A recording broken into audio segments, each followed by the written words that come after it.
Good morning. This is the New York City Board of Standards and Appeals Public Review Session for March 15, 2022. We'll begin with the appeals calendar, continued hearing items.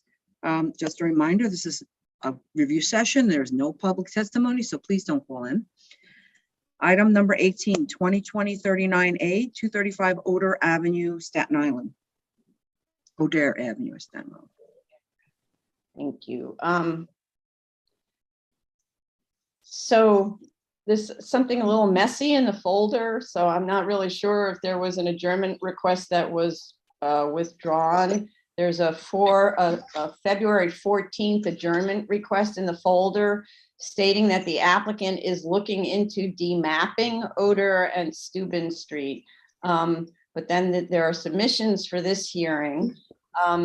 I think that maybe it was communicated to the applicant that that the BSA doesn't have an issue with this application, Right.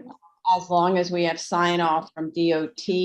Okay, Jolene's hand is up. It seems that their direction to go through the DOT's direction to go through the demapping process is tantamount to agreeing that the roadbed will not be developed for use. So in other words, why would you be invited to demap if they thought the roadbed was going to be continued? That's the way I interpret it. Jolene, go ahead. Just that the adjournment request was for a previous date. Well, but we never heard it. No, the adjournment request, February 14th, 22. We didn't have a subsequent hearing.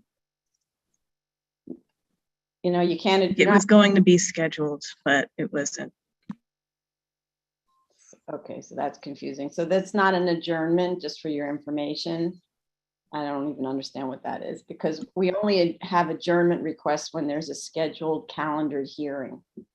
Otherwise, it's simply, please put me on for a continuation at a later date.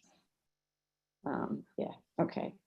So a builder's pavement plan was provided that shows a 5-foot sidewalk along Steuben and a 7-foot sidewalk along Oder Avenue, both with 3-foot wide grassed area along the curbs. It shows on the plan, quote, dead street trees, unquote. It should show tree replacement and all street trees required by code along Steuben. I only see 1 tree and 100 feet of frontage there, and I don't think there's any curb cuts.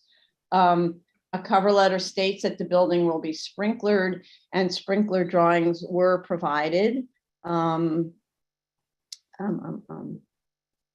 and the method to, quote, highlight the changes on the drawings effectively redacted them. So I actually redact, as in the highlight was an opaque yellow, so I couldn't use the highlighted set. So don't use that feature when you're highlighting a drawing. PDFs don't allow for good highlighting program. And the vinyl siding was replaced with hardy board, which is a cementitious product. So that's better than vinyl. Okay, those are my comments. Vice Chair Shanda. Thank you. The applicant has responded to my comments, and I'm satisfied with the submission. Commissioner Ali Brown. No comments.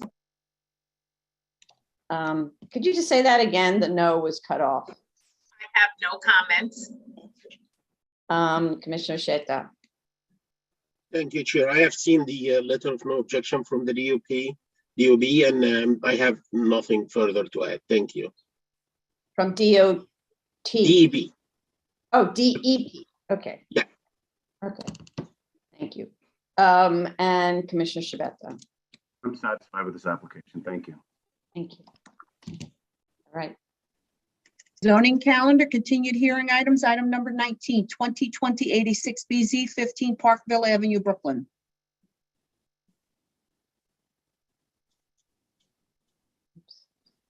We have 2 new letters in opposition citing parking shortages in the area. There is a March 8th, 22 DOT comment letter with recommendations to use ambulatory care trip generation factors noted in the letter. and to use a different methodology. Somebody, oh, Jella, you raised your hand? Did you want to say something before I continue? Oh, you can continue. Sorry, you can continue with the DOT letter. I just wanted to mention that we're going to have a meeting with DOT tomorrow because the applicant consultant wants to discuss that using the ambulatory care trip gen, that comment. Okay, so let me finish what it is and then. Yeah. So this March 8th DOT comment letter talks about using a different trip generation factor and also using a different methodology for parking accumulation that is tied to the same trip generation survey. Based on the recent tech memo that we received, the demand increased from 68 to 71 spaces. Also, contrary to the notation on the plans, DOT does not approve the relocation of the bus stop on Parkville and directs the applicant to put the parking entrance on Lawrence Avenue. That recommendation is consistent with comments that the board made at the last hearing, expressing concern about the impact of the parking garage on the immediately adjoining residential uses. So moving it over to the other side will have a buffer between the residential and this use. There's a driveway or a commercial lot or something in between. Applicant must address all of DOT's directions. In addition, the EAS must address how the no action building is the same size as the with action building. If the no action building must provide twice the parking. That was a comment in DOT's letter, but it applies to the entire EAS. If the no action is incorrect, then the EAS has to be modified. And the effect of having to provide all the parking is either a reduction in floor area or a reduction in gross area that would go to an analysis. Or it's a reduction in the size of the building because you can't provide 147 spaces, or in this case, probably they would be putting the other spaces in the cellar. So there wouldn't be as much gross floor area, I say gross ambulatory care space. And then the other thing, which it just occurred to me, I just want to make sure that when they're calculating the parking demand, they're including the space in the cellar, because if I recollect properly, the zoning regulations say that for ambulatory care, you include the cellar space in your parking calculations. So we need to make sure that they're working on the correct assumption. I just remembered that now. There's a note in the cover letter that no side yard separation between the M1 and the R district pursuant to section 43-303 is required because the zoning district boundary line is not the same as the property line. I frankly don't know how DOB interprets this provision, which is obviously intended to protect residential properties from commercial uses. So either they get a ZRD1 on that analysis, or we can have the resolution, depends on how long this goes on. I think the ZRD1 is the more expedient way, because if DOB turns out to disagree, they have to come back and amend the project, which is costly, time consuming and everything. So I think they really should go to DOB and get a ZRD1 on that. Because, according to, I don't know how DOB interprets it, but the fact that the boundary line sort of crosses on the diagonal across on this property, I don't know if DOB reads literally that it has to be literally coincident, or it's looking more at the sort of the legislative intent. I don't know. So I think a ZRD1 would be a better approach. But another way is our resolution could state that BSA takes no position on whether section 43.303 applies. A small portion of the building sits in the R5, as I mentioned. A note in the cover letter states that this portion complies with R5 zoning. I don't see a separate analysis for this portion on the zoning calculation chart. It does make kind of a reference to it, but it doesn't do a calculation for that. Although it looks like there is only one story. So as to FAR, it's probably compliant. There's only one story in that portion, but the use isn't. So in the cellar in that corner is shown as use group 6, and the one-story building is the actual access to the parking garage that includes parking for use group 6 offices.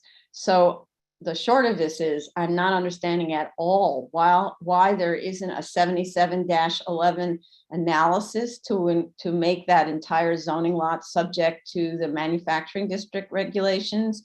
As far as I can tell, the zone, I can only find a tax map going back to like 67, but the shape of the zoning lot was the same in 67. I don't know what it was in 61 because I don't have database access to that, but it probably was the same. So I don't understand their position there, and I think it's doing them a disservice.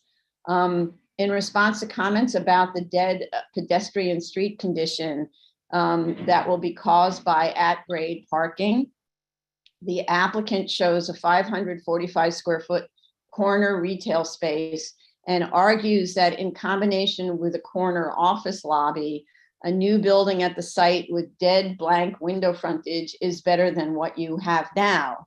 I personally disagree. Neighborhoods aren't static. This building will be the first of many to begin the neighborhood shift towards more ground floor retail. City planning has long expressed its distaste for at-grade parking, and for good reason. I continue to believe that there should be a viable but shallow retail frontage, and the parking should be designed to accommodate this. So I'm actually opposed to those blank windows. And who knows if they'll actually build those blank windows. It's expensive and they don't provide light to anything. And the renderings tell the whole story easily. So, and those, let me just see. Okay, those are my comments. Vice Chair Shanda. Thanks. So in light of the DOT comment regarding the location of the parking entrance, the applicant does need to respond to it and identify if an alternative location would be feasible or not, and how that would work in this case. I also was trying to figure out what DOT's concern was in terms of the bus stop and its location, and how moving the bus stop a little closer to the intersection impacts the maneuverability. It wasn't quite clear from the letter, so hope the applicant can clarify that in conversation with DOT. And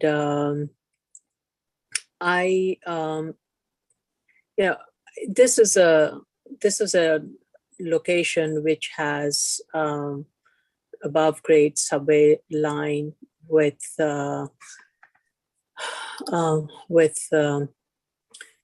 manufacturing uses all around it.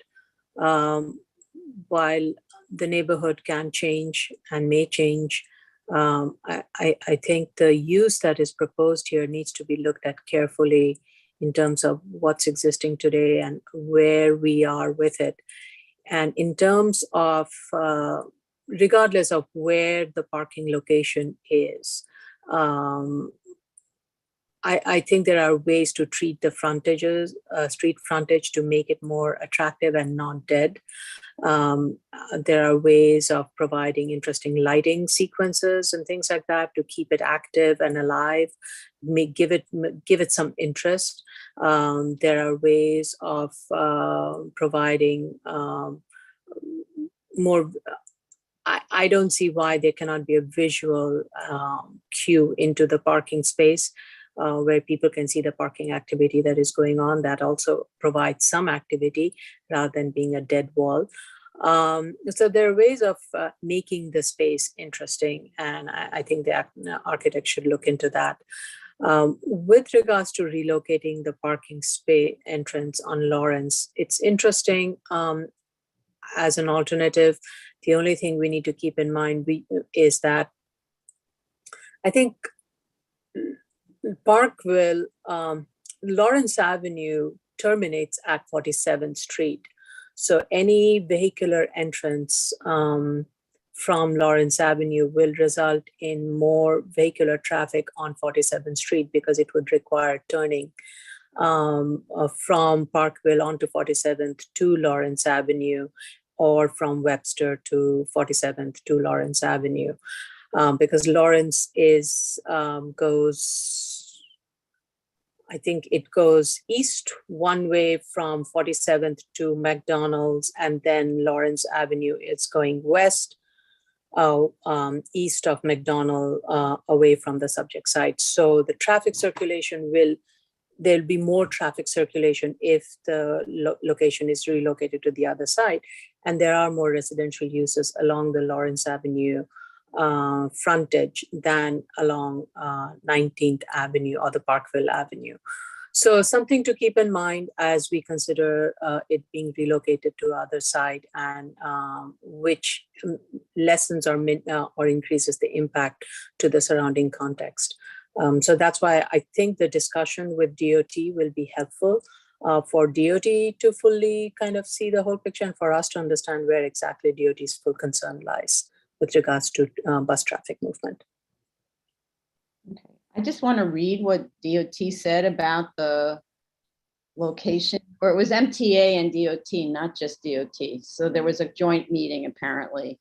Okay.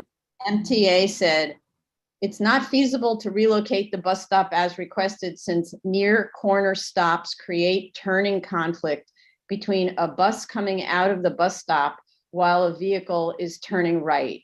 We should avoid this type of condition due to previous crash experiences shared by MTA.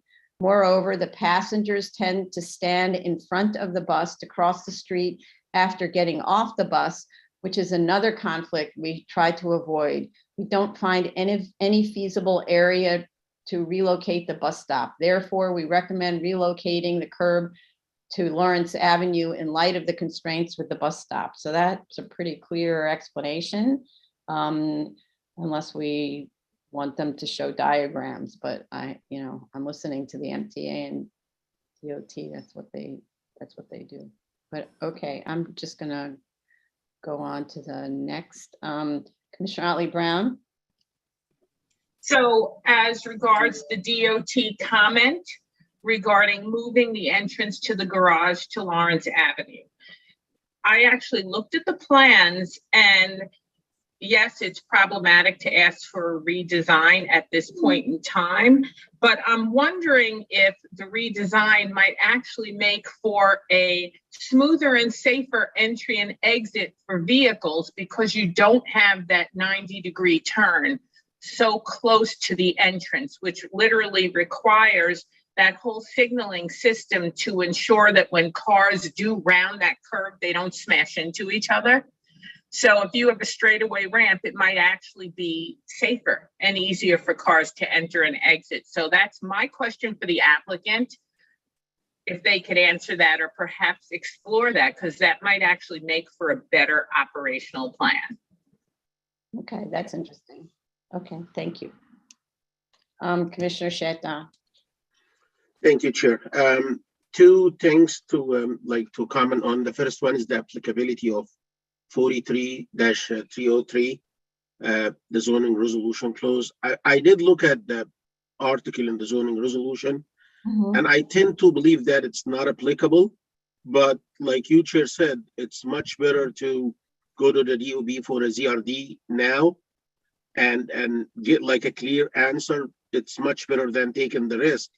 And if there is something problematic down the road, that means that going back to square one for the entire project. So I would advise them to get the ZRD first and then proceed based on that.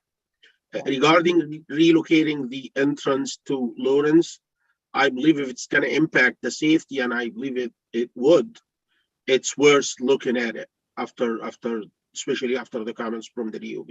So this is one other thing that I would like the applicant to look into and get back to us on that. Thank you. It seems like not an option. If MTA won't move the bus stop, it won't move the bus stop. It's not like we can say move the bus stop. So I that's mean, it. they're gonna have a meeting with them, and I don't want to like decide on behalf of MTA or DOT. It's up to them after they meet. Exactly. Yeah. Okay. Commissioner Shabeta? Good Chair. And with the aspect of the neighborhood, these plans this is a really nice project, and it's far nicer than many of the buildings and structures around that neighborhood. I hope that you're wrong, Chair. I hope that they do build it with those large windows. I think it would really be a benefit to the neighborhood. Then, of course, we run into the issue of DOT and MTA, and at this point, I really think they need to meet with them and try to come to some sort of decision, because it wouldn't be feasible. It's a recipe for disaster if MTA doesn't move that bus stop. There's no way it would work. Why is it a recipe for disaster? Well, if we keep the plans as is and MTA doesn't move the bus stop, that would be a problem. No, you can't. No, the bus stop is in front of the curb cut. You can't have the curb cut there. Right. So the other side. So it would only, that's the only option is either MTA moves a bus or they change the parking to Lawrence. yes. Right. Right. Yeah, Vice Chair Shanda? Yeah, sorry, I forgot to mention about the application of section 43-303. The required yards along district boundaries coincident with side lot line of zoning lots in a manufacturing district. Something to keep in mind when zoning districts and zoning boundaries were mapped all throughout the city, they were done for very, straight line, rectangular lots that were totally perpendicular, 90 degrees perpendicular to a street. This is not a situation on this side.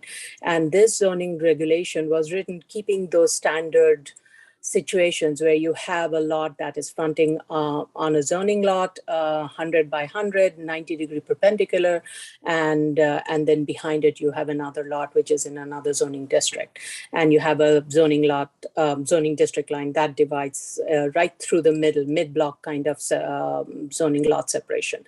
That's a very typical zoning lot line and zoning district line mapped all throughout New York City. And with that in mind, this zoning regulation was written.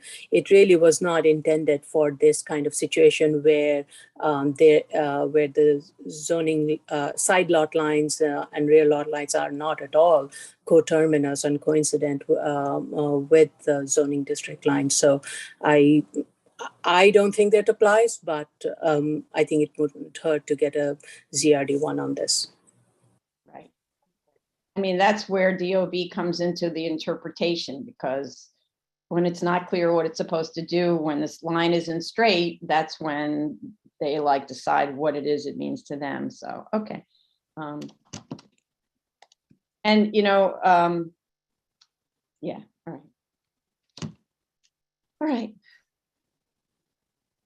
Let's go on to the next. I just add one thing, sorry, before I think I just want to get a full read on DOT and MTA's assessment of this, and if they have looked at the exact site condition and the location and all the trip gen and all the various traffic movements, the volume of traffic,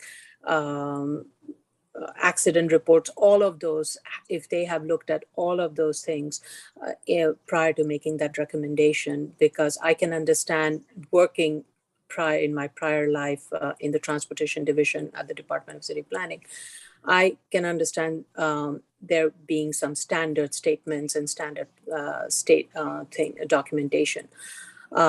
So I just want, for my own understanding, I want to fully grasp based on what facts DOT and MTA derived at that. And that's fine with me. If that's what the practice is, that's okay. And then the applicant needs to look at another site, because this not another site, Lawrence Avenue frontage. But I just want to make sure that MTA and DOT was given all the data and all the facts and reused all the facts to come to that conclusion. Thanks. So you need to read the DOT's letter because it's. I did. Okay. Thank you. So I just want to, because I need to defend DOT, they're a very, very thorough agency. And they're the ones who said, you need to use different trip gen factors. We looked at crash data, et cetera, et cetera. So we always give them the complete materials that are given to us by the applicant. So DOT has only what we've given to them. And that's why they asked the applicant to provide additional materials in response to their comments. So it's always an iterative process. It goes back and forth like that. Okay. All right, let's go to the next one. Okay, item number 20, 2021-15 BZ, 81 Beaver Street, Brooklyn. Okay. Sorry, let me scroll.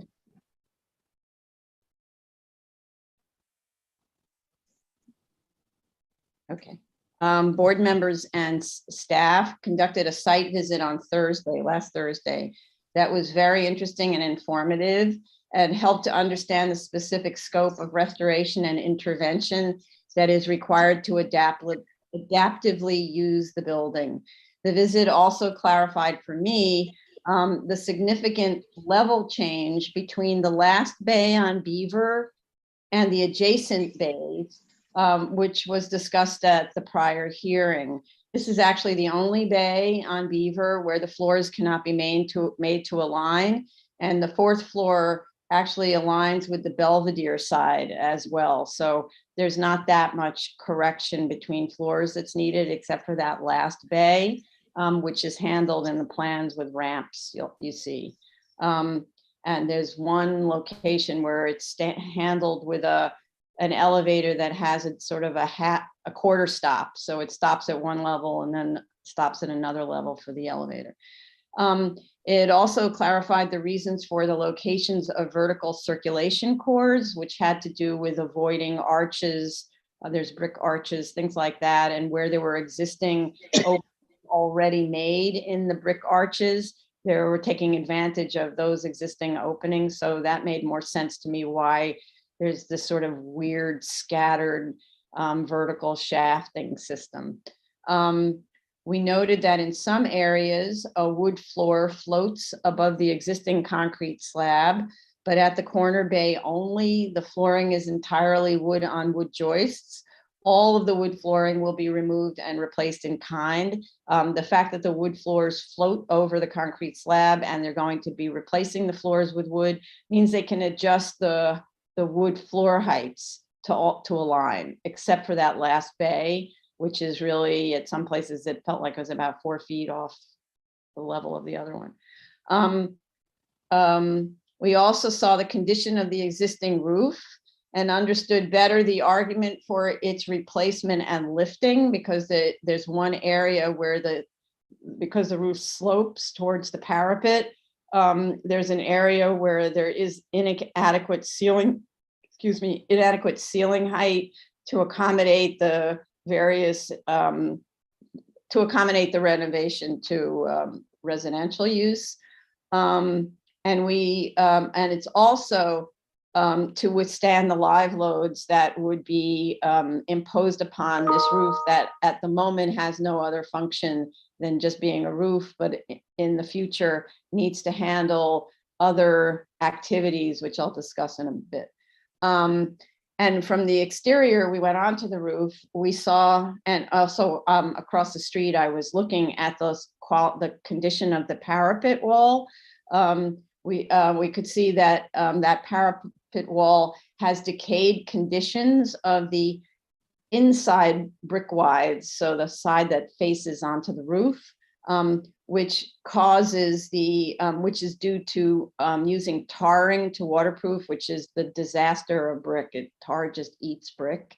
And what you could see is it's starting to infiltrate to the front wides of brick. So that's the decorative part, which means that some of that will need to be replaced, reinstalled and pointed and so on. And, this is very common in historic buildings to do this kind of thing. So not unusual at all. It's just to understand the scope of the work. A 2019 local law now requires all roof replacements, when it's a full roof replacement, to provide 100% solar or green roof, except in areas used for bulkheads and equipment or areas used for recreation. All of these uses exert loads that apparently exceed the bearing strength of the existing roof. The proposed drawings don't provide green roof or solar, as the roof is occupied entirely by mechanical bulkheads, the residential penthouse, fire department access routes, and the recreational area. I didn't see that the roof of the penthouse, the proposed penthouse, is green. I didn't see drawings for that roof level, but it looks like that roof is gabled, so it may be exempt because there's an extreme slope. I don't know. The owner submitted a letter explaining the reasons for having submitted a new set of cost estimates by McQuilkin. The letter states in part that the guaranteed maximum price bid submitted earlier did not provide the sort of line item quantity surveys that help the board understand the reasonableness of specific costs. The letter refers also to a Siami evaluation of project costs, so another construction company's cost. And my question is, didn't Siami have to do a quantity survey to arrive at their $350 a square foot conclusion? Or were they just kind of looking at the costs that were shown and saying, makes sense to me, or based on that other building we did, which was 370 something square feet, dollars a square foot, seems like it'll be in the range, something like that. So that's my question. I also have a question about rentability of the commercial areas in the subcellars, which I'm sorry, Commissioner Ollie Brown was out of town and didn't get to do that. That would have been interesting for her to see. A statement was made during the walkthrough that potential tenants came to look at those subcellars and saw and were interested in them, but wanted the owner to do the construction work in order to make them usable, which it was stated at that visit was not a viable option for the owner. I'm a little bit confused by that statement. The site visit revealed that many of these subcellar areas have dirt floors that have been excavated extensively for test pits and other things. The construction documents show that following the work needed to install code compliant stairs and elevators, proper floors will be poured. To large extent, the existing masonry walls are in rustic but good shape in the subcellar levels. Rustic by what I mean, because they're really, sometimes the walls are that classic stone rubble foundation wall that you see in cellars of old buildings, and sometimes it's brick. It just depends on where you are, what level, and so on. But they're in good shape. And to get a certificate of occupancy, wouldn't there need to be basic electrical and toilet rooms installed as shown on the plans? So wouldn't the space preparation at these levels be tantamount to providing a more or less tenant-ready plain vanilla box?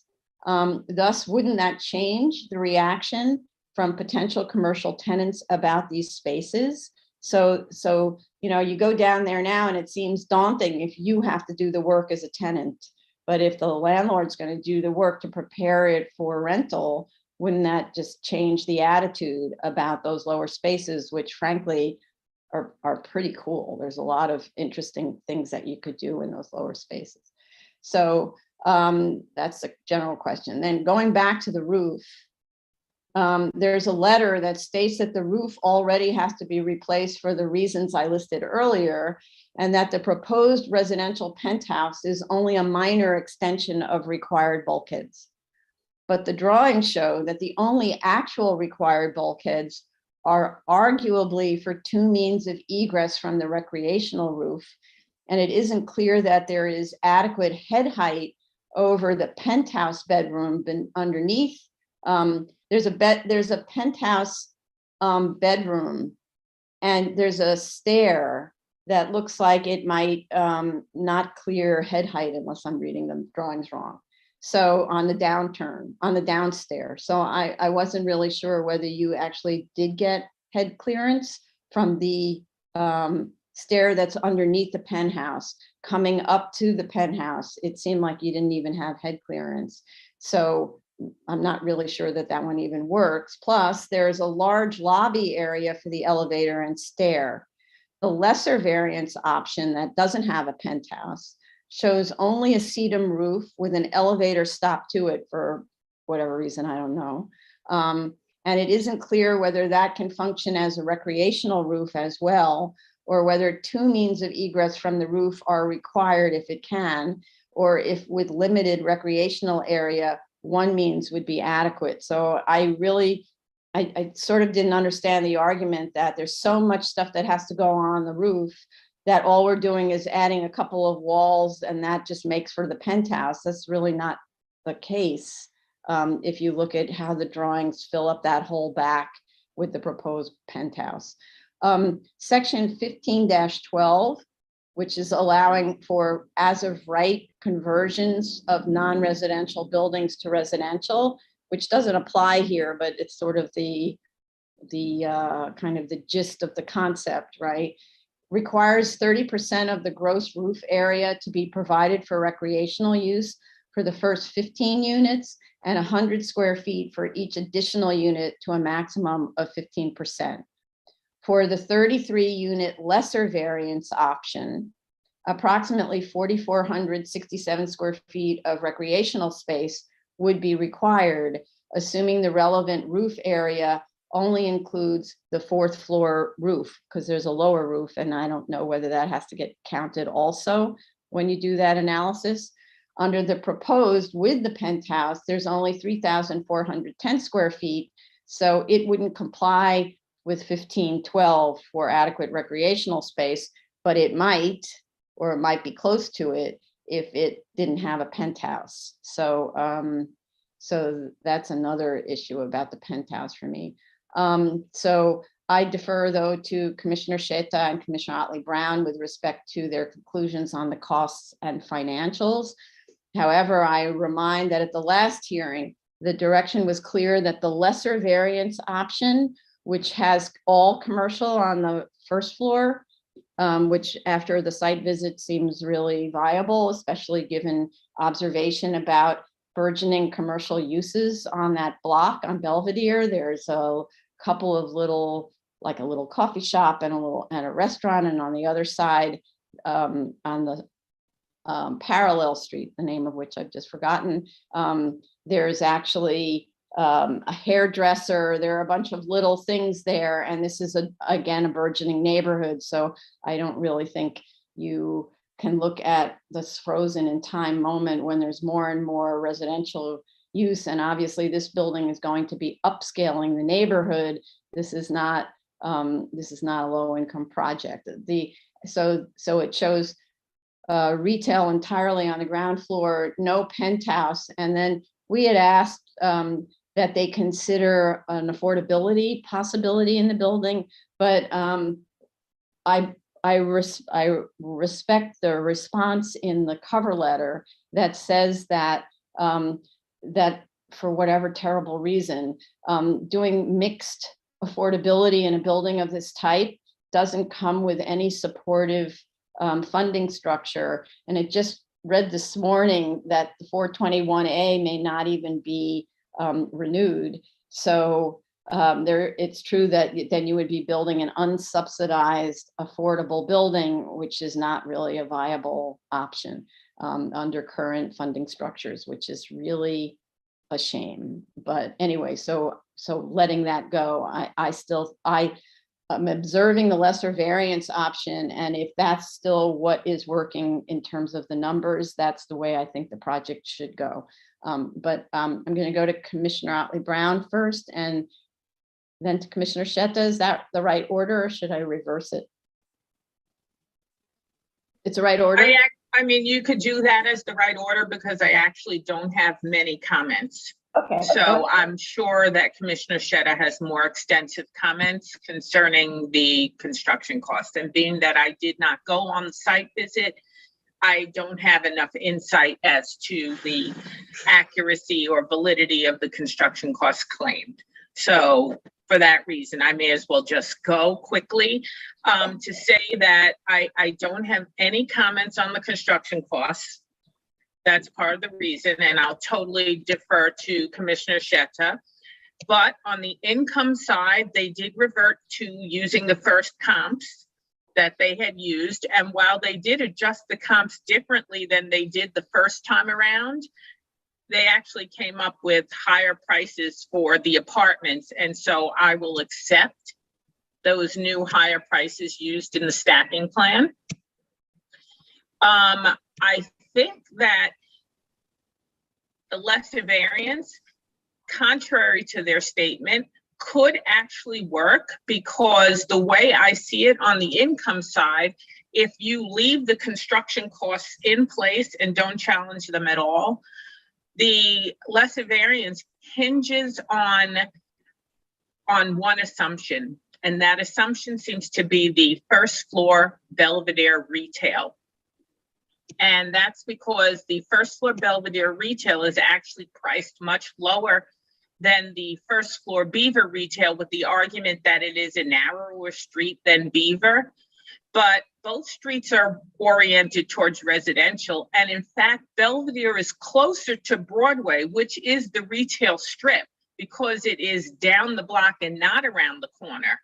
And so I think that might actually cancel out the narrowness factor, because it's Broadway is a pedestrian retail strip. And so people will walk around the corner if they want to get somewhere. And if this retail is going to be pretty unique and kind of spectacular, because there are so many things you can do with those subcellars. You could make it some kind of a food court thing, a brewery / food court. Like we've seen subterranean levels being converted beautifully to all of these new food halls, both in Manhattan, but also in Brooklyn, that this can actually be a destination retail spot because of the uniqueness of the architecture. So therefore, if you were to price the Belvedere retail and the Beaver retail more similarly, you can actually come up with a project that is viable. And that's without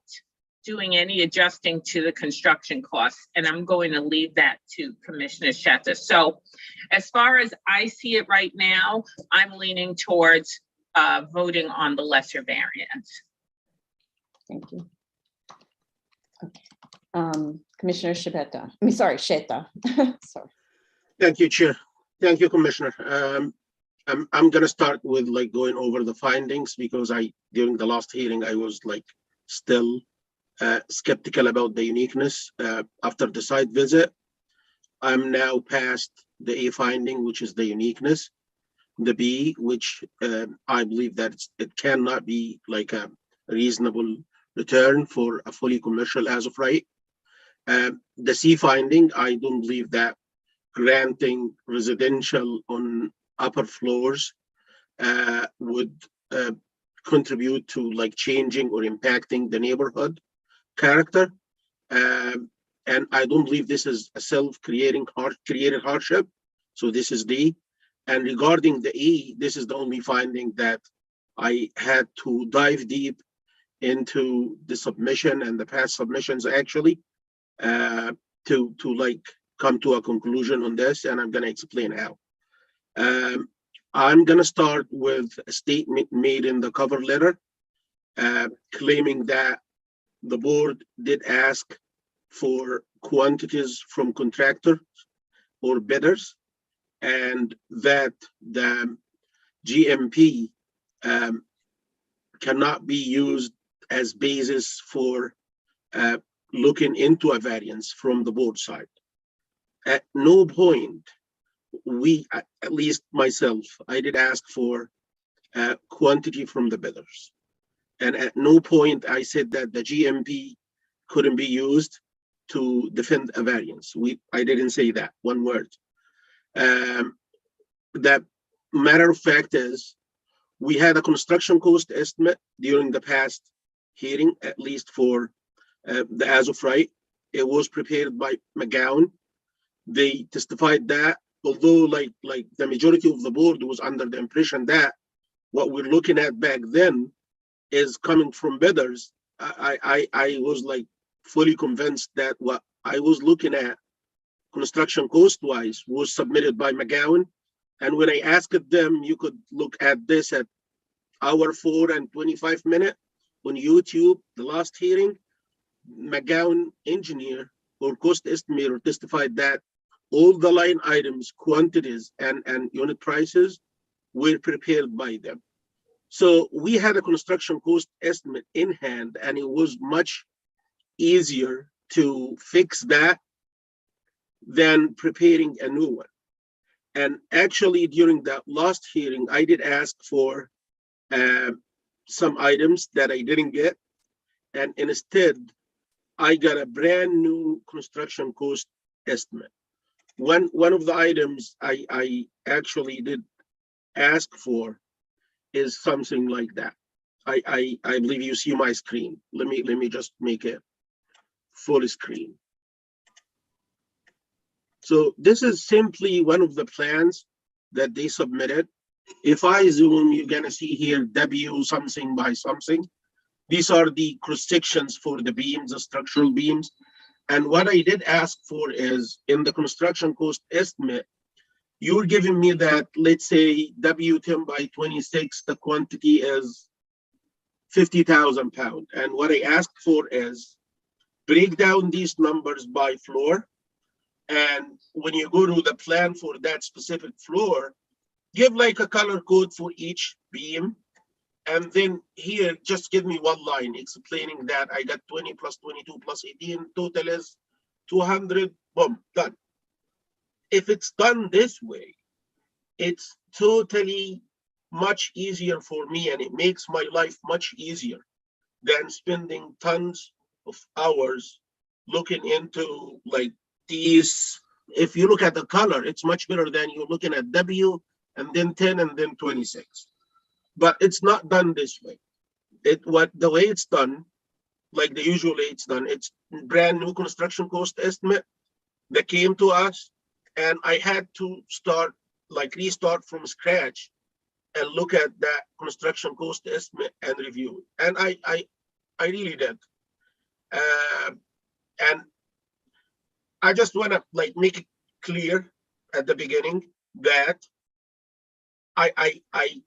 the quantities for that construction cost estimate, I did not touch them. And I'm talking slowly, I know, because I want to, everybody understands what I'm saying. I didn't touch the quantities on the construction cost estimate, with just one exception, which is the underpinning. And the reason I did that, or I questioned the quantity for that item, is because I wasn't able to follow the line items in McLaughlin construction cost estimate. So I actually went back to the McGowan construction cost estimate, and I looked at the excavation support drawings after they submitted to us late. I believe they were submitted on the 8th.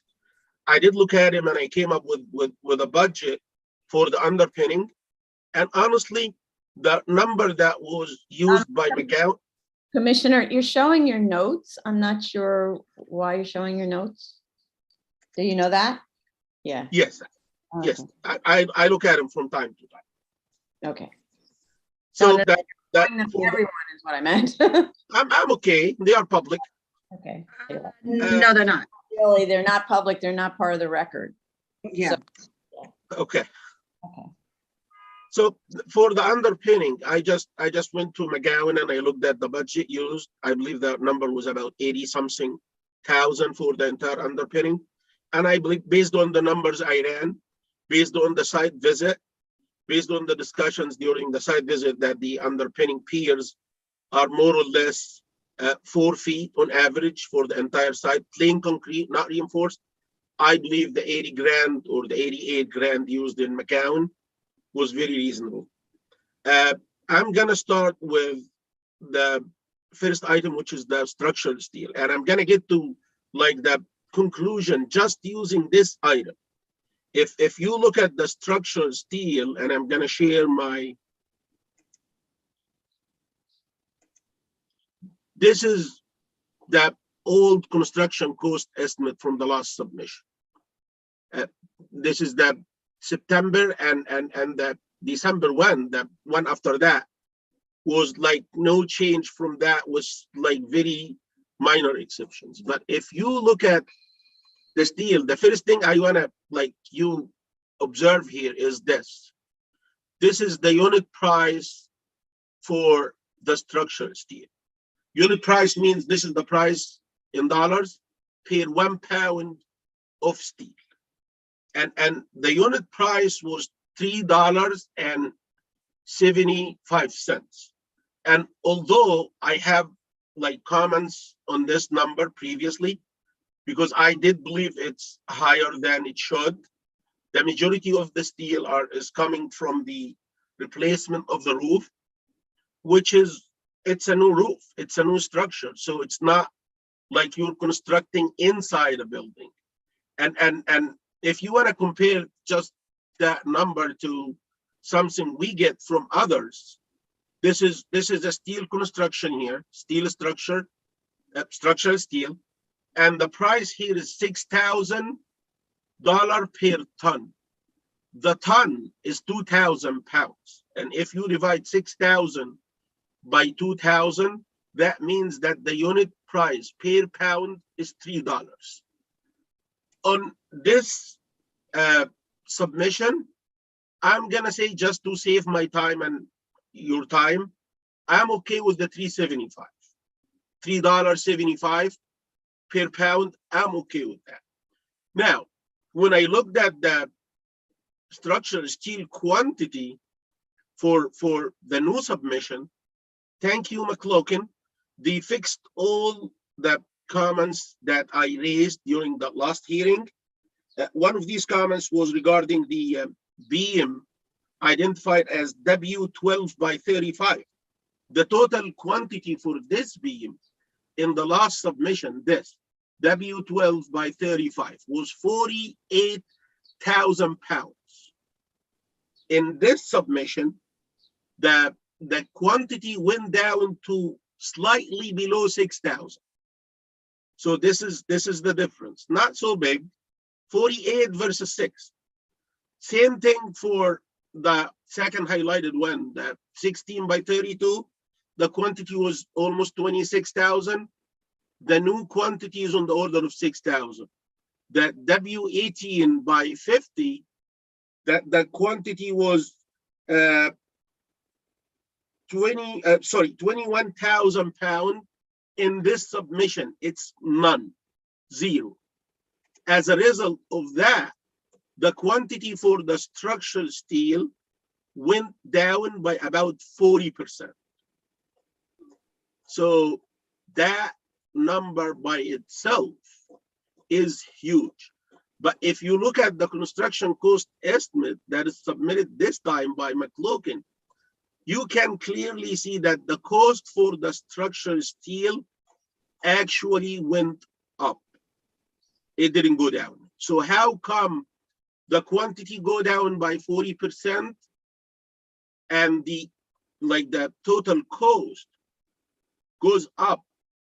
The only reason for that is in their current cost estimate, McLaughlin modified the unit price for the structural steel, and they jacked it up from $3.75 to this number here. I'm not sure if you can see that number. No, we're not getting a share screen, but that's okay. Yeah, You don't need to share your screen, just. yes, it's $6.25, Mhm. almost double. So this is the first line item I looked at. This item by itself, if you just reduce the price from $6.25 down to whatever was before, although I had comments on it and I didn't like it, just fixing this number will take the cost down by almost $1 million, probably 800 and change. So that if you just take that number, plug it into the Schedule A, that will make the as of right project, and instead of yielding a negative return of, I believe, 600,000 or so, it will switch it into a positive return. That second item, like I said, is the underpinning thing. I ran the numbers. The budget for the underpinning went up from previously about 80 to 90 grand for the entire underpinning. And it's very minor, by the way. It went up to $450,000.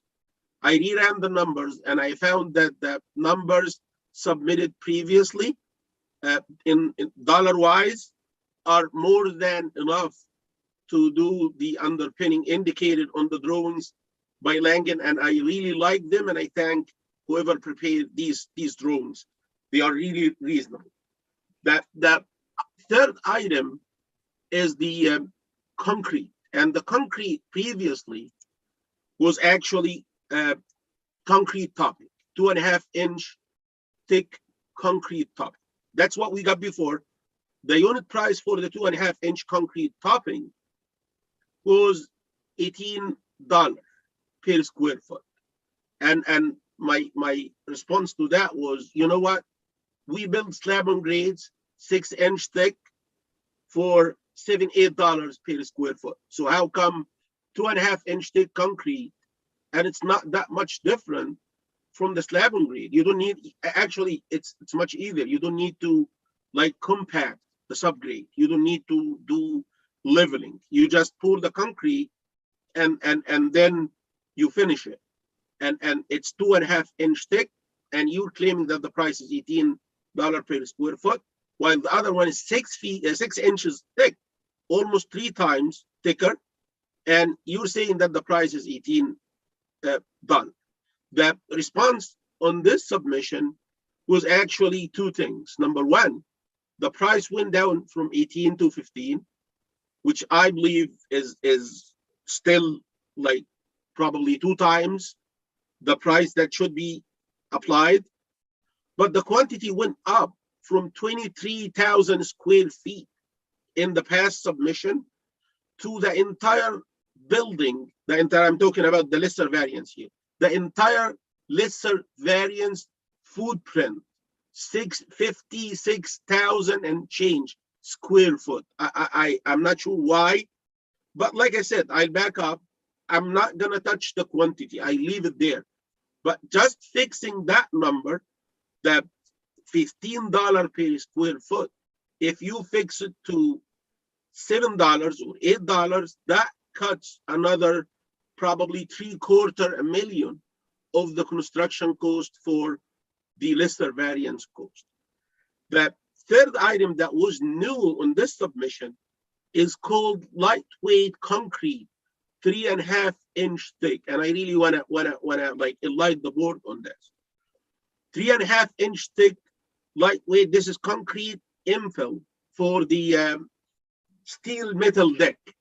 This is, and my understanding for that item is gonna be applied, let's say on the roof, because the roof is brand new. Now, lightweight concrete. Wait a minute, why? I thought the building from the structural point of view is very good. We looked at it, we've seen it. And you know what else? You're replacing some columns. Remember the discussion regarding the square columns versus the round ones, and the indication by the structural engineer that they might not take the load, so we're replacing them because of the. Oh, no, I need to interrupt. That's not the columns that were being replaced. It's just the ones in the last bay that are the thin round ones that are being replaced, not the square ones in the other bays. I'm talking about the structural capacity of the building entirely, like the entire building. Right. Columns work together. So if the building is sound and you're constructing brand new roof, you can like control the cross sections for that roof. You could put as much strong steel as you wish. Why are you, the only reason we use lightweight concrete is when we have an existing building, we cannot change it that much, and we want to put concrete on top of that, and we don't have too much room in the structural capacity. So we use lightweight concrete.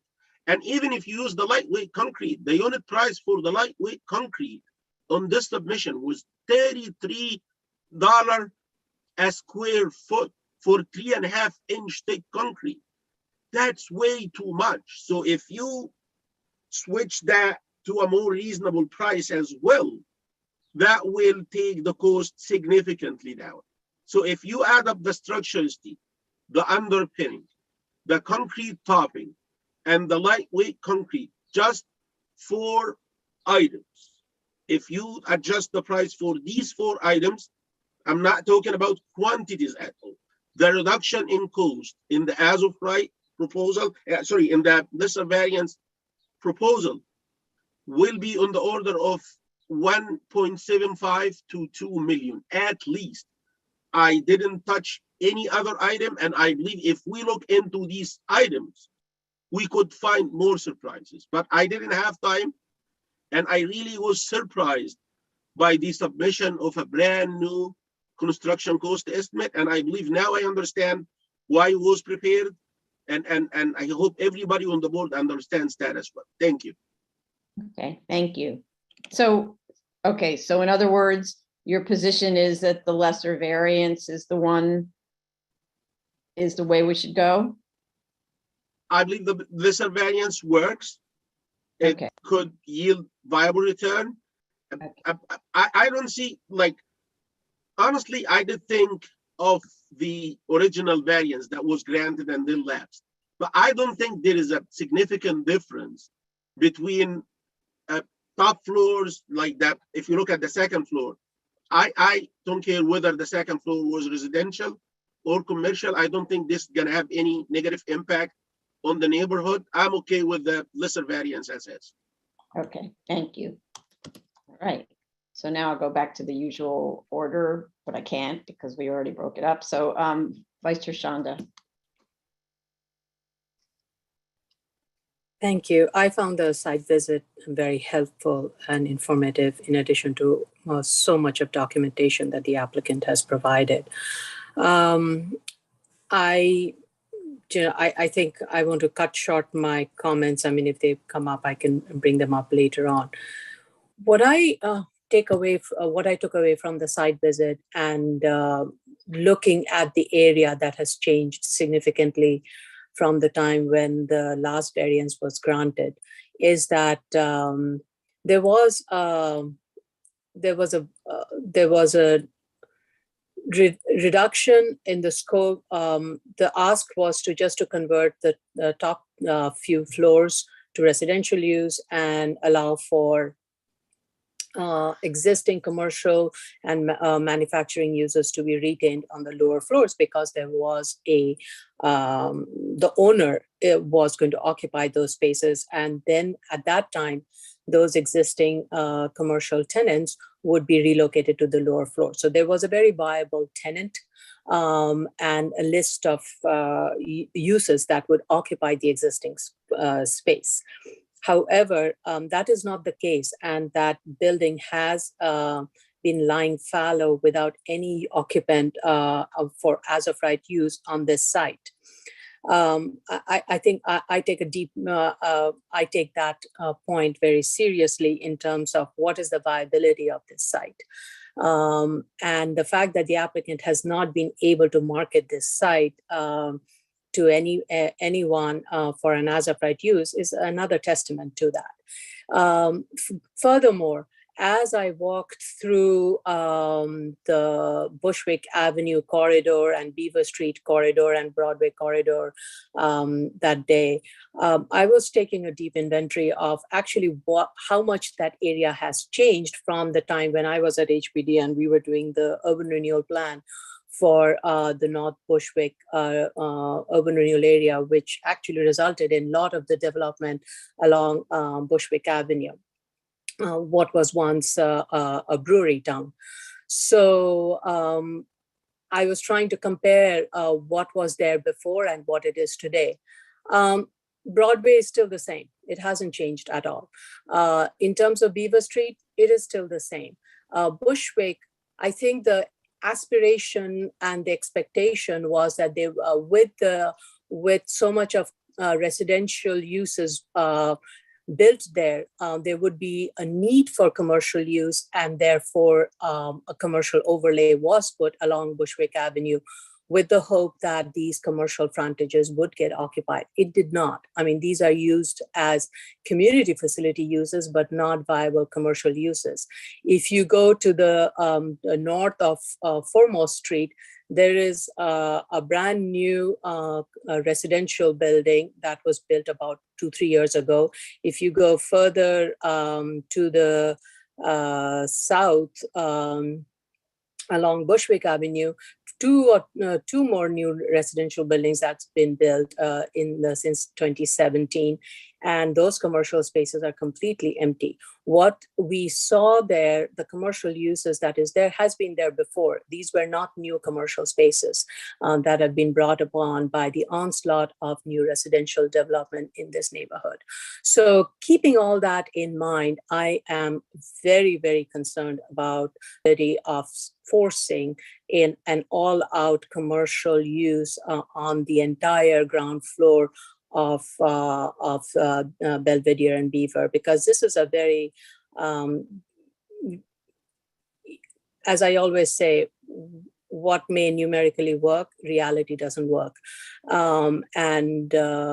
This is one of those areas where you have 3 floors of commercial spaces, dynamic commercial spaces. I would agree with that. Unusual, exceptional, and has a lot of possibilities.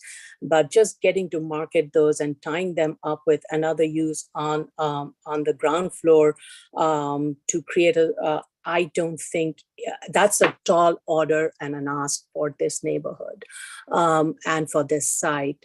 This has, I think, just having a little bit of a commercial frontage that ties the Beaver and Belvedere, given its frontage with Bushwick and the parkland, is probably the most this site can take.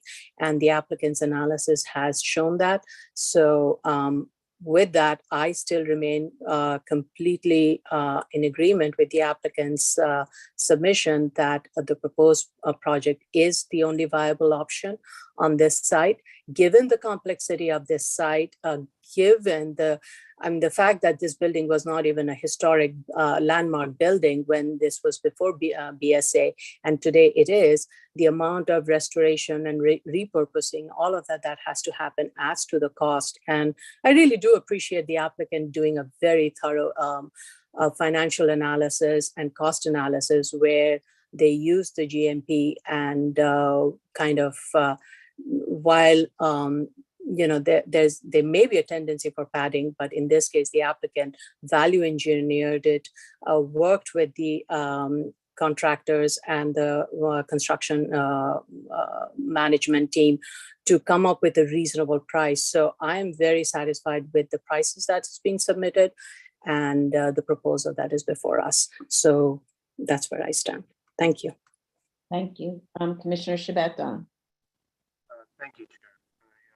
I want to thank the applicant for the vast submission and for also the site visit, which for me was quite telling about just how complex this site is and what's going to be required to to maintain and restore the site.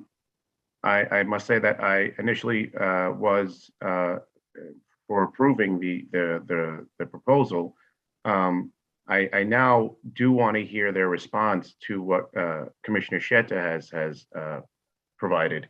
I'm still leaning towards the original ask, but I do want to see what they respond to Commissioner Sheta's statements. And I'd ask that the response would be in writing, because frankly, it's quite technical, and it would serve us to be able to compare it that way.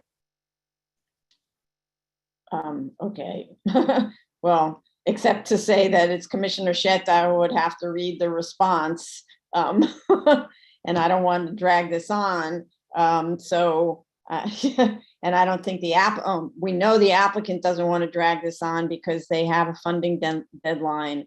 If anything, if there's a submission, it should be done, as a post, frankly, closing submission. I really don't want to have them miss their mid-April deadline. So if it's possible to close this and vote on it before that deadline, that would be good.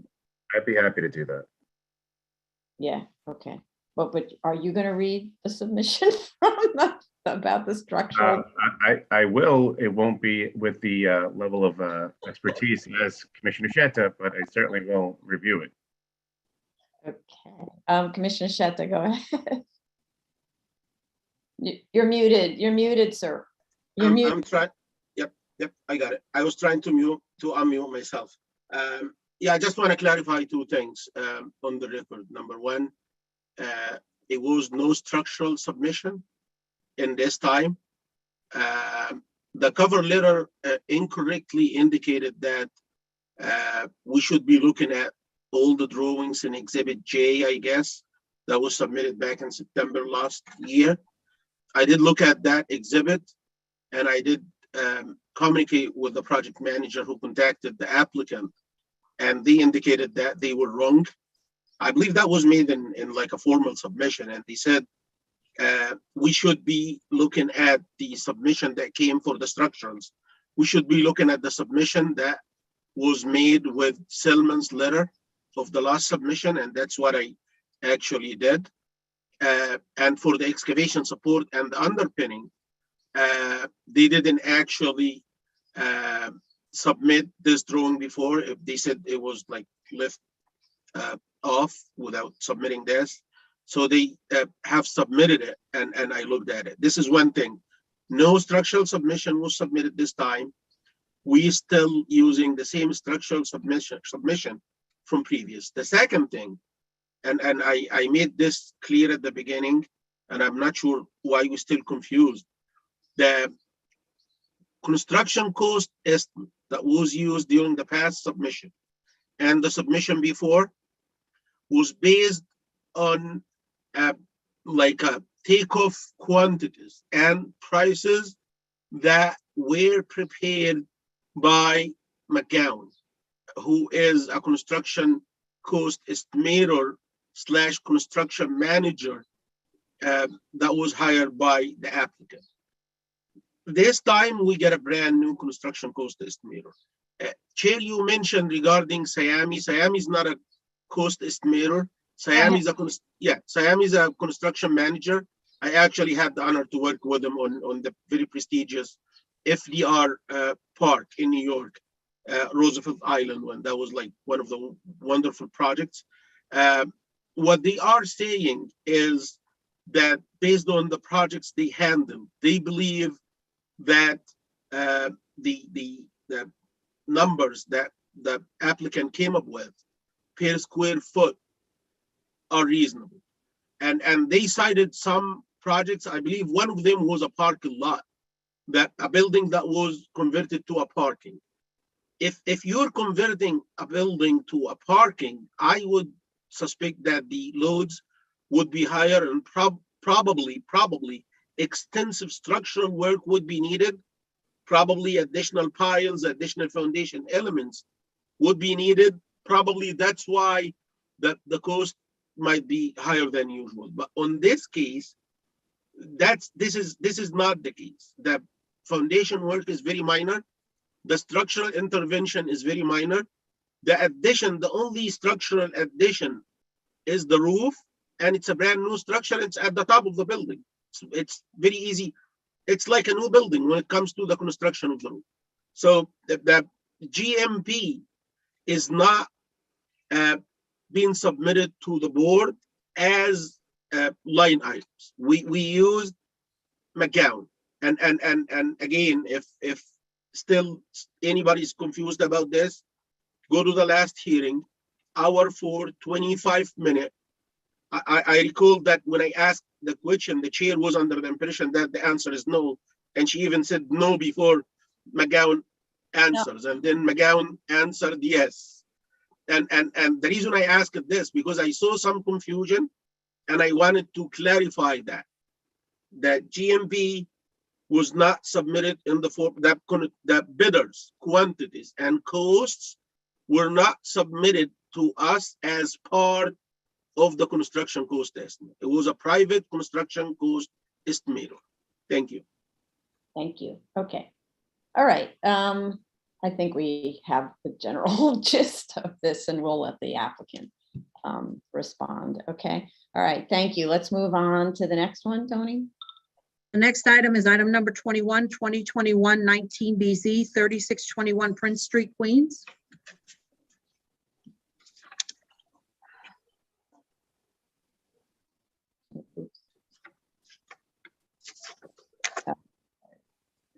So we received revised drawings that show that the points on the survey, which are in NAVD 88, were provided to the FAA as the site elevation levels, but they were converted before submitting them to NGVD, so are different numbers. So the survey shows NAVD 88, and that's what the FAA expects to receive the site elevation levels in, but instead the applicants submitted their initial forms to FAA in NGVD, not understanding that that's the wrong thing, right? At the last hearing, we requested that the applicant refile with the FAA to provide them with the information in the proper NAVD 88 datum.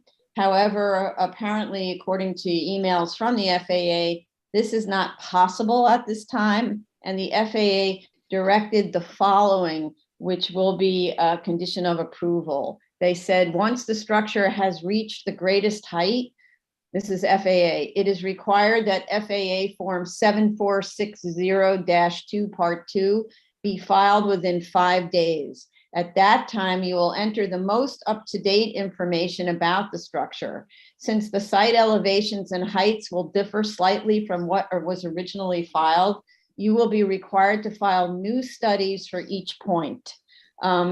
You would then file it as an existing building with the updated information. This ensures all information is up to date in the database. This process will not require the building to be circularized to the public as long as the above mean sea level heights have not increased. At that time, a favorable determination would be issued for the existing building with the most up-to-date information. I just want to say that our resolution, therefore, because it's impossible to make the drawings match what the FAA actually reviewed, our resolution, therefore, needs to make the following very clear. The data provided to the FAA is different from what is shown on the plans. FAA and DOB must be aware of the following, and the BSA's approval is conditioned on FAA and DOB making the necessary adjustments to their records. So these are the issues. The survey is in NAVD 88. The site elevation, known as SE, was given to the FAA in NGVD.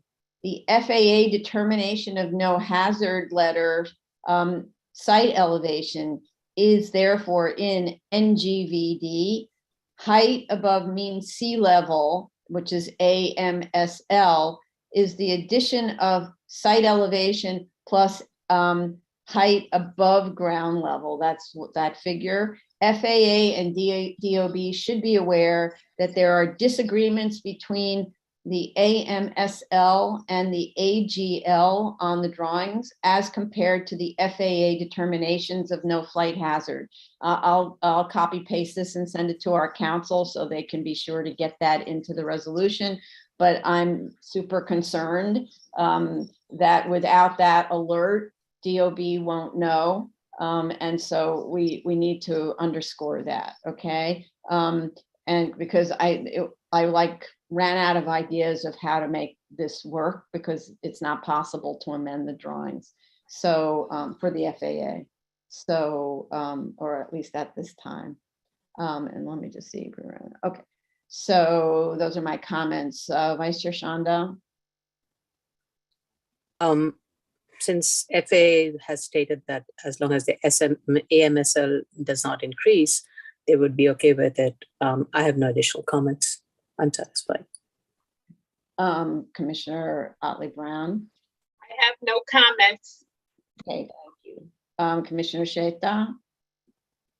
Thank you, Chair. I did review the submission. I believe it was a mistake from the applicant side to take the elevations and submit them in NGVD 29 instead of the NAVDD D88.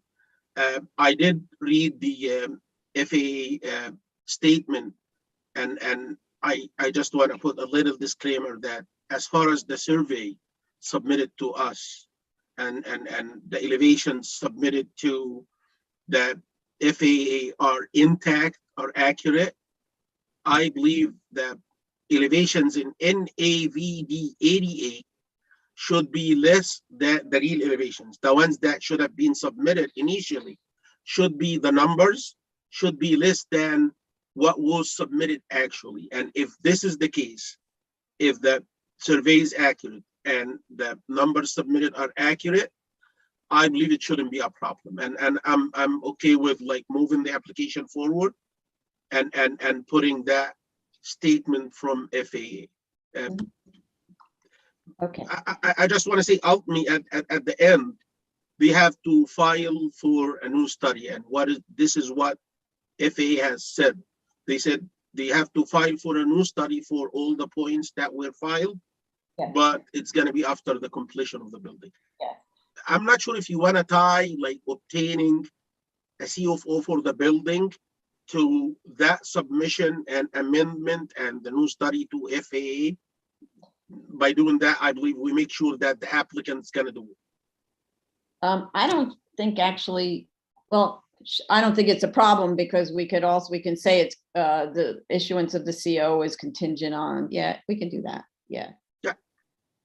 Yeah, that's no big deal because I don't think it affects anything.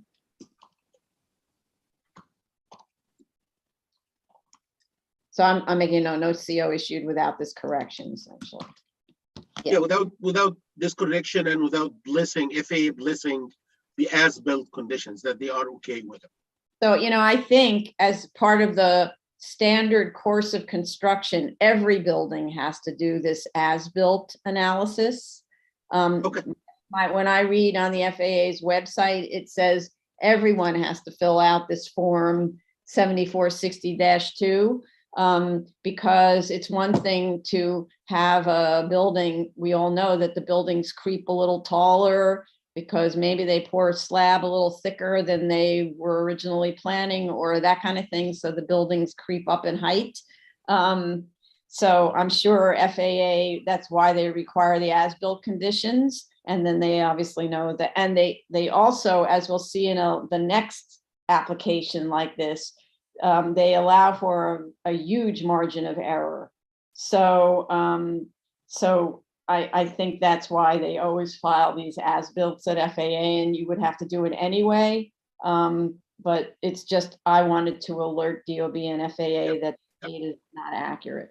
Okay, all right, thank you. Commissioner Chabetta? No further comments. Thank you, Chair. All right.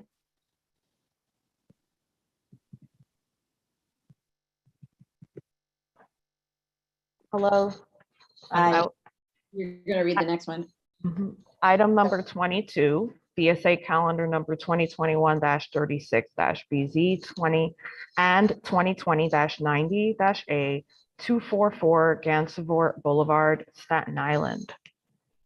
Thank you. I didn't really have a chance to read it. I think there was a new letter of objection submitted by neighbors who sent some photos. I think it just arrived yesterday, who sent some photos saying we continue to object to all construction in the bed of map streets. And then they showed what the curb condition, the non-curve's not really a curb condition. Yeah, go ahead, Jill, if you want to explain it a little more. Oh, that's from the district manager of the community board. Right, okay. Yeah, just want to clarify that. So, yeah, all right. Sorry. But that was a new submission, right? It came in yesterday, sent in from the district manager to BSA. Mhm. They opposed to building in the bed of the map street because the project is in the middle of the street. And they sent in some photos. Those were sent, it was pretty late, but maybe, I'm not sure if you've all had a chance to look at it, but. Yeah, so I looked at it really briefly, and what I got was they are always opposed to projects in the bed of a street, not specifically this one because of something special. So, because it's, yeah. All right, so the project was modified to respond to comments. So they added the 5-foot sidewalk on Westwood, increased the front yard to 8 feet, added a note stating no fencing to be provided on the site. I don't see how you can ever control that, actually. You know, future project owners, property owners will build a fence if they think they need a fence. So other than putting a deed restriction on it, I don't actually see how you could do that. And I'm not even sure a deed restriction will be noticed by a future owner. That's like an odd thing. But anyway, but by making the changes, I'm just, this is a copy paste from the applicant's cover letter. The home footprint is now 21'3" by 48 feet, compared to the prior proposal of 25 feet, 8 inches by 40'2". The lot coverage slightly increased to 998 feet from 995, to accommodate the larger front yard off of Westwood. It was also elongated to capture that space and reduces the front yard off Claremont from 60'4" to 54'2". So as requested, a sightline study was conducted to demonstrate that the house will not block the views of drivers approaching the corners. And I have a question about this. And I don't know that we got DOT's finished review yet on this. I see that DOT directed. So what they did is on Gansevoort, they moved the stop sign forward and the stop bar forward. And the effect of that is if you put the car in the right place, you have a clear sight line. DOT actually had an instruction in an earlier letter that says relocate the stop bar south, but it doesn't say by how much. It doesn't really say what they meant by that. And I don't know how far south is safe in terms of the turning of cars and all that sort of stuff. So it's really a DOT call whether the location of the sign and stop bar is the right location. Claremont, on the other hand, doesn't have these issues, as the car is shown stopping further back from the intersection and doesn't interfere with pedestrian ramps. That's another thing. There's no pedestrian ramp possible on Gansevoort, given the location of the stop bar and stop sign. And I don't know whether DOT's okay with no pedestrian ramp, because all the other corners have pedestrian ramps.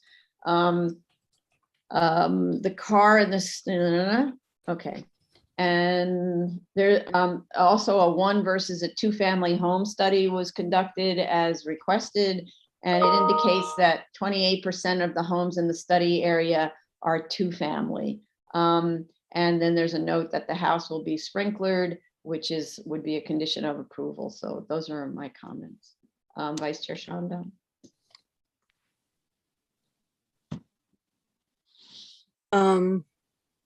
I want to know what DOT's comment was on this revised plan. Other than that, I did not have any more comments on this project. Okay. Commissioner Otley Brown. They addressed my one remaining question, which had to do with the number of 1 versus 2 families. And while there are overwhelmingly more 1-family homes in this surrounding area, there are enough 2-family homes that I'm sure that having a 2-family home here won't destroy the character of the neighborhood. So I'm fine with the project.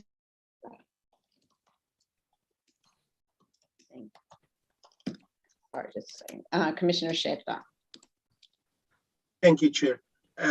Regarding the 1 versus 2 family house, I'm okay based on the statistics they provided for the area.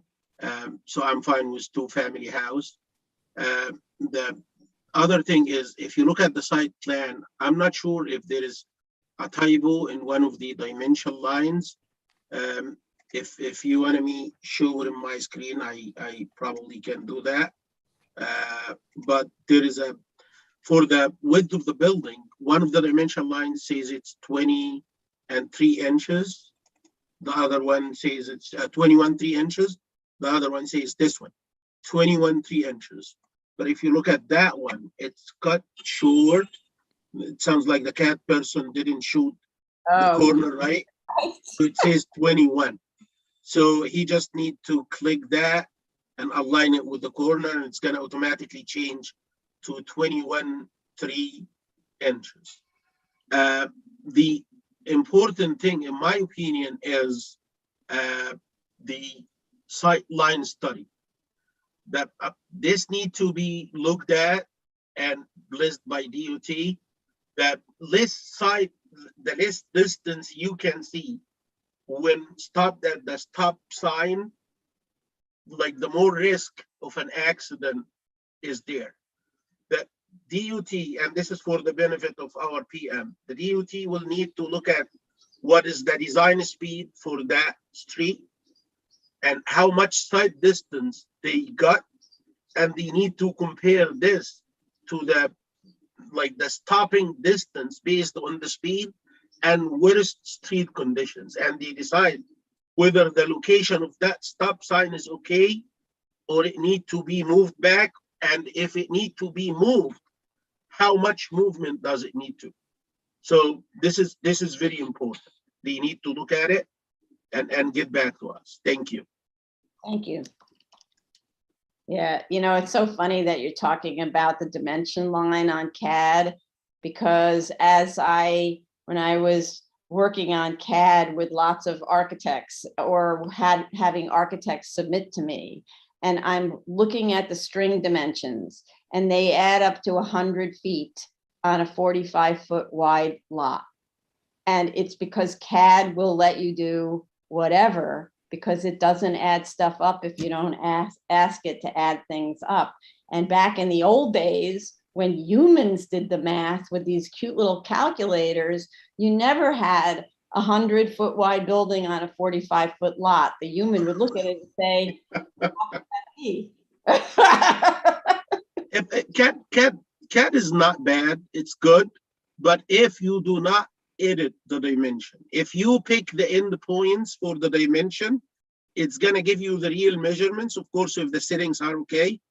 But like the mistake of everybody who doesn't know CAD that well, if you go to the dimension and you don't like the form or you don't like the way it's written and you edit it, the moment you edit it, if you change anything after that, it doesn't change automatically. The other thing is, with back in the day, I did the drawings with my pen and pencil.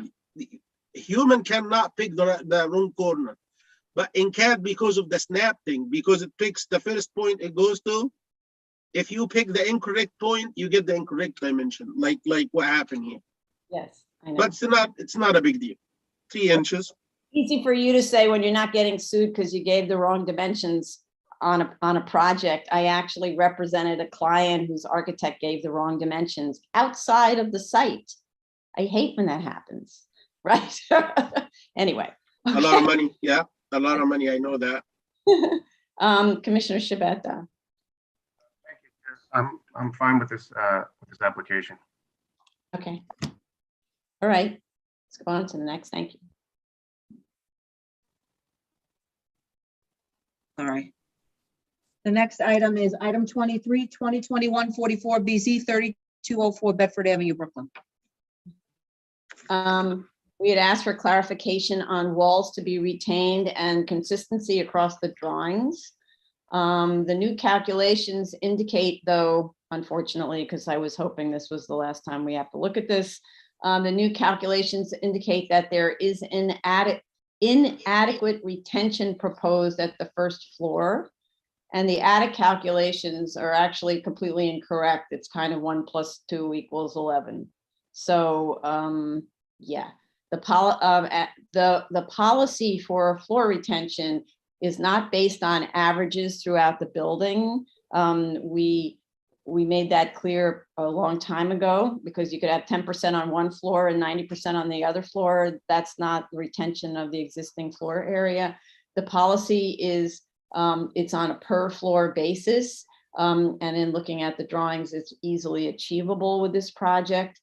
There's still an error in depicting existing to remain on the north wall, second floor of the proposed. It's not a correct representation.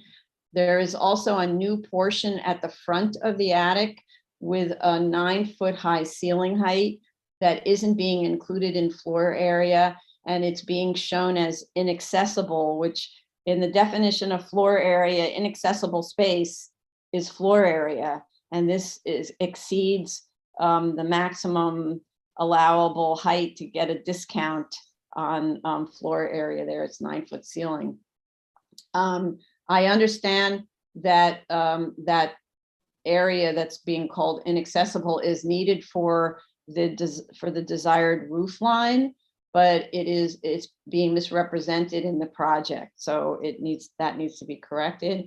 I also understand that due to the existing gabled roof, or it's really a combination existing roof of gables and other shapes,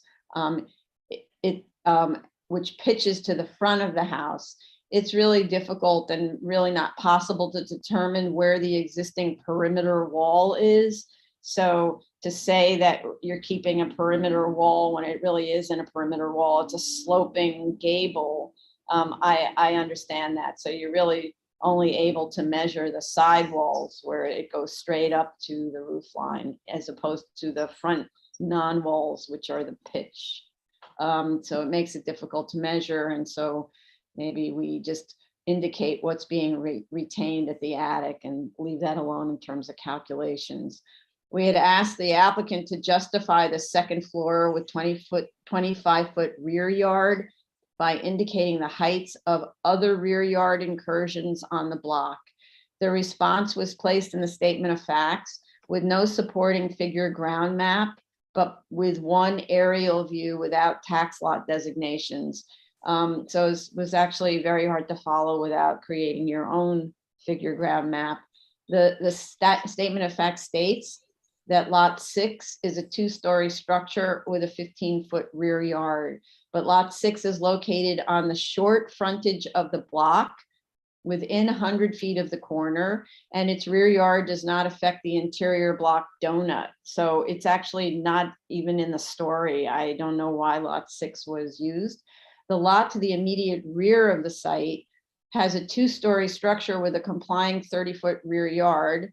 So that doesn't help the argument, nor do the lots 75 and 78, which are located to the immediate sides of the subject, each of which have 2-story structures with more than complying rear yards.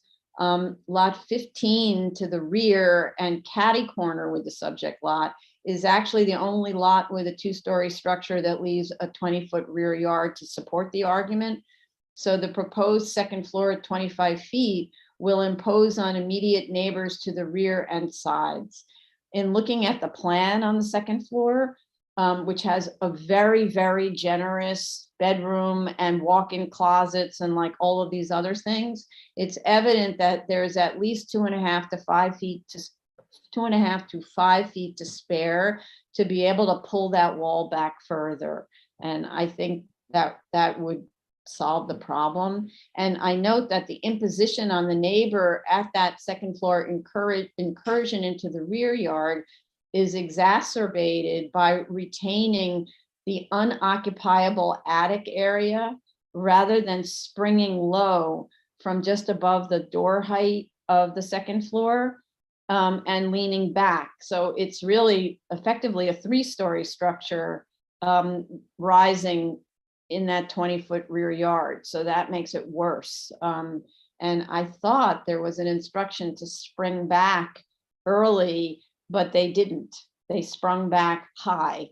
So it's effectively not having any impact on that. So I would say move the wall, you know, in terms of the planning, move the wall back 2.5 to 5 feet on the second floor, and then it doesn't matter about your spring. And I do understand there's a nice, I actually think the roof line's quite nice the way it's been designed, so I wouldn't want to mess with the roof line, but you do have to be honest about the floor area you're creating.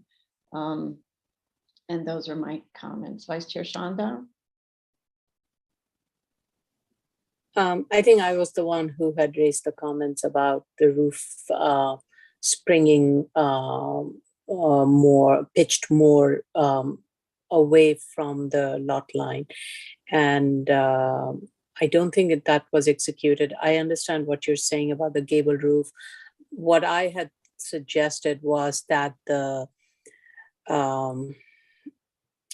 pitch of the second floor roof in the rear be more gentle, and that the angle of the pitch be less. Right now, the angle of the pitch is about 60 degrees or so.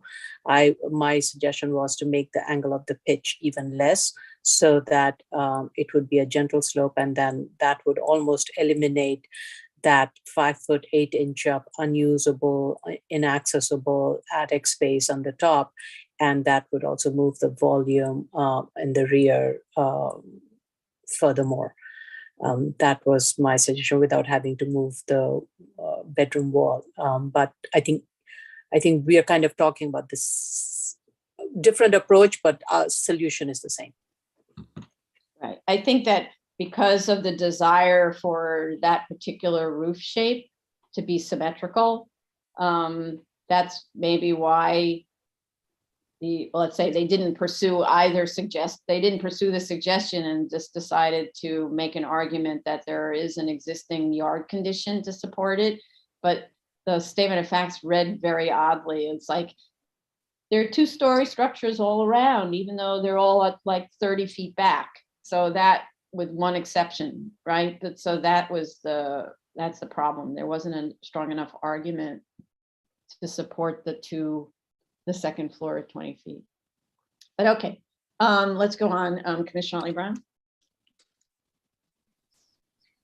Although there doesn't seem to be that much of a support for having a much smaller than 30-foot rear yard on the second floor, I really don't feel like I want to object to a 25-foot rear yard on the second floor, because it is showing a pushback. So it's not like the neighbors are going to be looking up at a wall that's protruding straight up for like 25 feet in their backyard, blocking sun or whatever. So I'm fine with it with the 25-foot rear yard on the second floor.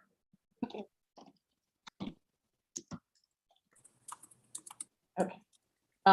Thank you. Commissioner Sheta.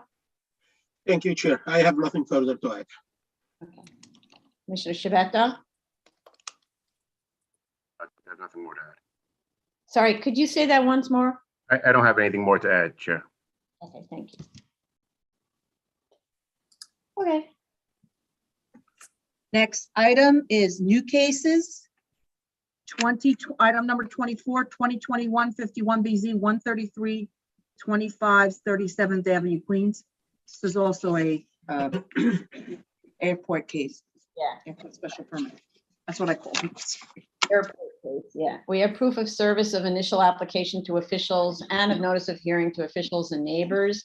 Community board recommends approval with 31 in favor and 12 opposed.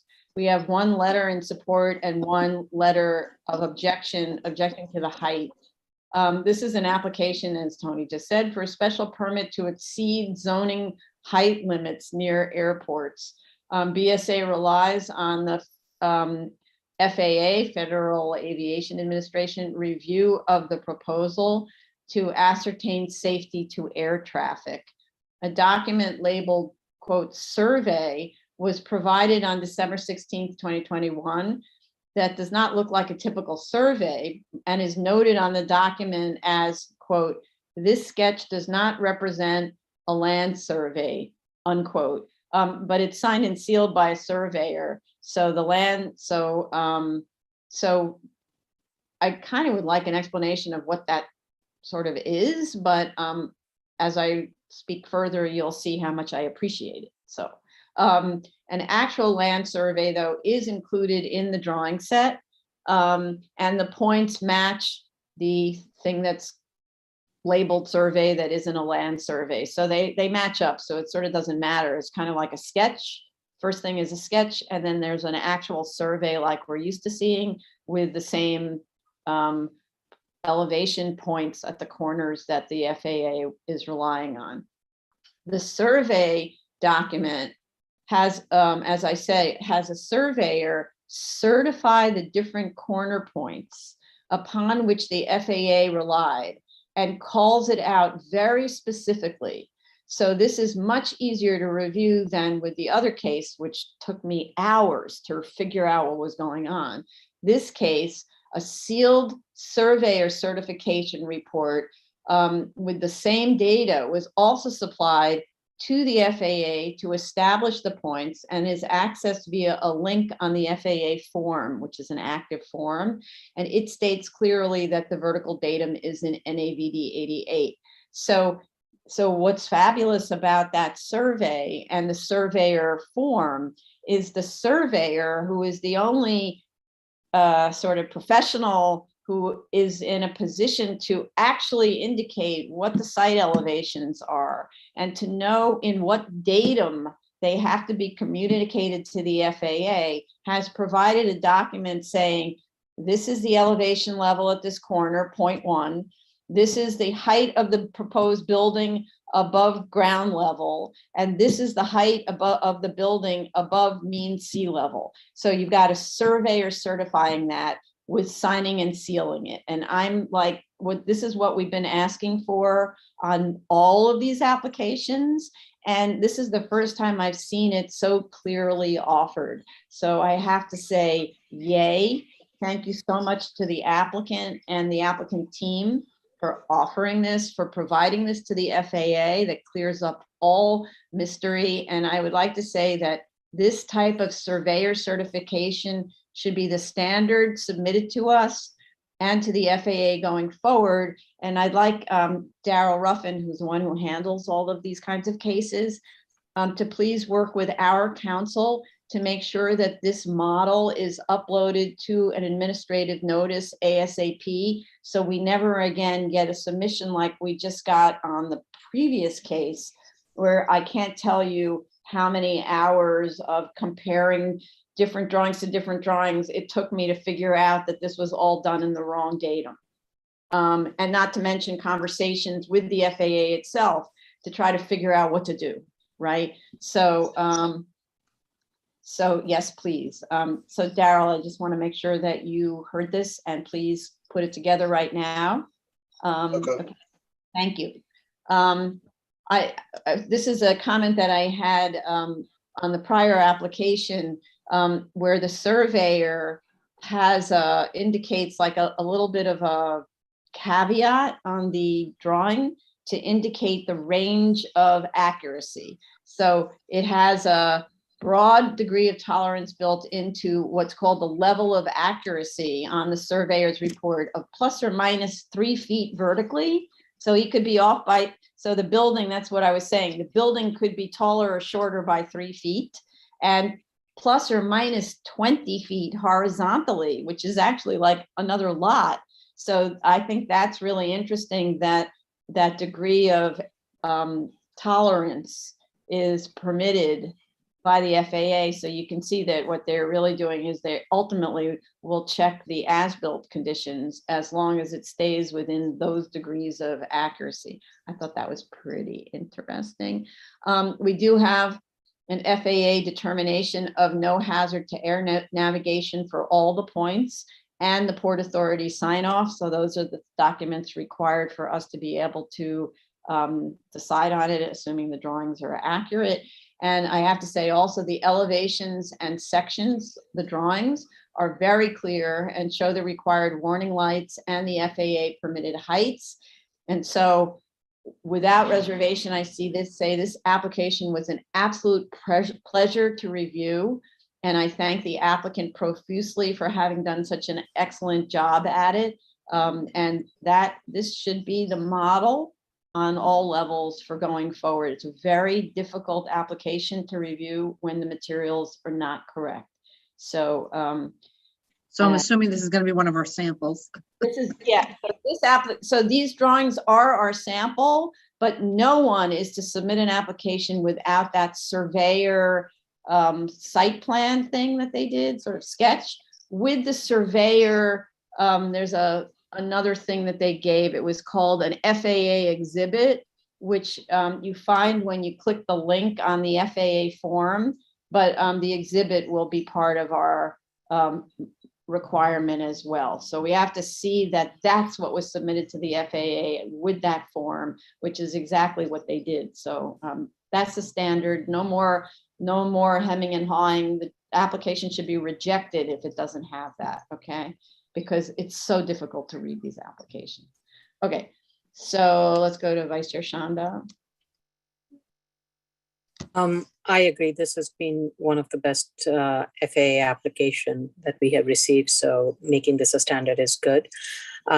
Just a couple of corrections that I noticed that needs to be made. And this is in the statement of fact. On page 4 of statement of fact, the applicant identifies the 4 points and the various heights. However, the point 2 and point 3 were interchanged.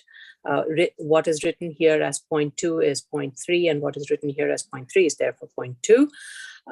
So that needs to be corrected. The drawing is consistent with the FAA determination. Otherwise, everything is fine.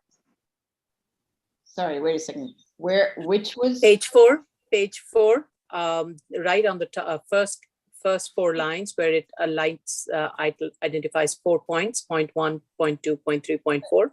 Page 4 of what? Page 4 of the what? Statement of facts. Statement of facts. Okay.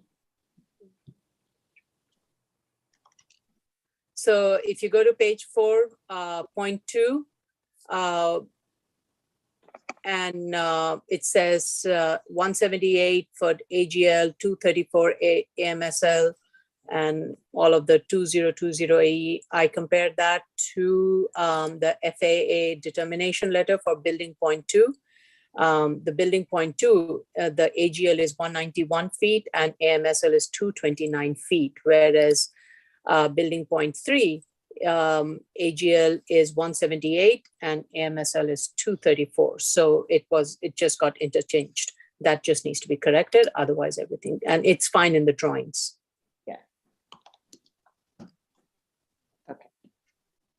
Okay. Commissioner Ali Brown. I saw the same thing. Other than that, I had no comment. Okay, thank you, Commissioner Sheta. Thank you, Chair. I agree. This submission is much more clear than the other one. It should be a role model for these kind of submissions. And I have nothing further to add. Thank you. Thank you, Commissioner Shibata. I too appreciate the submission. Sorry, your speaker is terrible. Starting. Nope. I too appreciate the submission, and I have no further questions. Okay. Thank you. Next item is 2021 56 BZ 341 39th Street, Brooklyn. This is a special permit for a school. Indeed it is. We have proof of service of initial application to officials and of notice of hearing to officials and neighbors. Community board recommends conditional approval with 2 opposed and 1 abstention, and the conditions say applicant continues to participate on the condition that applicant continues to participate in CB7's review and study of the 39th Street corridor with regard to truck traffic and pedestrian safety, and that they commit to an ongoing discussion for review and study of truck traffic and pedestrian safety on 39th Street. I'm not sure what the difference is, but anyway. And for further consideration, the board requests that DOT meet with Board 7 to discuss possible safety improvements to 3rd Avenue and 39th Street. The board has continuously been asking DOT to provide a forum for the board to voice issues about loss of life, etc. The board has been requesting this for over a decade. So I guess they want this applicant to facilitate that DOT conversation. Yeah, go ahead, Jella. I do want you to know that school safety DOT did receive this letter, and I let them know about that. So, and there was also a meeting 2 weeks ago, not with the community board, but with DOT and the applicant team. Right, I'm gonna get to that. Okay, Just wanted you to know they were aware of the community board thank you. request. Yeah. Thank you. There is 1 letter in support and 2 objection letters mistakenly placed in the void folder. So please take them out of the void folder and put them in testimony. The objections state that there is already too much traffic, no staff parking proposed, and that students will congregate on the sidewalks.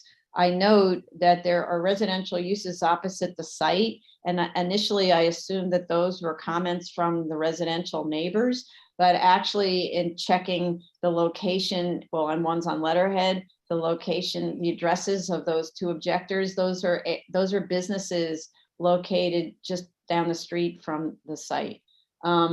So I think their concerns are reasonable and the applicant should address them.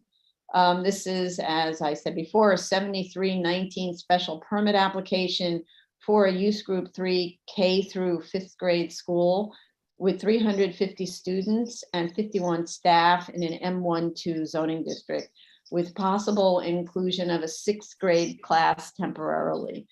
On the threshold findings, applicant submitted its charter issued by the New York State Board of Regents and SUNY's Commissioner of Education and went through the analysis required of a zoning resolution 1210 school. The site is less than 400 feet from a zoning district where the use would be allowed as of right. There is one very well prepared chart of potential sites in as of right areas. The one site that I don't understand, which also wasn't explained in any detail in the statement of facts, is 540 Atlantic Avenue, which is in a C24 R7A district with 58,000 square feet. The comment is, quote, not viable, not conducive to school use. If they could explain that further. We didn't receive any kind of programmatic needs analysis to help us understand why 3 floors, unless I didn't find it, maybe it's someplace or didn't download when I was reviewing, something like that. But I didn't see any kind of programmatic needs analysis to help us understand why 3 floors in the building are needed for the breakdown of administration versus classrooms are needed, or for the breakdown of administrative versus classrooms. I actually can't tell from either the statement of facts or the plans how the school is proposed to operate. There is only a chart indicating 55 children per grade, but no information on the number of homerooms for each or for other classroom types and which group uses them. There are some schools that don't work with homerooms, but I doubt it for such little kids. So I really didn't understand how the school works. With respect to the floor plans, the school is proposed to occupy only the 3 lowest floors of a 10-story building. So as with other schools of this type, where they're basically tenants in a commercial building, we have to be very careful to separate strangers from the children and to not allow any access to school floors from within the building, and to isolate to the extent possible children arriving at school from people unrelated to the school whose business is with the upper building levels. So with respect to this, and I have to say this out of experience being a New York City kid who was menaced, not infrequently, by neighbors or whatever as I'm going to school. And I went to school in a manufacturing district. So that's the issue that I'm always responding to. I know what it's like to go to a school where you're surrounded by maybe not, by some not well-meaning people who prey on children. So with respect to this, I'm not understanding at all how there is no internal staircase proposed that links the school floors or an internal elevator for the same purpose. This means that children will use the same fire stairs and elevators to get to their classes as strangers visiting offices and making deliveries to floors above. Not only that, the layout requires children to enter the public elevator lobby at the second floor to go from one classroom to another or to access the second floor playground. We are only talking about an elevator and an internal stair from cellar to second floor, which is not a major cost or effort. A hydraulic elevator or a lula, which is a special type of elevator for the disabled, so you qualify for ADA accessibility. Either of those would do the job. I actually don't even find a passenger elevator to the cellar level. That's just not permitted. So I'm very confused about the internal plan that doesn't seem to be concerned about the safety of the children or even ADA access for them. There's a diagram in the plan set that indicates that stair B is for internal school use, but the floor plans don't agree. They say it's general building use. And I don't see how you can restrict use of a required egress stair for the upper floors. You just can't. And the note merely says the doors to the school are controlled somehow, but the only way for children to access other floors is to share the stairs with strangers. Stair B is not merely an emergency egress for the school. So again, you cannot use that as your internal connection unless it's cut off from the rest of the building, and you can't because it's a required means of egress for the rest of the building. Moving to the program, I'm not clear on which grades are in which classrooms. If this is a K-5 school and small children are normally at the first floor because of how difficult it is to sort of escort them up and down stairs and so on, why would you put so much administration and a science classroom at that level? And science classes would be for older kids, not K and first grade and so on. So they need to explain that to me, but also indicate on the plans which grades are in which classrooms. There's also this hatched area at the first floor, which is actually a loading dock. They need to label that as a loading dock. It's important that we keep this in mind relative to where children arrive and congregate. DOT also made a comment about the loading dock and requesting representation from the landlord that the loading dock wouldn't be used during school arrival dismissal. I don't know that the loading dock is in this case used that often given the occupancy. I don't know, but we had an experience like this with another school where the landlord refused to restrict access to the loading dock. And so, then you have real management issues. At least the entrance to the school is not right adjacent to the loading dock the way it was in that other school. I'd also like to understand what is the occupancy at the second floor playground terrace. They don't show it. DOT issued a comment letter that also needs to be addressed. It's very concerned about this site. Just to summarize their comment letter, it says, for a school to move forward at this location, we recommend that the school ensure that school buses and family vehicles would not dwell in the curb lane beyond the time necessary to board light vehicles. Double parking would not occur in front of the school. Family vehicles would not drop children on the opposite side of the street from the school Family vehicles would not make U-turns in front of the school. Public buses would not be unnecessarily obstructed because both of these lanes are bus lanes. The loading dock within the building would not be accessed by vehicles during morning arrival, afternoon dismissal, or after school hours. Vehicles would not park on the sidewalk on the block face of the school. I'm reading from DOT's letter. In applicant's representation to DOT MTA, which is dated December 7th, 21, there are two charts and titled Projected Modes of Student Travel. One chart is what's known as the previous data set, and the other chart is known as the new data set. The differences between percentages of each modal split in each chart are very significant. For example, in the previous data, automobile split accounts for 15% of the use of the, let's say, of the arrival, and yellow bus for 55% of the kindergarten to fourth graders.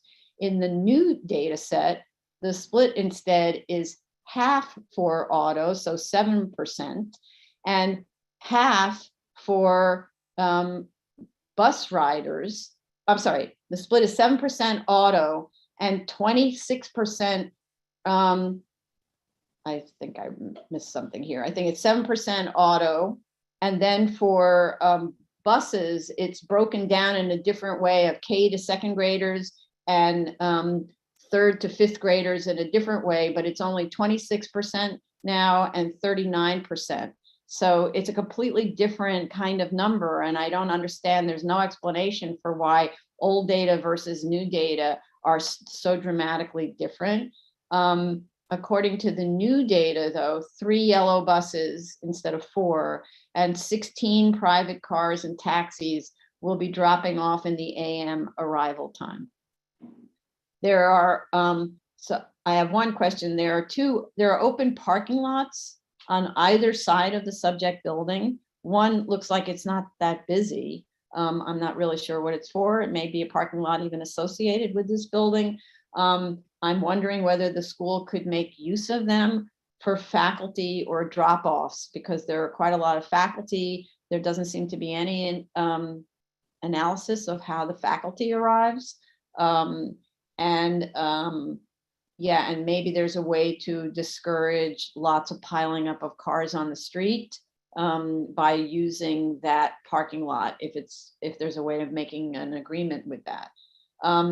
39th Street appears to be also a major access route to the waterfront, large-scale wholesalers, and industry city. So whatever goes on here, the concern is from both DOT and those other, the neighbors, that loading and unloading of children will block the easy flow of both the buses and all of the trucks and everything that have to continue down to the waterfront and make it to the wholesalers and to industry city. It's a major route.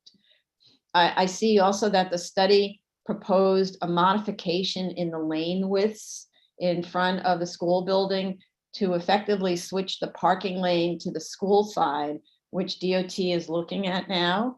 And it issued comments on including the need for them to conduct level of service studies, which is obviously what the big issue is.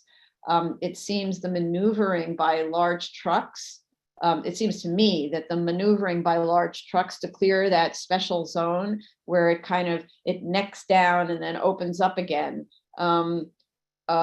that might cause traffic slowdown, which is why they're looking at that level of service analysis.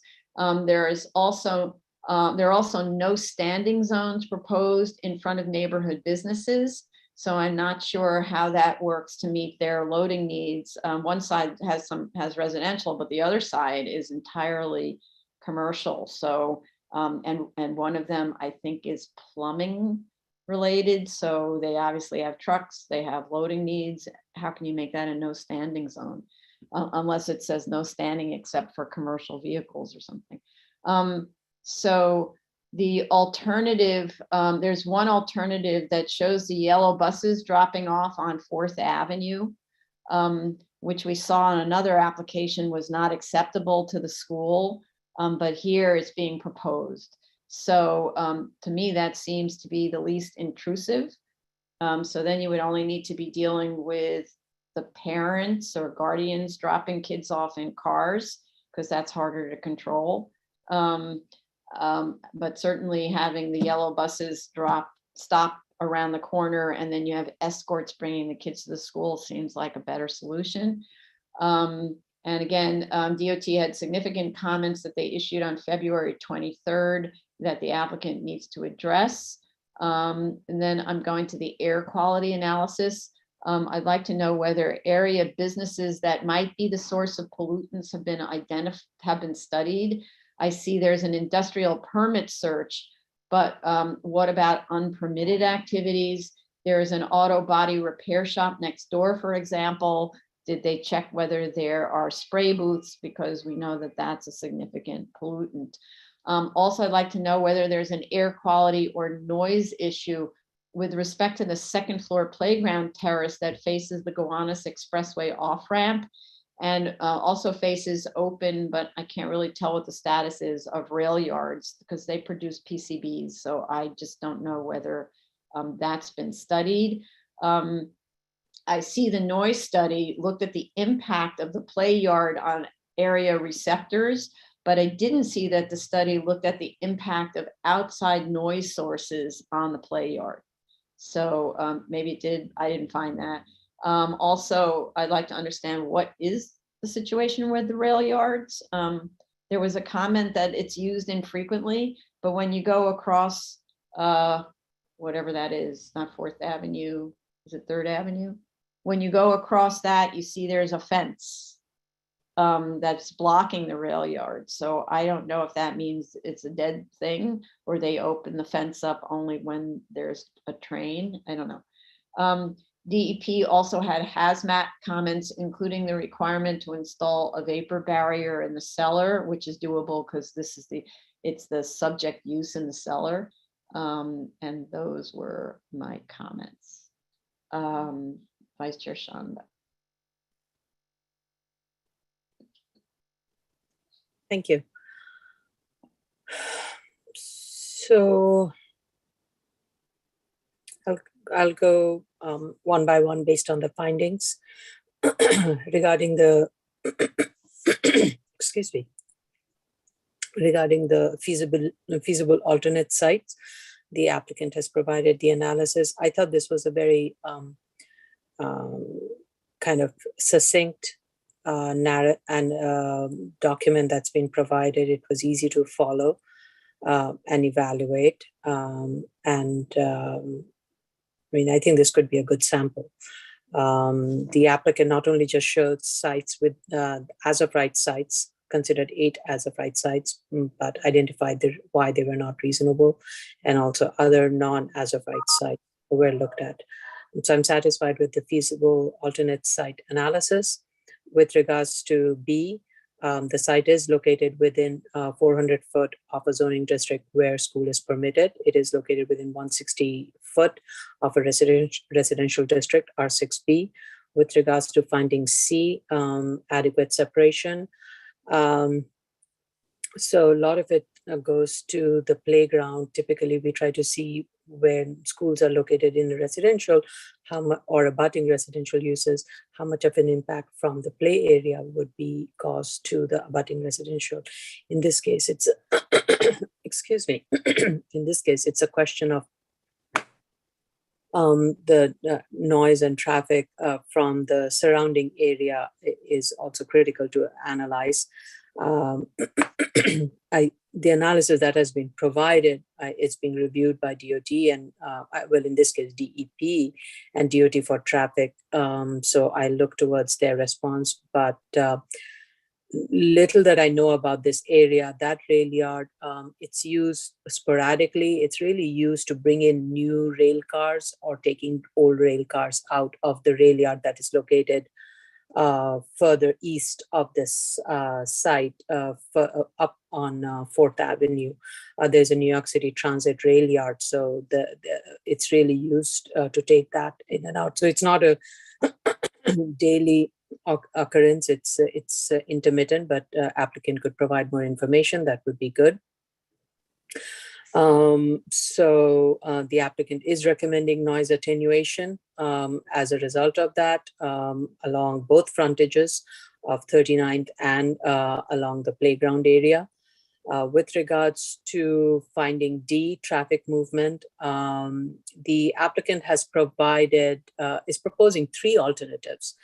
And I will look towards DOT to identify which one would work best, both in terms of operation of the traffic flow and the school's management of the flow of the children, guardians, buses, and the maneuvering of all of that, and the safety. So I look towards that for that analysis. And other than that, I thought the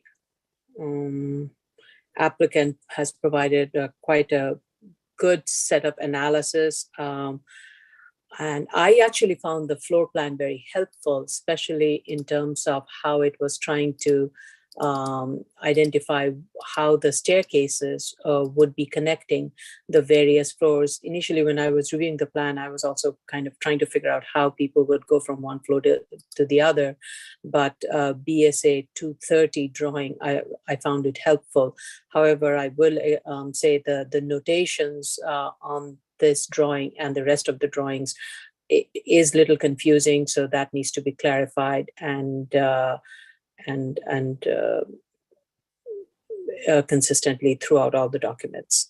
And this area is rich with schools. There are a lot of as-of-right schools that are located along the 4th Avenue corridor. And so this would be just one of many where the parents are bringing their kids, and these are toddlers, so they are not going to be walking by themselves. A guardian will be with them to walk them and cross and help them cross 4th Avenue to get to the school. So this is a corridor where school children are constantly walking. So that is just a footnote for me. But that's it. Thank you. Thank you. Commissioner Otley Brown. I too thought that this was a very good application in terms of its preparation and the detail that they provided to us.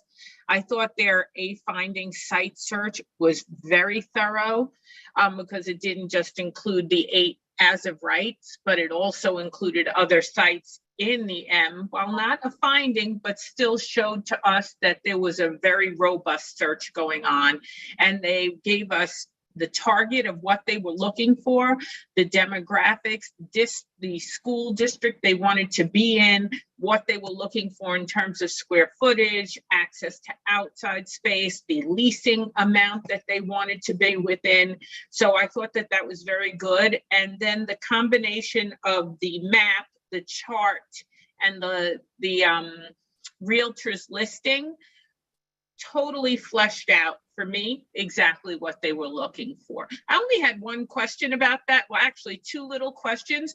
When they talked about their site search target demographic in Community Board District 15, and they showed the map of the borders of it, they talk about all the different neighborhoods, but they don't even mention Sunset Park, which is where this is located. So I was wondering if that was an omission or if there was some kind of a rule regarding pulling students from Sunset Park, maybe because they're already being sent to other schools within that area. So that was just a personal question on my part. Why nothing from Sunset Park? And the other question I had to do with their leasing amount. They talked about targeted leasing amount was $30 to $40 a square foot per year for school space that they wanted to lease. And there are like 1 or 2 spaces where they say they would rent for too high a price per square foot. I was just curious, what were those spaces asking per square foot? If they had it, I would just like to know. Other than that, I felt that that they actually did a good noise analysis in terms of what would possibly impact the school. The school does back up to that set of train tracks, but we know from other applications that those train tracks are rarely used. And so the fact that they didn't pick up any train noise in their noise analysis testing, I wasn't surprised. It just basically validated the claim that was made by this applicant as well as other applicants who have had schools that back up to this set of tracks. So I was fine with that conclusion that their noise would primarily be in the rear from the students playing on that balcony. And so I felt that, okay, the window wall attenuation would be a sufficient protection against that kind of noise. As for the last finding, the D finding, while I don't think that all the children are toddlers, they are K through 5 ultimately, so that's elementary school. I do agree that elementary school students most often are accompanied by their parents until they hit the later elementary years. And so I felt that being accompanied by your parents would ensure the safety of the youngest children.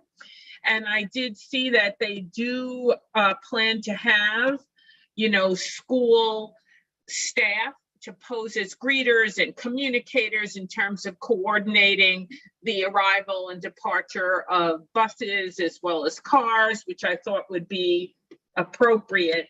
To me, the only issue that sticks in my mind would be the control of the vehicles that would be using those 2 loading zones that are smack in the middle of the 2 entrances to the school. And so that would be something that I would like to have a little more comfort in allowing. And so the applicant can definitely do more to comfort me about the safety of children and the use of the loading zones. And other than that, I think that this is actually a good location for a school in terms of industrial areas, because we have seen schools that have wanted to locate in areas that are absolutely hazardous from our point of view. So I thought this was rather benign. Mhm. Especially because it's right opposite residential. So it's like a bizarre M district in a certain way. Exactly. Thank you. Okay, Commissioner Shaitan. Thank you, Chair. I go over the findings. Regarding the A, I believe they did an excellent job on the site search. So I believe I'm past A. B, the subject site where the submission is within 400 feet of an as of right district. So B is okay. Regarding C and the noise shielding or the shielding from the noise for the school, I believe it could be achieved easily. The only major concern for me is that railroad tracks and the passage of the train from time to time. We did look at similar sites next to tracks, railroad tracks. I believe one of them was the last one was in Queens. That was immediately adjacent to LIRR, and they were successful to provide the needed window attenuation for the school so they can shield it from the noise. The only finding that I'm still circling around is the D finding, and I do have concerns regarding the traffic and the safety of the children going to the school and going out of the school. 39th Street, and I did look at, in looking into this, I did look at some feedback from DOT and some recommendations as well. 39th Street is kind of it's a narrow street. It's not that wide. It's a 2-way street. And I have seen that DOT indicated that switching this into a 1-way street would be the mission impossible.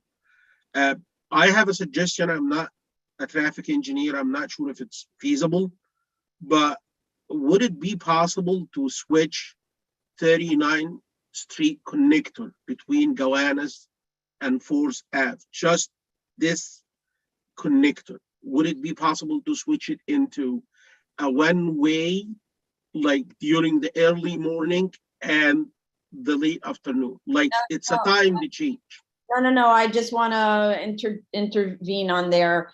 DOT, if you read the analysis, DOT was very clear that this is a major through route to the waterfront and those industrial uses. Because of the off ramps of Gowanus, there's no place else to have that access. And so they cannot make this one way. They looked at making it one way and decided that they cannot. So that's they already looked at that. I read that, and I'm not talking a permanent change. I'm not talking about the permanent change. I'm talking about just probably 2-hour time window in the morning and 2-hour time window in the afternoon. That would help significantly mitigate the safety issue. I'm just throwing it there. If they want to look at it, I started with saying I'm not a traffic expert. That I have the same, I share the same questions regarding the adjacent parking lots, whether they could be like rented or it could be some sort of an agreement between the school and the owners of these parking lots. If this is achievable, I believe it's either or. If they can, if DOT can think of that time to change, that would help.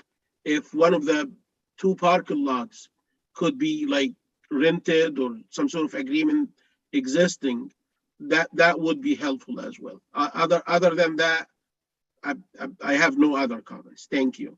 Thank you. And Commissioner Shabeta. Thank you, Chair. I agree with many of the statements that were made. With the findings, I'm satisfied that there's no, I was satisfied with the no feasibility site analyst. I'm also satisfied with B.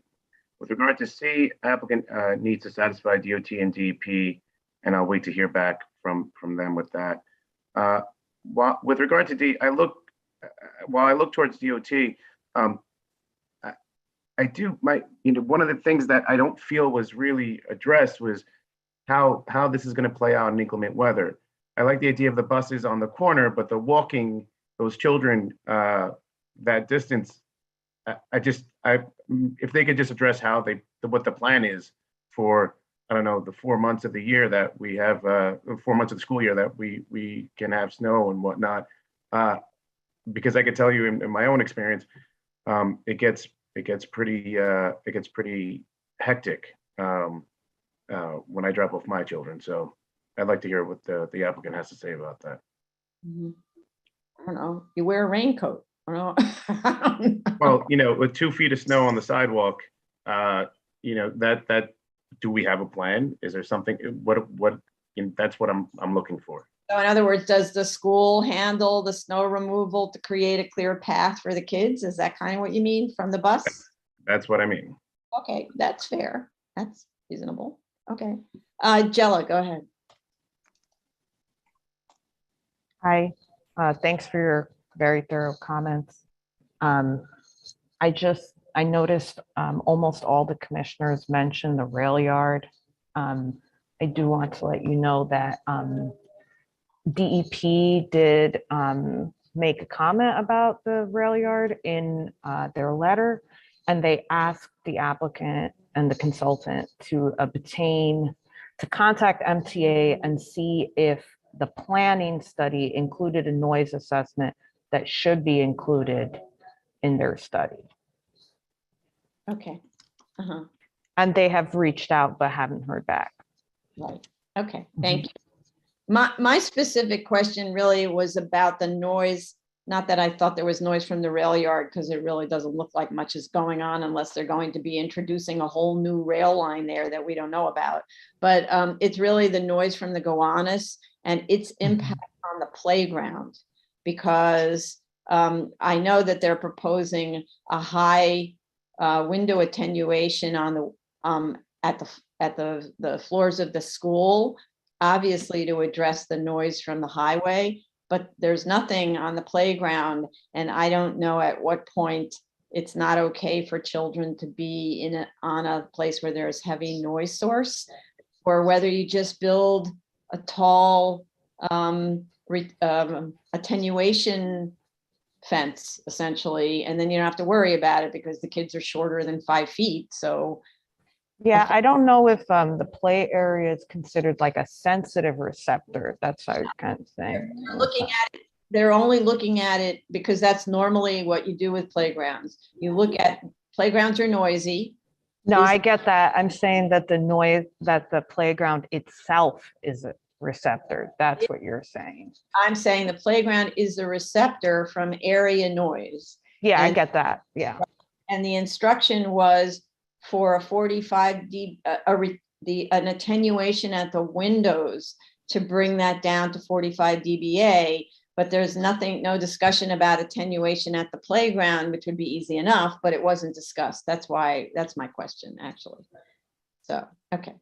All right. So that's it. So this concludes the public review session. Okay, so I would like to take a 30-minute break and we come back for the hearing at 1 p.m. then, okay? All right, thank you. Thanks, everyone.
Okay, if everyone could come back, please.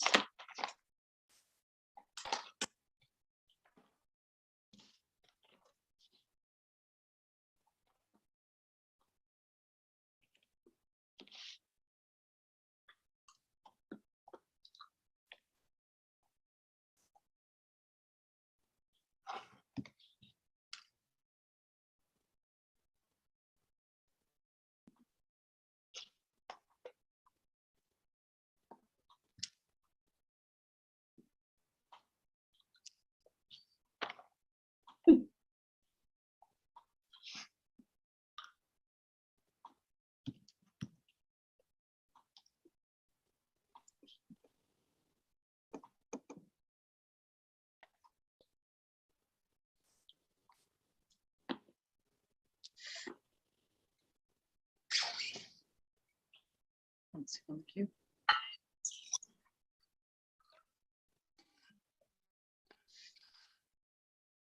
We up, Steve? No. No, not yet. I don't see the live.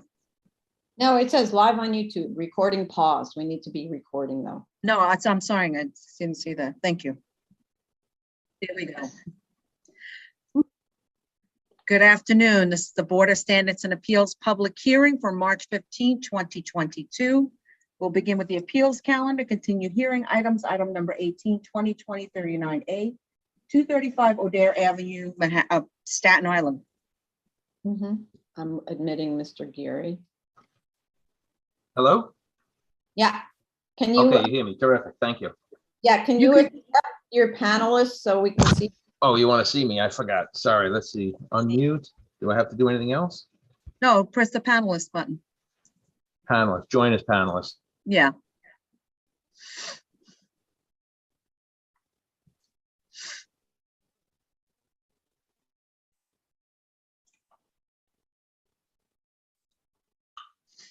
Now you muted yourself, Jeff. Unmute. Start video. There we go. Okay, you don't have to be sworn in, so you can proceed. Okay, so we had the review session this morning. I was able to listen to that. If I could, yes, there was confusion. I thought we were going to run out of time. I had fallen. I had some surgery in between the last time we spoke. I wasn't sure I was going to be able to get some of the materials to you guys in time, but working sort of round the clock with Ghislaine, I was able to provide everything I think that you guys were looking for. DOT originally, let's go back to the fire department for a second. They had asked us to file, we were going to sprinkle the building, but they had requested that since we're on a corner, we file an application through the fire department because both streets are deficient. Now, they don't have a problem with the sprinkler system, but because both streets are deficient, substandard width, their process is to request a formal application through the new portal. So we were able to file an application that is currently under review. We have comments back. They'd asked us to provide a narrative, which we have, and that is sort of, there are no comments back from that resubmit. Going to the DOT, we have letters from the Department of Transportation, says we have no designs on this street. I think Ghislaine followed up a little bit further up the chain to a Tika Garand at DOT, which he's a little higher up the chain. He said, hey, maybe you should demap. We've spoke to some of the folks that I'm familiar with about demapping. It is a kind of a 4-year process. So we're pending this discussion, whether or not we have to try and go forward with that. From our last session, you had asked us to make some edits, which we have. The hardy board siding, which you had talked about, removal of the fence that was there, provisions for the BPP. That the BPP has been filed. It's, I believe it's been filed, or it's in queue to be filed, waiting for whatever happens today, I guess, if we're going to move forward, you know, to spend the money to do that from here to there. You had noted that the PDFs, when I highlight them, or somehow when you get to them, the highlight. So we had sent an original set without highlight, and then Ghislaine asked us to highlight so it's easier to find what the edits are. So you have a clean set without highlight and a set with highlight. So in future, don't use the highlight feature, use the cloud. Put a little circle. Revision. I'll tell you what happens, the building department, if you send a revision cloud, they think it's a PAA. So we are, but for you guys, anytime moving forward, we'll do that. Yeah, clouds are good because the PDF doesn't work with the highlight. It doesn't know you're supposed to have transparency on a highlight. I don't know why. Got it. With regard to the street trees, yes, we are we fully intend to provide street trees in accordance to the both streets, as required, because it's a corner lot, 1 for 25, I think is a calculation on the plans. Whether or not the parks makes us plant where the trees are or pay into the fund, we'll do whatever the parks directs us from the park submission.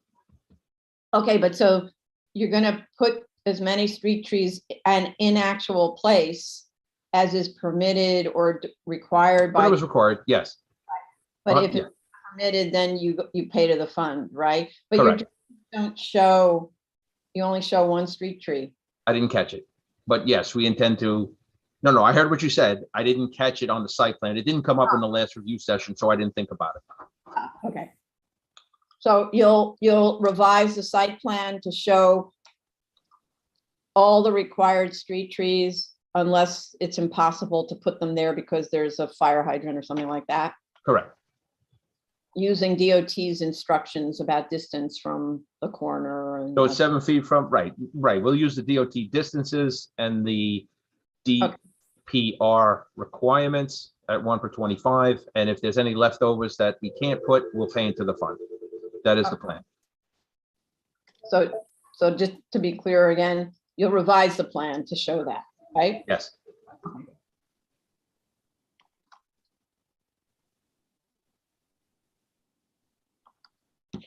Anything else? That was everything I got from the review session. Yeah, I agree with you. Okay. You have DEP sign off, Jeff? Right. So yes, Commissioner Shahada noted that he had saw that the DEP was okay with our application. They have no issue. I believe that was forwarded. I mean, obviously, if Commissioner Shahada saw it, he noted that he saw it. No, but so it's not really a sign off. It's more that DEP said, we think you should map. But in addition, we think you should have this, that, this, right? So I said. Let's back up a second. DOT said that. Tony was asking about DEP. Sorry, DEP. Yeah, I'm sorry. So, right. DEP has no objection to what we're proposing. Right. Okay. All right, then. Let's go to the public. Sorry, I'm chewing. Let's go to the public. So the case we're currently discussing is 2020-39A, 235 Oder Avenue, Staten Island. It is a general city law section 35 application. If you wish to call in, it is 646-558-8656. You will enter the webinar ID number, which is 940-867-8627-8914, and press pound. You will be asked to enter participant ID number, which you don't have to do, and just press pound. You'll be permitted into the Zoom room. Press *9 to raise your hand, *6 to unmute to speak. And if you are in the Zoom room right now, please raise your Zoom hand. Okay, so we'll give them a few. See if there's anyone in the waiting room or who calls in. I'm talking slowly, so we have time for them to get the time delay on YouTube. Okay, so how much time do you need to revise the drawings to show street trees? But other than that, I can't think of anything that you need to do. Jeff, are you waiting for fire department variance response? I variance don't know application? that I need the fire department for you guys. I think they've Okay. already given their I comment mean, we that, do, but what I mean is I don't know the protocol. that- Okay. no, we have Chief Daly. Yeah, let's find out from Chief Daly, who happens to conveniently be here and could tell us. Thank you, Madam Chair. I did speak with Captain Malloy in our city planning unit. He expects to issue a letter of no objection in approximately 2 weeks. Okay, thank you. You're welcome. Thank you. All right, so that answers that. So we need to wait the 2 weeks for fire department, but other than that, how much time for you to revise your drawings? Realistically, after today, I would revise the drawings. I would have someone in the office revise the drawings today. So how much time do I need? If the fire department needs 2 weeks, we'd be ready by 2 weeks for Okay. sure. Right. All right, excellent. So then I would like to make a motion to close. Chair Promoter, Aye. Vice Chair Chanda. Commissioner Otley Brown. I Oh, we- can't hear, I can't, Aye. thank you.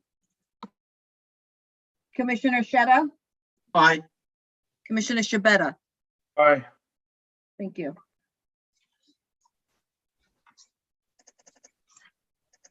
Thank you for your Okay, time. we'll get back to you with a date. Yes, Thank well, Stay safe. you too. Zoning calendar, continued hearing items, item number 19, 2020-86 BZ, 15 Parkville Avenue, Brooklyn. I don't know who this Neil Weiss. is. Neil? Is it Neil? Yeah. There he is. Okay.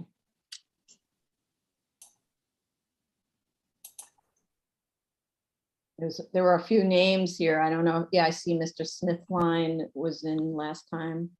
Hi, good afternoon. Neil Weisbart on behalf of the applicant. I also would like to add Eugene Metkiev from IMC Architects, Kovid Zaksana and Jeff Smithline from Sam Schwartz, the Environmental Consultant's Office, as well as Seth Wright from Philip Habib's office. Okay. I think they're all there. Can everyone unmute themselves? And if you can, provide a pitch, join as a panelist, please, so that I can see you. If you can.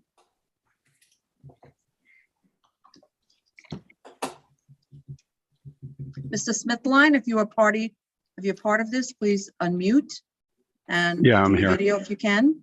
Okay, Let me just figure out the video. well, you can join as a panelist.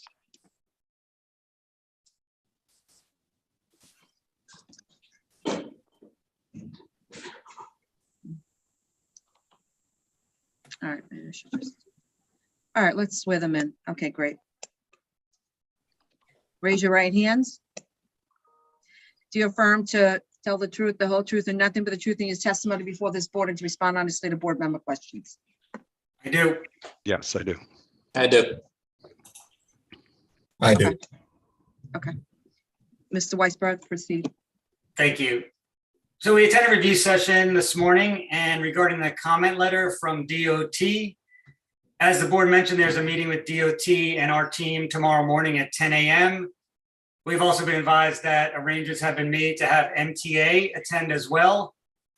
We expect to resolve these open issues with DOT expeditiously, and I would like to introduce Kovid Zaksana and Jeff Smithline from Sam Schwartz office to further discuss. All right. Yeah, good. Frankly, it's like whatever DOT says and MTA says, that's what, Well, yeah, okay, so that, yeah, that's great to hear. We thought, just wanted to confirm this. So we're gonna work with DOT. We will be in, believe Jella will be on the call tomorrow, but regardless, we will follow up with an update to Jella and just keep her up to date on status with DOT. Mhm. Okay, so I'll move to the other issues that were raised by the board. Regarding the ZR 43-303 side yard issue, the applicant understands the risk of not seeking a ZRD1 at this time, but respectfully request that the board take the approach, as they mentioned, to include in its resolution that they take no position on our interpretation that ZR 43-303 is inapplicable to the site. And I spoke with the applicant, and they understand that if some reason DOB doesn't agree with the interpretation, that we'll have to return to the board, but they're willing to take that risk. so, but I don't understand. Why not do it now? Just for timing wise, we are here that there's a significant delay at DOB, and this is the path that the applicant wishes to proceed. What does it mean, significant delay? I've heard it could be 2 or 3 months for getting a ZRD interpretation, but the applicant completely understands the risk and the board raised that they could put it in their resolution and they wish to proceed, if that's possible. What if we could get it done faster? In other words, it goes through council's office. Yes, they I'm can. not, I'm not sure. I'm gonna have to talk to the applicant after this hearing, and I can get back to Daryl or Ms. Matias about that. Okay. Mhm. Okay. All right. As to why the applicant is not utilizing the split lot provisions of 77-11, as well as some substantial improvements to the pedestrian experience along McDonald Avenue by the proposed design, I'd like to introduce Eugene Metkiev from IMC Architects to briefly explain the rationale. Hi, good afternoon, everybody. So with regards to 7711, that is a voluntary provision that would take the district boundary line and move it onto our property line. And we believe that if we were to follow that zoning resolution, then the portions of 43-303 would apply to us. So because we don't believe that the side yard provisions of 43-303 apply to us, we're not taking the voluntary provisions of 7711. But with that said, Madam Chair, I believe one of the comments you made with regards to the use group 6 in the cellar, I agree with you. We would have to amend our plans to eliminate the portion in the cellar that is use group 6 within the R5 district, as it wouldn't be allowed. But what about the fact that you've got an accessory use group 6 access on the first floor? So that parking ramp, we don't have any actual parking located within that district. It is simply ingress and egress, and it is our understanding in the past also, DOB has approved that as a permitted obstruction in the residential districts because parking is permitted in the R districts for community facility uses. So that would be the underlying use that is allowed for both. I don't get it. In order to have the ramp access the cellar, to access the parking, you need to pass through the R district in order to park commercial accessory vehicles. So this is another one where I'm like,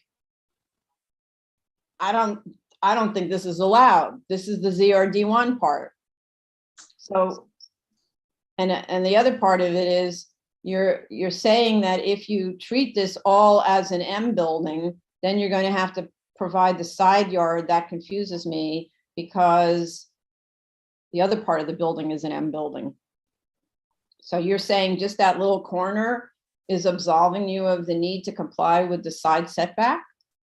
Well, at that point, that portion of the lot would be coincident with a residential district. So for that portion of the lot alone, we would need to then comply if we follow those voluntary provisions. On the Lawrence side, even if we apply this provision, the neighboring lot is entirely within the M1, or the portion that joins our lot at least is entirely the M1 district. So that provision would not apply there.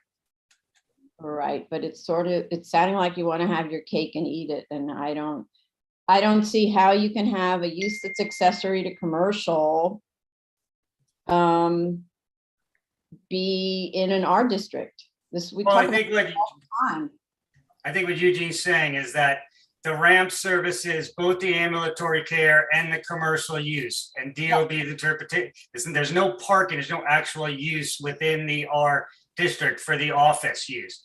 The only thing is a small portion of the shared ramp where DOB has allowed a commercial ramp to be used in an R district. So I would access the commercial spaces. I would have to say, show me. So I don't think for me, it's not an option. You need to go and get a ZRD1. We can help expedite this. So it doesn't take 3 months, but you have 2 issues of concern that affect the shape of the building and would completely relocate your ramp if DOB disagrees. So it's too fundamental to the form of the building. And you saying DOB has allowed, show me where it's allowed. Show me their recent decisions that has allowed it, as opposed to, your wish and hope that they allow it. This is what we do that's standard. So saying you don't want to get a ZRD1 doesn't really make sense to me. Plus you have all of this issue with DOT, and MTA. So we can we can ask the question quickly of law department, of the counsel's office at at DOB, and get this cleared up, because you're relying on too many, let's say, abnormalities at the, and Commissioner Shanda, I'm just going to ask for the ZRD1. I don't want to hear an argument about it, all right? So I'm not recognizing an argument about the ZRD1. I want this thing, okay? And it's not going to I take. just wanted a clarification from the applicant regarding a question. May I ask that question? So my question to to Mr. Eugene is, if this was an ambulatory care facility, which is permitted as of right, would an accessory parking be permitted and a ramp be permitted? If this building were fully an ambulatory care facility, then that ramp, the location of it, would be permitted as of right. I don't think there would be any questions asked about it. Okay, thank you. Okay. No, and I wouldn't question it either. It's accessory to a permitted use in the district, right? So, all right. All right, so let's go on to whatever the other things are. Yeah. So one of the points is, and Eugene is going to speak to that, about the substantial improvements to this site, the proposed design, the substantial improvements that this will create to the pedestrian experience. And I know the board keeps stating that city planning has regulations where they want to see use group or commercial uses on the ground floor. But I just want to let the board know that other than an M16D district, which permits residents, and certain limited special districts, the mandatory ground floor commercial use provisions do not apply in M districts. So I just want to put that out there, but we do believe the board asked for retail space. There was no intention to provide retail space when this application was filed. The applicant provided a 550 square foot retail space to help enhance this pedestrian experience, as the board has asked. And Eugene has some images just to show that McDonald Avenue, I'm sure when you went on your site visit, you saw that both the north and south of the site are warehouse uses, auto related uses. There is no retail presence. And so Eugene will show, if he can share his screen, the substantial improvements to this neighborhood by the proposed design. Yeah, so I did want to take a moment and speak about that for a second. You know, the design that we're presenting, or the design that we're proposing, we believe is a holistic design that ties the character of the building above to the portions below. The parking is designed to be integral to the building facade. We are proposing a translucent glass that would, in many ways shield what's happening in the parking area, but still create a sense of openness at the streetscape. We're adding the retail component on the corner, as well as the entrance on the intersection of McDonald and Lawrence. And what you're seeing here is a dusk shot render that shows the proposed street lighting scheme, where we really do want to activate that streetscape and make it a warm and welcoming part of the neighborhood. We don't want it to be closed off and dark. Can I ask you a question, Mr. Mekdiev? Architect to architect. When you walk down the street and you walk past a facade that has nothing to look at, not even like decorative gargoyles, what happens to you as you walk down that street? I don't think a facade that you are describing right now is necessarily welcoming, but I also don't think that is the facade we're proposing in this case. You didn't answer my question. I said, I don't think that the facade that you are describing is necessarily welcoming. I'm not describing a particular, I'm talking about, and anyway, I'm trying to understand when you say welcoming, you've got, when you say translucent, it means blank, and that maybe there's lighting behind it from the parking garage, but otherwise it means blank. There's no activity behind it. So I'm going to ask the question again. When you walk down a street and the facade doesn't have anything going on behind it, let's say it's closed storefronts because they're all they're all vacant. What's your experience on the street? I'm talking about how you personally experience the street when you personally walk down the street and there's a blank facade. I think that if there is street wall articulation and some architectural interest, for me personally, whether there is a blank storefront or a solid wall, I once again, as a personal opinion, would not be against that. I think the issue for me becomes when you look at brutalist architecture and you have completely solid facades for an exorbitant distance, and that creates kind of an ominous presence about itself. But I think that when you have some architectural interest and you have ins and outs, and you have interesting lighting, and you have glazing and portions of brick, and you have anchoring components on the corners of activity, I do think that that is an interesting street and one that I wouldn't mind being a part of. Okay. All right. Not what I studied in school, but never mind. On to the next. So those were the issues. We don't understand DOT is the big issue with the comments, and we believe we have responses, and pending the meeting tomorrow, we'll let the board know. It sounds like you're requiring a ZRD1, so we'll get with our team and figure that out. And otherwise, I don't believe there's any other open issues that were discussed at review session. Correct. I think that's right. I'm just looking at my notes, right? Second. Oh, no, the no action question. Well, we're gonna have to figure that out with DOT tomorrow. Unless, COVID, you want to speak to that? Who's the environmental consultant on this? COVID, Saxana from Sam Schwartz and Jeff Smithline. Okay, so sorry, Mr. Saxana, did you prepare the EAS or only the traffic analysis? We prepared the EAS. So how did you, what is the no build condition?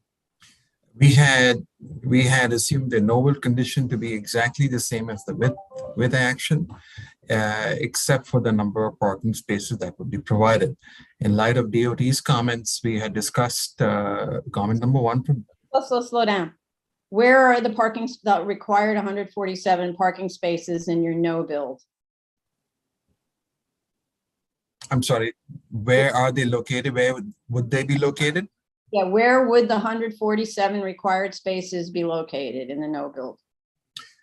We had assumed they would be located exactly where they were proposed, but with additional stackers. And in light of DOT's comments, we were informed by the design team that there's some other additional clarification in the design end that is needed, and some of the areas that are shown as accessory space right now might need to be modified. So the no action condition is something that we need to discuss further with the design team and with DOT as well, but mainly with the design team in response to DOT's comment. Okay, so I'm going to go back to that again. If we just look at the, I guess there's an as of right plan in here someplace, or is there? Was an as of right plan submitted? This application? Not as part of the application, and I don't believe there was one submitted as part of the EAS. COVID, can you confirm that? There was no plan that was submitted. There was only a development scenario. Okay, so I go back again. If you've got, and I see Jella's hand up, just a second, Jella. If you're saying somehow you would put 147 cars in the same space as you now have, whatever it is, 71 cars, how would that work? Doesn't that mean that you're eliminating, by definition, some of the, say, ambulatory care facility that's in the cellar, for example, or on the first floor? That seems to be the case. Again, our original assumption was just relying on the design end, but that it could be accommodated using stackers or other means. But what you're suggesting is correct. And that's something that we're discussing with the design team in response to DOT's comment. Okay. All right. So once you establish the no build, then the EAS has to be redone to reflect the other areas of concern, right? Not just. We don't believe that the resulting increment would be of a magnitude that would exceed any of the screening thresholds. So we don't really see any additional analysis because of that. But correct, there will be an increment as opposed to now. We show zero increment. There'll be some increment likely in the office space or the ambulatory care use, but not to the extent that it would exceed an analysis threshold. Okay, maybe so, but the EAS has to be accurate. No build versus build has to be the same throughout the EAS. Correct. I think Jella had her hands up about, so, okay. Okay. All right, so let's go to the public then.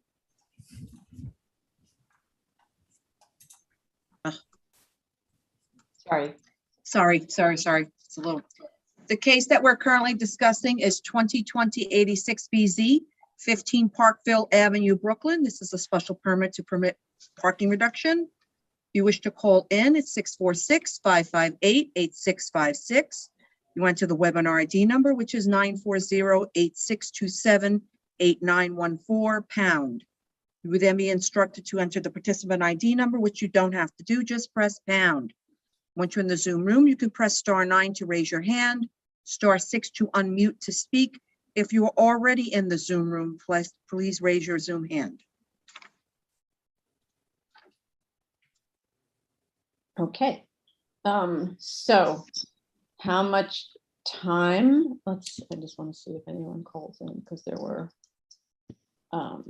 So if you're in the Zoom room already, please raise your Zoom hand, and I'm going to give time for people to call in because we did have some comments on this. How much time to, well, we need to allow time for the ZRD1, and we need to allow time for whatever kind of back and forths you have with MTA and DOT. We would like to, if BSA could help expedite the ZRD1, looking at the April 25th calendar. No, I'm not offering the date. Oh, I thought you. How much time to submit? We could, once we get the ZRD1, I would say 4 weeks to submit, or 3 weeks. So we could be on the end of the April calendar. April 6th. Mr. Weisbard, we're not negotiating the date of your appearing. We're looking at how much time you need to submit your materials, right? So 3 weeks. You need 3 weeks. So that's with the turnaround for the ZRD1 included. Is that what you're saying? If we could get it, we could be ready by April 6th for submission. I don't know if the ZRD1 will be completed by then. I believe we can hash out the MTA DOT issues and have the EAS revised to reflect everything that is represented to DOT and MTA. We can have a submission by April 6th. If the ZRD1 response isn't in by then okay. As long as it's in by the 26th, I would assume, or 25th of April. What's about the 25th of April? Well, if we needed to submit by the 6th, which would be 20 days before the April 25th or April 26th hearing. Not hearing me. I'm not negotiating the hearing date. I'm trying to talk about how much time. I'm writing 4 weeks to submit, assuming receipt of the ZRD1. Then we decide which date works for us based on that. Okay, please let's not negotiate the date here on the screen. Okay, so 4 weeks to submit, assuming receipt of ZRD1. Okay. And we'll have a conversation with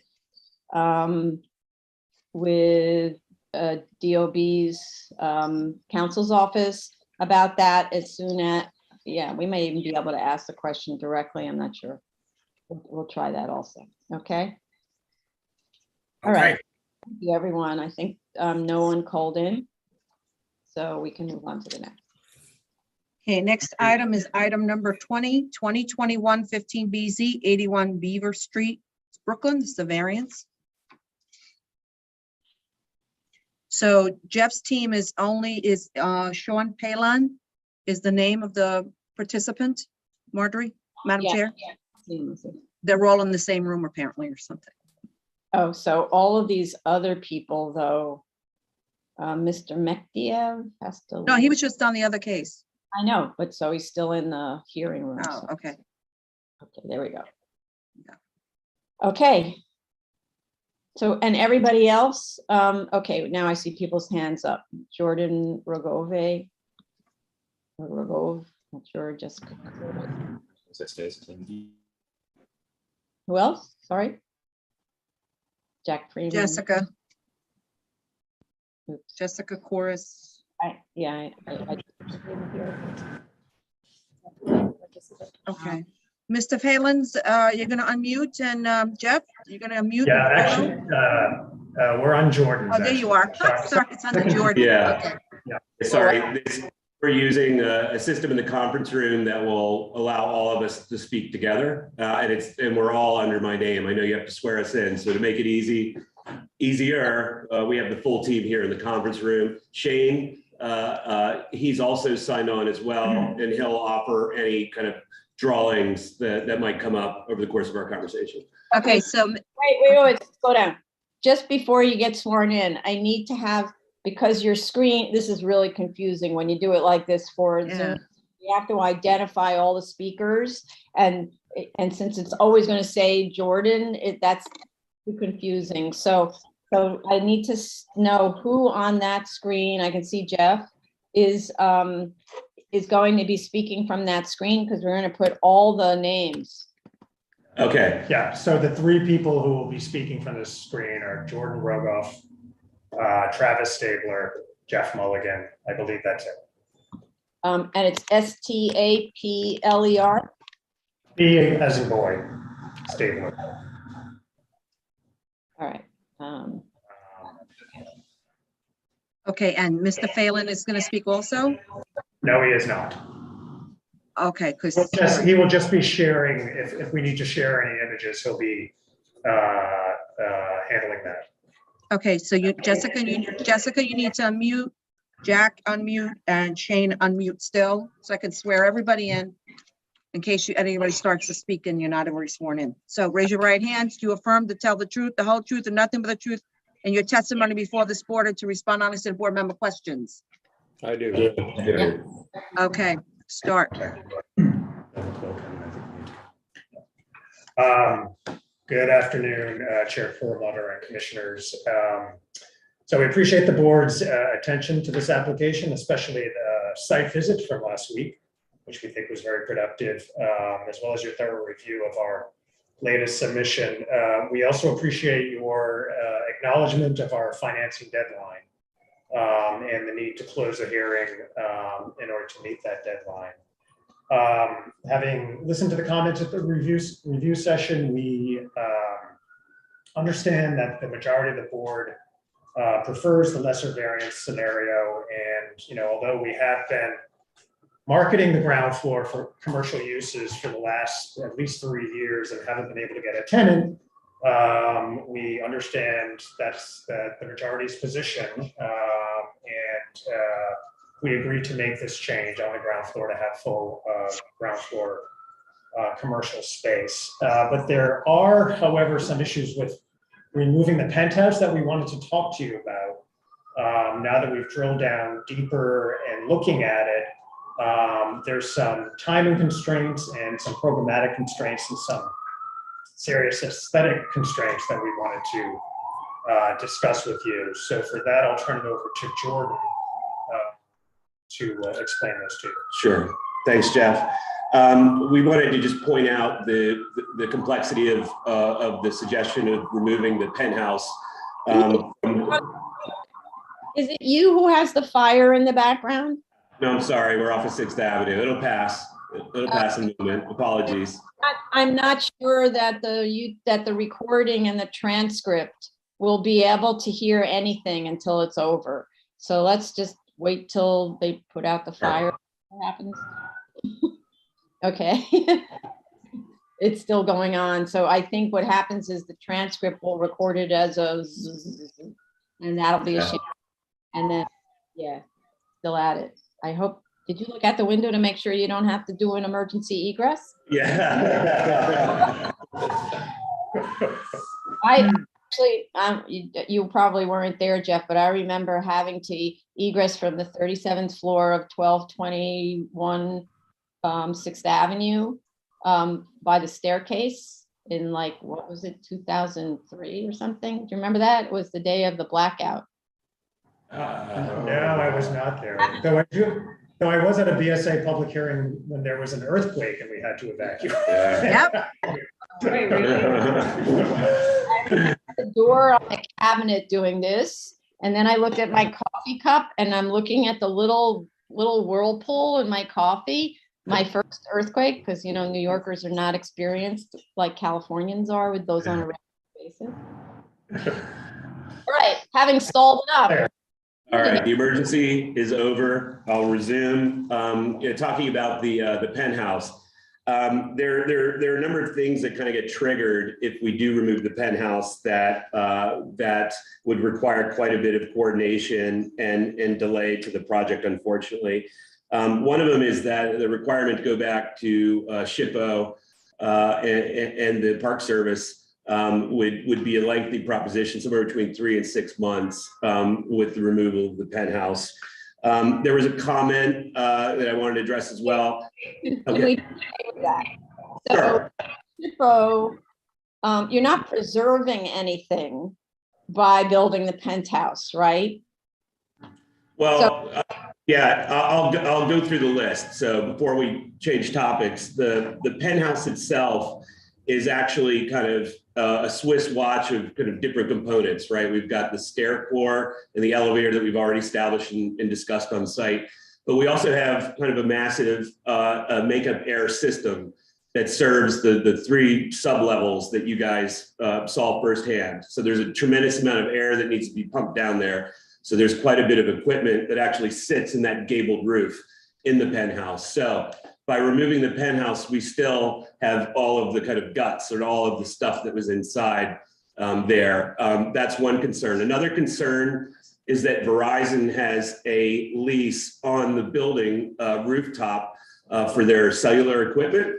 And so built into the penthouse were all of that equipment. It was masked. Whereas previously, if there's no penthouse there, that equipment would get kind of attached to the side of the building. Landmarks has made it clear that that's not acceptable moving forward on an individual landmark to attach all of the cell equipment. So there'd have to be a redesign with Verizon and a new strategy if the penthouse goes away. That we just wanted to share with you as another kind of layer of complexity. And then the penthouse additionally has access to occupiable space. What we're proposing is actually that outdoor space is public, not private. And I think you mentioned, Commissioner Perlmutter, the ZR 1512 equivalency with open space, and your calculation was very close. What would be required for that equivalency would be about 4,800, or I'm sorry, it would be 4,885 square feet, which would be 30% aggregated to both the lower rooftop and the higher rooftop. And what we're actually providing is in excess of that at about 5,200 square feet of area that's occupiable. So we're happy to submit. Yeah. Well, you're talking too fast about too many different things, but just that last thing, where is the balance of, you're getting to 4,800 square feet, but I didn't see that on that top roof with the penthouse. Are you saying you have access on the lower roof? No, the lower roof is chock full of mechanical equipment. So on the upper roof, the gross square footage that we have available up there is hitting that number. It's hitting 5,200 square feet, where the requirement, if we did 30%, would be at 4,885 by our calculation, because the unit count, maybe one of the things to be clear about the number, the unit count would be 33 if we remove all of the residential units to the ground floor per our conversation today. Right, but I guess maybe I didn't see the dimensions for the open recreation area that totals that much square footage. I got to much less. We can show that to you if you'd like. We have that drawn. Yeah, because sure. Yeah. So please. Shane will bring that up on the screen here. Yeah, I need to be brought into share screen on the other laptop. Or we just do it on either. So. Sorry. Yeah, I just need to be brought in for this computer to be able to share screen. So does Tony need to accept Shane? Yeah, I say, Tony, if you could accept Shane to share the screen. Oh. No, I don't do that, but Who does it, but it looks like, oh, voting him to panelists, maybe that's how it works. yeah, Steve. That works. Oh, look at Carla does it, or Steve. There you go. Green, you guys are fancy. Okay. Does that work? No. It's coming. Sure. Yeah, there you go. All right, we have progress. Thank you. Okay. Okay. So here you go, Commissioner Perlmutter. We have all the area in red tallies up to the 5,200 square feet. And that's with the penthouse enclosed and kind of spanning the area between the two stairs and the elevator bulkhead. Oh, so you're And we can, oh, I'm sorry, go ahead. the fire department access ways. I thought that's excluded. No, that's, it's open space. So it's not rec space. It's a different consideration. So by definition, the footprint is open and it meets the requirements. Oh, okay. All right. Okay. So can I go back to other comments that you had about that penthouse? You said the makeup air system is in the gabled roof. So in order for, and if you took away the penthouse, the occupiable penthouse, you would need to put the makeup air in a structure below. Well, we'll actually show you, we modeled that up too, based on your comments this morning, and I'll ask Shane to bring that up.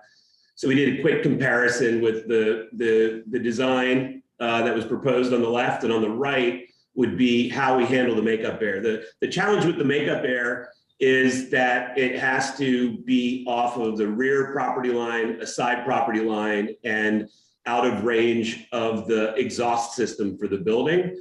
And so the only place that it can really occupy coming up through the building is above that bulkhead that you see. So this is kind of what it would resemble. And obviously we wouldn't build something that looks like this. We would need to enclose the makeup air system. So when you take kind of all of those considerations with the required setbacks and clearances, this is the location that it would have to fall. Can Mr. Phelan, can you point to where the makeup system is? Yeah, that L-shaped thing, right? Exactly. That's it. Exactly right. Yep. And that's feeding in, is the kind of steel colored, the cortain steel thing, is that the bulkhead? That's a stair bulkhead and an elevator bulkhead per the design in the original proposal, but with the penthouse removed around it. So it's just to delineate the vertical circulation from the mechanical requirements of that space. So we looked at that penthouse as a kind of an elegant solution to all this junk that needs to be up on the roof. And we also had some input from Chabot about the form of that penthouse, and they were very appreciative of the design of the penthouse in that it was evocative of the shed structures that sat atop breweries of this age. So going back to them is not a slam dunk, especially with the number of appurtenances and objects that'll be occupying that roof with the revised design. So there's some concern that that's a lengthy process. And then I can tell you firsthand, the Verizon process with the cell towers was a multi-year endeavor. And so re-engaging in that is also a potential significant delay for the project. So I have a question about that too, because sadly, the BSA also deals with cell towers. What do you mean by they're being masked in your proposal? Not masked, they're built into the penthouse. So they're affixed to the penthouse, and they're an encasement that matches the look of the penthouse. So colored, so it's kind of it blends in much more than these things sitting on the historic portion of the building. And so they're affixed to the penthouse rather than the building itself, which was appreciated by Landmarks. It also served as a purpose of elevating it up. Right. Sorry. It also served, this is Travis. It also served the purpose of elevating the antennas high enough so that you had the appropriate clearance that they were looking for. And that was a big part of it, is just working with their engineering team to get it high enough so that it has clean lines of sight, which is essential for 5G technology, I guess now. But also guarantees that it is completely visible. Yes. Because clean lines of sight means directly that you can also visually see it. Right. So I just to follow up on that one thing, you have this beautiful little package, which I'm assuming is what you showed to Landmarks and SHPO.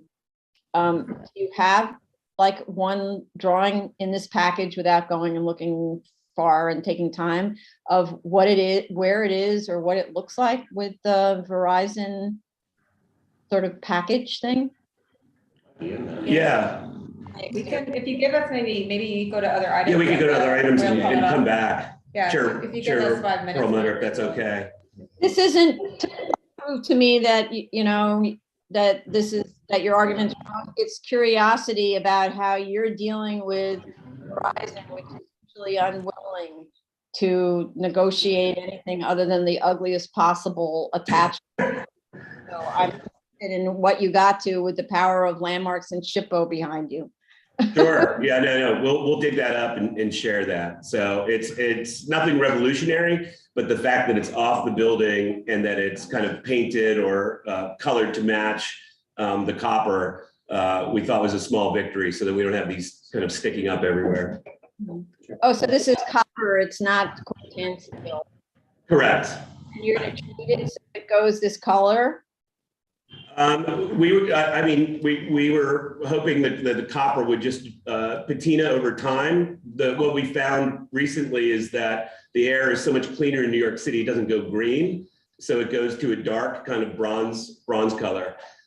So we were going to start with just regular copper cladding and let it patinate over time. So no sort of coating or treatment to arrest the patination. Okay. All right, go ahead, continue. So those were my big points on the penthouse and the complexity. So turn it back to Jeff. Sure.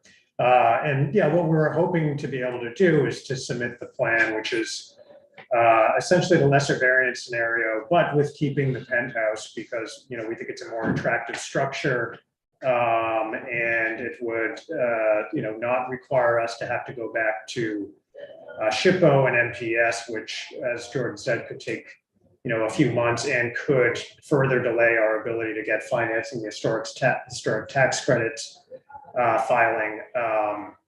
And we do think it's a better project, and so we would appreciate your consideration of it. So I'm going to turn it over to Travis Stabler, who is going to respond to a couple of questions, Chair Perlmutter, that you had at the outset, and then we will turn to the discussion of the construction costs. Okay. Doesn't the camera move automatically? It does. It does. But sorry, hello, everyone. Good to see you again. So just a couple comments I wanted to quickly. Just a second. Could Jeff and Jordan, could you slide your chairs over to the left, because we only see Travis's. Okay. Better. Yeah, thank you. So just wanted to address a couple of your questions quickly. Comments, excuse me, that came up. As it relates to the subseller comment I was making on the tour, just to clarify, we are by all means, and through all of our marketing, have been telling our tenants that we will be doing a basic white boxing, full renovation of the space, all incoming utilities, HVAC, your typical sort of quote unquote white box retail. I was specifically referencing when you mentioned a spa, that we had spoken to a spa tenant, but they wanted us to do about $2.5 million worth of TI above and beyond what we were going to do. And that 10 to 15 years of their rent that they were proposing at the time. So that, sort of a non-starter for us. So apologize for the confusion there, but that's what I was making that comment in reference to. Just one other clarifying comment as it relates to the tour and relates to some of the hard costs and stuff. Just to be clear, where we have floating wood floors in the building above concrete, all of those floors will be removed and we will have polished, finished concrete floors there. The floors will be leveled and polished concrete in place. The only places where we will have wood floors is in that corner box on the corner of Beaver and Belvedere, where we have wood joists and wood floors. But everywhere else, unless there are wood joists and wood floors, we'll have poured, polished, finished concrete floors.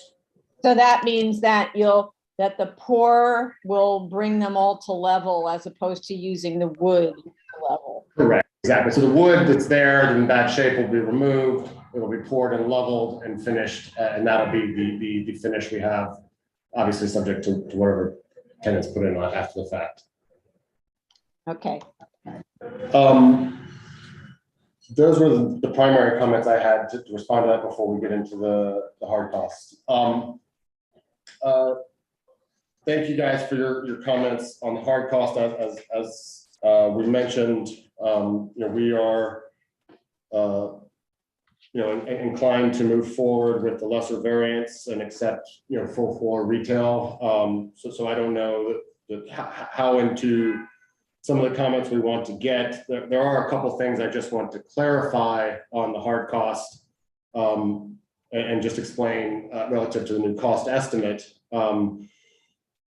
Just to be clear on the McGowan budget, McGowan is not a cost estimator. None of the bids or numbers reflected in that GMP bid used any of the takeoffs, including quantities or price per unit from McGowan. McGowan did not provide that to anybody. So the GMB McGowan bid is, you want to know what the market price for building the plans that we have been submitted to you. That's what it is. It was widely bid on, widely marketed, widely responded to, and leveled. And obviously it's a little dated now. That was basically June 2020. But that is it is what the cost to do this building is. And there are multiple bidders that we provided that for you. And the challenge we had in getting the McGowan estimate in responding to some of Commissioner Shetta's questions and requests is that, McGowan prepared those takeoffs in response to the BSA, but the numbers are what the numbers are, right? And each bidder, for example, had a different price for the exact same set of drawings, and they varied quite significantly. Ultimately, of course, we chose the lowest and most qualified bidders, but that is sort of what was reflected there. I caution that in saying comparing McGowan's quantities to McQuilkin's quantities is sort of irrelevant, because ultimately the quantities that McGowan was putting together were based off of a whole bunch of assumptions they had to make based off of the bidders' responses, and they're not necessarily apples to apples. For example, on steel, McGowan has a separate line item in there for shoring and shoring details and stuff, whereas on the McQuilkin estimate, that is reflected in the price per quantity. In terms of quantities, McGowan backed out and included all the steel required for the temporary shoring as we go through the building, which is over 4,500 square feet, as well as miscellaneous metals and a whole bunch of other stuff. Again, my point is just that ultimately, as we tried to address your concerns, Commissioner Shetta, about quantities, we the McGowan backing out from a bid number and trying to make it into a line by line, unit by unit, price by price, just became a messy and quite frankly inaccurate exercise. And so we decided to move forward with McQuilkin, someone who is familiar with the format that you all are used to seeing. And that is why we engaged him to do that. And you know, that we can speak to some of those other questions you might have that may not be necessary given that we were willing to move forward with the lesser variance. But I just wanted to explain that, you know, it is easier to start afresh, have someone do takeoffs, lay it out in the quantities and line items that you want to see them in, than to take a fixed price bid contract that doesn't really tell you what all the quantities are and back in the other way. So all that being said, we did get that letter from Frank Siami and to Chair Perlmutter's question. They did not do a full takeoff analysis of our GMP. Really what they did is, they looked at the GMP, they said sort of in our experience, and they're highly experienced with these types of buildings, if we had to estimate how much it would cost, it would be $350 per square foot. And that's what they said in their letter. Just as so everyone's aware, our GMP bid from McGowan is $344 a foot, and it's a little bit less on the McQuilkin estimate. So that was the point of that letter. Additionally, they provided as sort of a point of reference that they are currently renovating an existing parking structure and converting it to a residential building, office building, excuse me, and that in that scenario, their cost is $385 a foot, and they were just providing some color. I guess just as a point of reference too, our GMP bid from McGowan was from 2020. It does not incorporate any type of inflation or escalation or all the sort of crazy pricing things that we're experiencing right now. But that also is most likely reflected in that 385 that Frank Siami's and Siami Built Construction's number was referencing. So, and just to add, I know that Commissioner Sheta had some a couple of specific questions on the McQuilkin estimate. I mean, there's two options. We could discuss them now, or maybe preferable. Commissioner Scavetta suggested a submission, so we could provide yeah. Remember, we're working on your funding deadline. So right. And I see Commissioner Sheta's hands up, and I, of course, welcome his comments, but at the same time, with the exception of the penthouse question that I haven't heard yet commissioners respond to in terms of the costs and the financials, right? With the exception of that, we're already at a lesser variance with respect to the income for the retail, right? So that was the direction to have retail entirely on the first floor was the result of the analysis, right? So I want to sort of encourage you, or there's another way I might say of discourage you from taking this too far down the garden path, because there used to be an adage, it might have been Commissioner Ollie Brown who actually said it's sort of like quit while you're ahead or something like that. I think that too much talking, which I'm often guilty of, sometimes undermines your own success. So I'd say we're there, except for maybe the penthouse question, because I don't know what others think. But I am going to allow Commissioner Sheta to speak, of course, because he has his hand up, but please keep that in mind. That Point taken, yeah. Old stuff. Okay. So go ahead. Yeah, thank you, Chair. I just, what I wanted to say is just, I did describe McGowan as construction cost estimator because I did ask them during that last hearing and they indicated that they prepared the construction cost estimate. No offense, I knew that they are a construction manager, so I didn't mean anything bad with that. Regarding the penthouse, if I understood it right, I feel like there is an argument about it's better for Verizon antenna to be stuck to the penthouse than what it is now, or than a standalone setup. I'm not sure how this works. My understanding from physics is that signal propagation wise, the existence or the construction of the penthouse might actually act as an obstruction, because if you put it in this side, it's going to be tough to propagate to the other side. So I can swallow this argument that the penthouse is going to help signal propagation or something like that. Thank you. No, I just want to say, because having been on the Landmarks Commission and struggling with this a lot, it's more, the way I am understanding it is, it creates more of a sort of a vehicle on which you can place something that's concealed.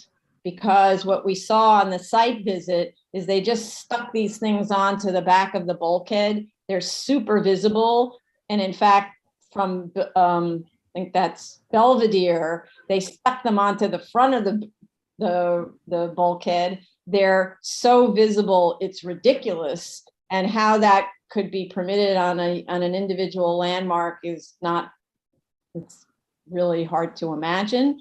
So I think really what this is they're creating this copper thing, and it's possible to blend the antenna into this copper thing in a way that is more appeal and has adequate height, a way that's more appealing to SHPO and landmarks that often struggles with sort of the aggression of these cellular antennae, which are so hard to control. So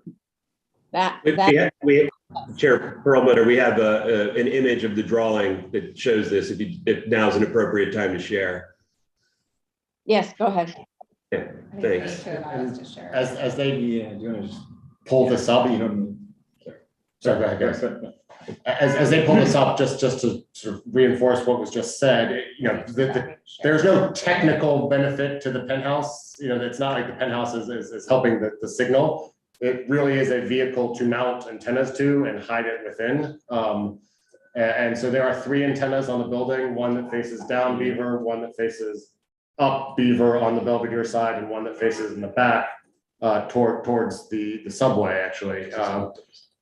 So those 3 antenna are what we're referencing, and the ability to pull them off the facade and incorporate them into a structure that is more visually appealing is really what we were referencing.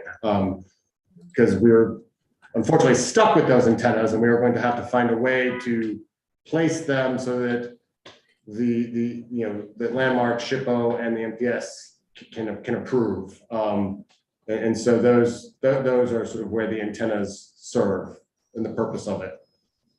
Okay, so but we're seeing in this diagram that only one set of antenna on the penthouse, and the other 2 are still sadly near the parapet walls.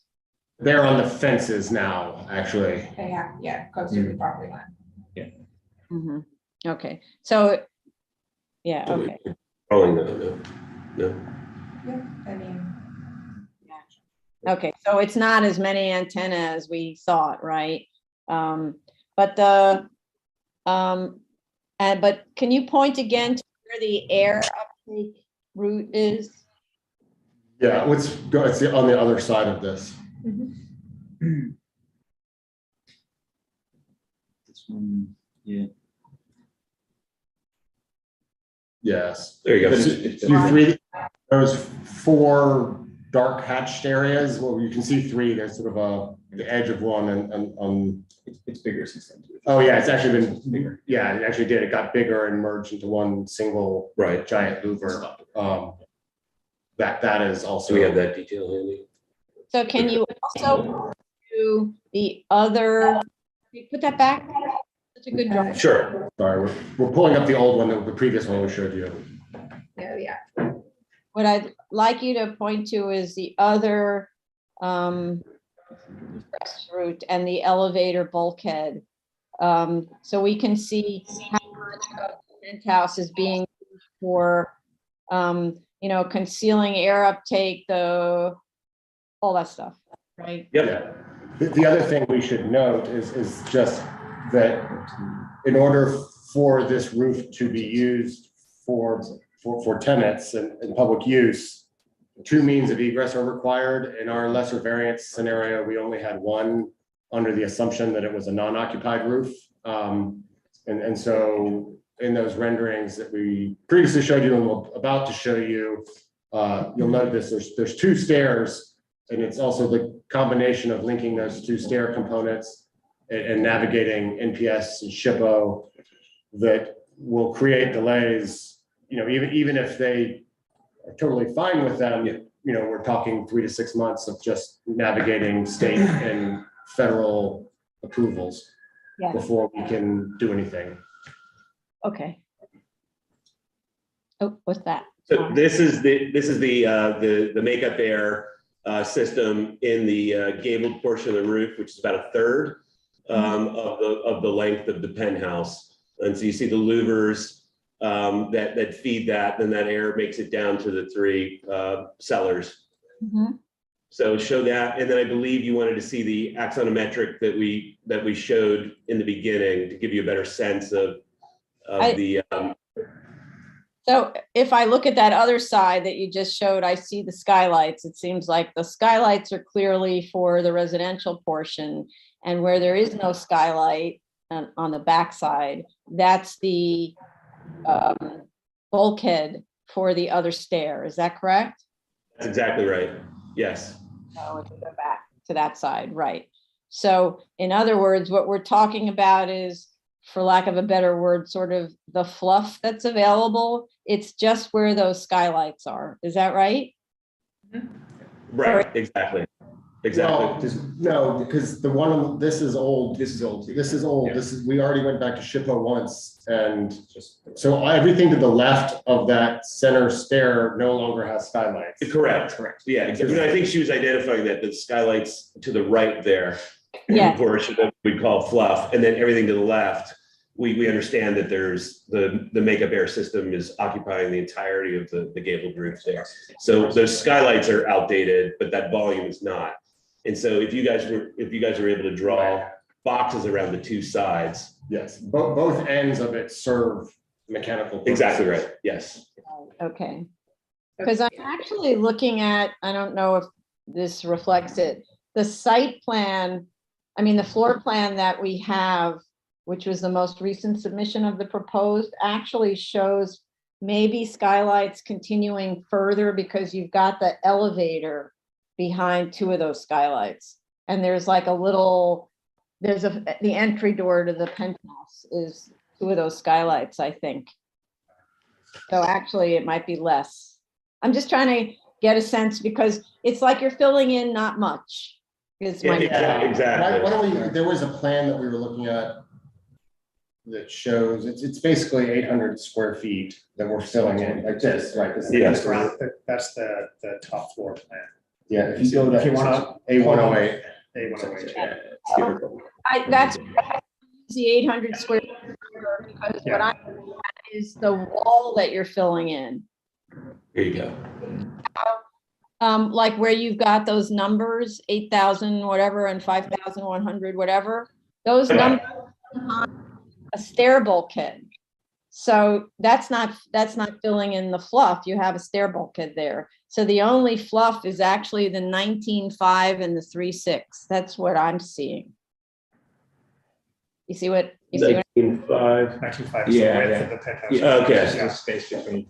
And the That's right. You're looking at this. and that's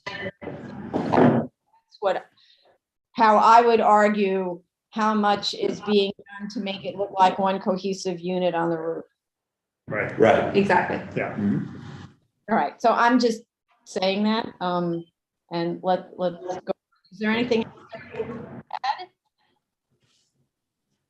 No, I think those were all of our talking points. Yeah, there was only one thing I missed, and that was, Chair Perlmutter, you mentioned a head clearance issue at a stair. The stair that I believe you were referring to is the one on the left up on the screen.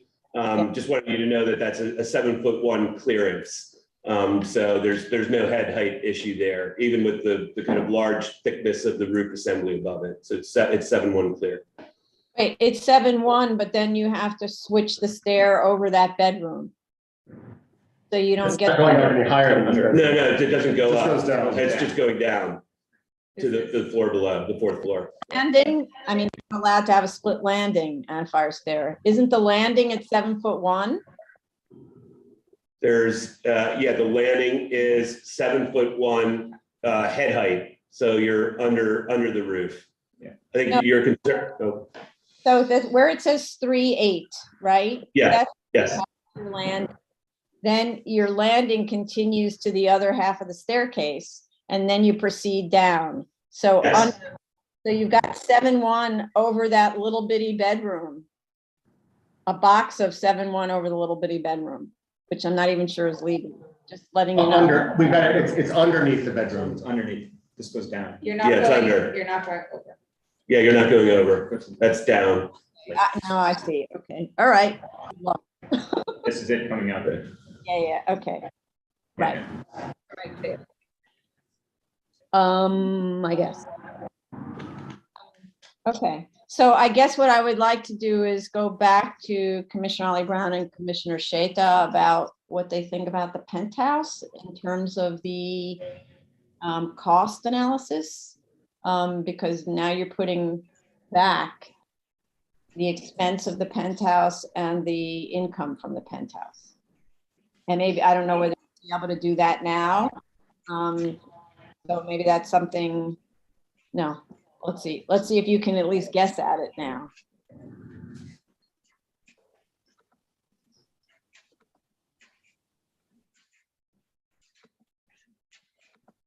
And maybe the applicant could help them get to those numbers faster.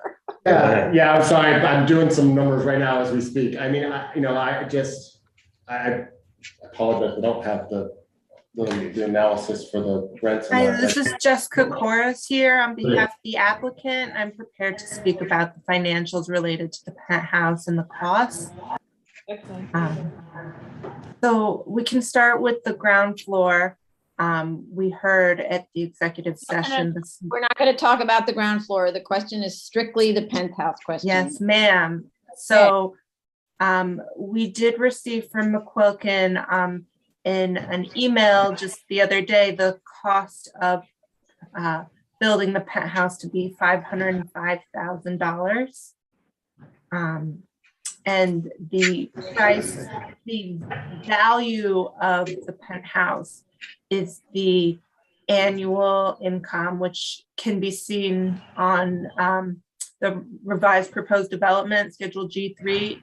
That monthly rent we predicted to be $6,750, which annually is $81,000. And then you would $6,700 for the little. Yeah, there was the private terrace. We were asked to reevaluate it and increase the monthly amount to reflect a 2-bedroom with private terrace. Okay. It does exceed comps, I agree. So you would take the monthly maintenance operating expenses, the water and sewer and real estate taxes, and then capitalize that by the capitalization rate that we're using for residential at 5%. And you would see an increase in the value. And I can do that. Those two things for you. There would also be a small change to the tax credit. If we're talking the enlargement costs, would not count towards the total qualified rehabilitation expenses. So you'd remove the 505,000 of the enlargement costs to change the amount of QREs. So let's see. Just want to double check that I am. Would you add about $1 million in value to the Right. overall project? Exactly. From I'm showing just a quick numbers look of negative $55,000. And that's before we're talking about the ground floor comment that you had. Sorry, Jessica, this is Travis, just trying to make sure I understand or follow. When you say negative 55, that is the decrease in rent from removing the penthouse? No, that includes the annual income from the penthouse capitalized, plus the cost to build the penthouse of, and the net of those two is $55,000 below zero. So you're almost to a feasible project. I'm not seeing what you're seeing, but I don't Sure. want to do the math off the Okay. back of my hand, but I just did Understood. an assumption of 86,000 in annual income and took about 30,000 off in expenses, Mhm. had 55,000 and just capitalized that with a cap rate of 5 or Right. 6 to decide how much value you're adding to the total project just for that alone. Right, I'm with you too, Commissioner. That's where I was as well. And then. Yeah, so that's adding $1 million to the total cost, to the total value of your project. I'm not quite sure on the construction cost side, what it's adding to the development. It could end up netting an additional 500,000 because I believe you were saying the cost of the penthouse would be an extra 500,000. Which Right. means that if the value is an extra $1 million, then you have a net of a plus 500,000 to the value. Well, Net value There's- development right. cost equation. So So- while right. it may then shoot you a little bit past minimum variance, and as I said, I'm really just doing this back of the envelope. I Yeah. think that you have definitely made your case about the delicate balancing act that you have between the different oversight agencies that you have to appeal to. And so I'm personally willing to take a step back and allow the penthouse apartment for all your hard work, so to speak. Let's not talk about it anymore. The rule, Commissioner Sheta, go ahead. Thank you, Chair. I look at this like it's if there is an architectural / planning necessity here to allow the penthouse or portion of it, I believe financials and construction cost wise, we're done. The lesser variance, that the numbers could work without the penthouse. But if the penthouse entirely or parts of it are needed for architectural / planning reasons, I'm okay with that. Okay. But I don't want to just say we just thrown the lesser variant, one of the findings. Actually, we ignored one of the findings just because we wanted the penthouse in play.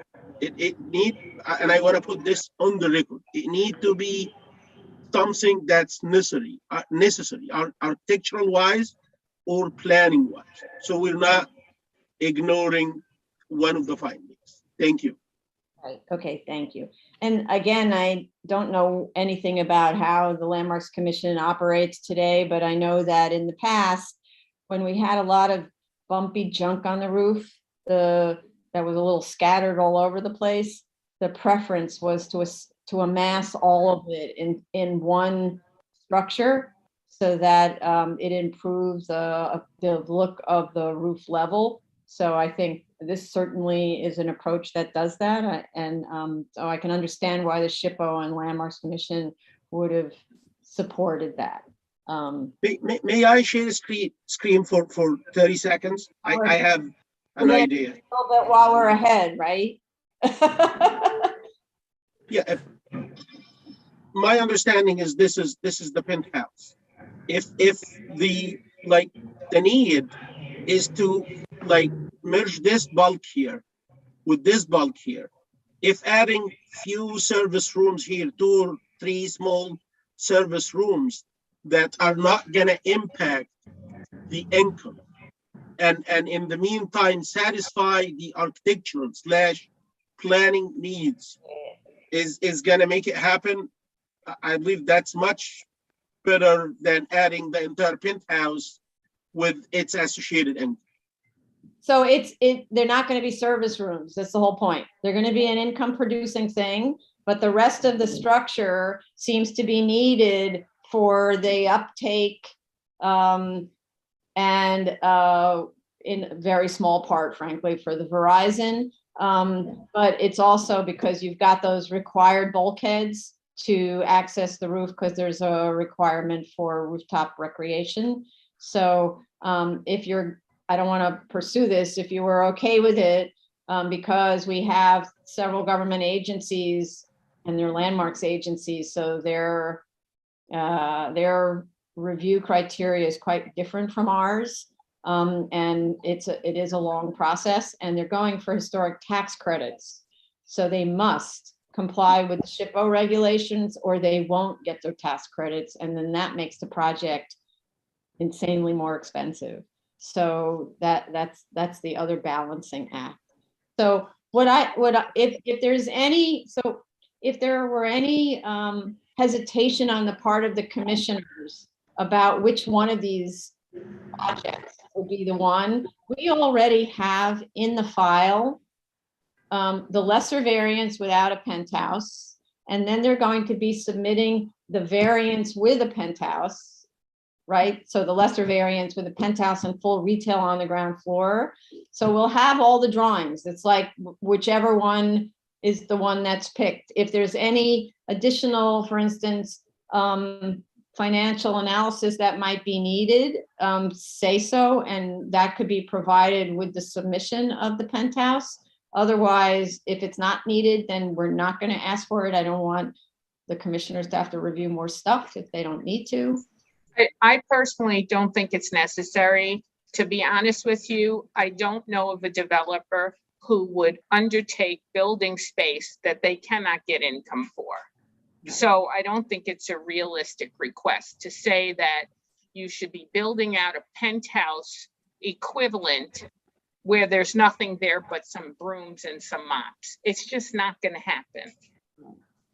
And by the way, if you traveled around on the rooftops of New York City's old loft buildings, there are tons of these kinds of penthouses that were related to where the caretaker was supposed to keep his brooms that have all been converted, legally or not, to apartments. So that's actually the reality of what happens to these commercial penthouses in loft buildings. So I just add, plus the City Planning Commission kind of allowed for that with Article 1, Chapter 5 conversions. So, okay, I think so from my perspective, and I'll go around the rest of the room, my perspective also, I'm worried about them having to go back through the SHPO process and potentially lose their other funding. And I think this is a very important landmark building that needs to get worked on. So this risk to their funding for me is kind of, maybe it's not a hardship, but it's certainly so I will then go to Vice Chair Shanda and then Commissioner Shabeta about the subject of the penthouse. I wish the applicant all the best with the lesser variance with the penthouse. I was supportive of the initial one, so I'll accept the lesser variance with the penthouse. Okay. And Commissioner Shabeta. I'm okay with the lesser variance with the penthouse. Okay. All right, good. So let's go to the public. Thank you, everybody. Appreciate your testimony. Very well put together. Okay, so the case that we're currently discussing is 2021-15BZ, 81 Beaver Street, Brooklyn. If you wish to speak, it's to call in 646-558-8656. Enter the webinar ID number, which is 940-8627-8914#. You'll be instructed to enter a participant ID number, which you can ignore and just press pound. Once you're in the Zoom room, you can press *9 to raise your hand and *6 to unmute to speak. If you are already in the Zoom room, please raise your Zoom hand. Okay. I think we've never had testimony from the public on this, but if you're interested in speaking on this, please raise your Zoom hand. How much time to submit the revised drawing? We can submit within a day or two. I mean, it's just assembling what we've already created, so. Okay, so it'll be a full package, right? Not just one floor and signed and sealed, like the whole thing, right? Correct, yes. And not bubbled, right? Sorry, you broke up there for a second. So a bubbled set and a bubbled set. Yes. Anything else that anybody can think of that needs to be submitted? Jill, are we okay on the? Yes, we just received the DOT sign off. Right. That was just received today. So that was the last interagency review. Great. Thank you so much. All right. So then I think we don't have anybody in the waiting room to speak on this. So I would like to make a motion. I'm noting 1 week to submit, and I'm noting your funding deadline as we schedule this for decision, but I'd like to make a motion to close. Chair Promoter? Aye. Vice Chair Chanda? Aye. Commissioner Otley Brown? Aye. Commissioner Shetta? Aye. Commissioner Shabeta? Aye. Okay, thank you so much, everyone. Thank you. Back to you shortly about which date is the decision date, okay? Okay, and as you know, we, as you recognize, we would like it as soon as possible, and so we've heard you and you've heard us, and we do want to thank you for your thoughtful review of this application. We really appreciate it. And also thank you to Jella, who's been fantastic in coordinating this project. And she is indeed. Thank you, everybody. Thanks so much.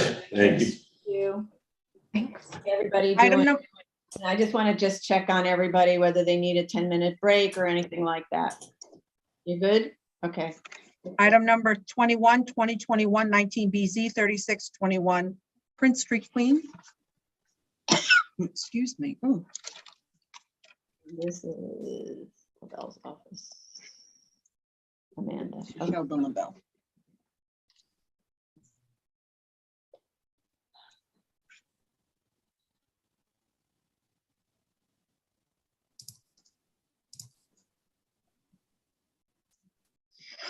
Good afternoon. Hi. State your name, please. Amanda Iannotti on behalf of the applicant. Okay. Do you have anyone with you, Amanda?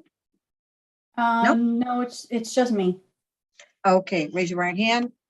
To affirm to tell the truth, the whole truth, and nothing but the truth in your testimony before this board, and to respond honestly to board member questions. I do.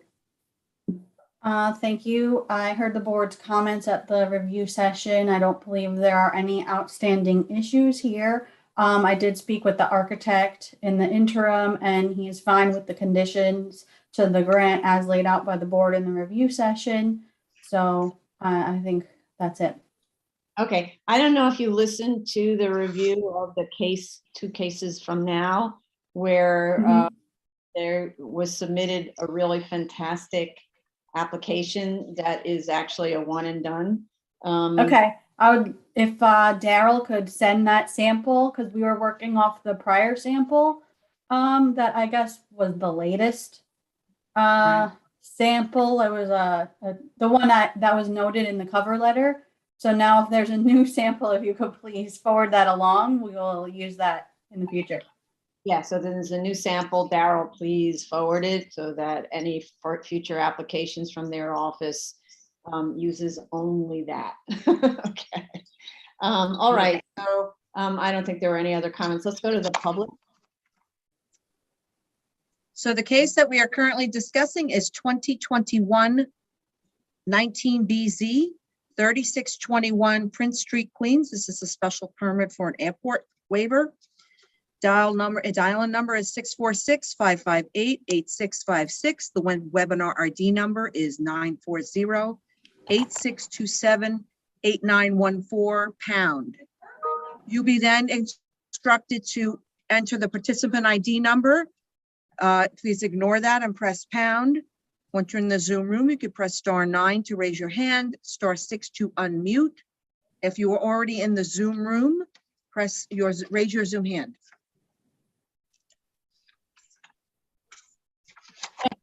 I'm just going to give a little time for the people to call in. There's no submission because we're just handling it with the conditional, with all those conditions. So let's just give it a little time.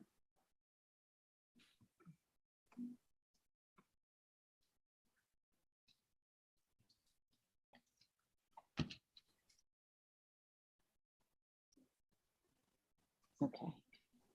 Okay, then, nobody called in on this, so I'd like to make a motion to close. There's no submission. Chair Promoter, Aye. Vice Chair Chanda, No, I'm sorry, aye. Commissioner Otley Brown, Aye. Commissioner Sheta, Aye. Commissioner Shabeta. Aye. Okay, thank you. Thank you. Thank you. Item number 23, 2021 44BZ 3204 Bedford Avenue, Brooklyn. Ron. Okay. Jay Goldstein. Oops, did I allow them? No, it's Ron Rosati. Oh, I'm sorry, I called the wrong case. I'm sorry. I apologize. I called the wrong case. Sorry, Jay. It's item number 22, 2021 36BZ and 2020 90A, 244 Gansevoort Boulevard, Staten Island. Sorry about that, guys. I didn't even realize you called her wrong. Yeah, I was like, well, wait a minute, I'm missing something. I'm reading along and I'm reading what I want to read, which I can't be reading because you didn't say that. Sorry. Mr. Rosati, there you Yes. are. Are you with anyone, Ron? No. Okay, raise your right hand. Do you affirm to tell the truth, the whole truth, and nothing but the truth in your testimony before this board and to respond honestly to board member questions? Yes. Please proceed. Thank you. Good afternoon, Commissioners. Madam Chair, Ron Rosati representing the applicant. I heard the comments earlier at review session. I could address them. First off, I'd like to thank Commissioner Sheta for pointing out that dimension error on the site plan. We will correct that.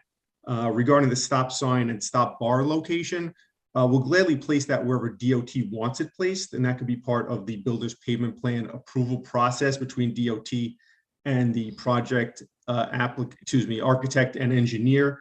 If we need to continue to wait for DOT to provide comments at the BSA hearings and address them at the BSA hearings, I fear we'll be at the BSA for another few months. It did take DOT over a year to issue their first comment letter, and they did not issue any comments to the last submission that was submitted 3 weeks ago.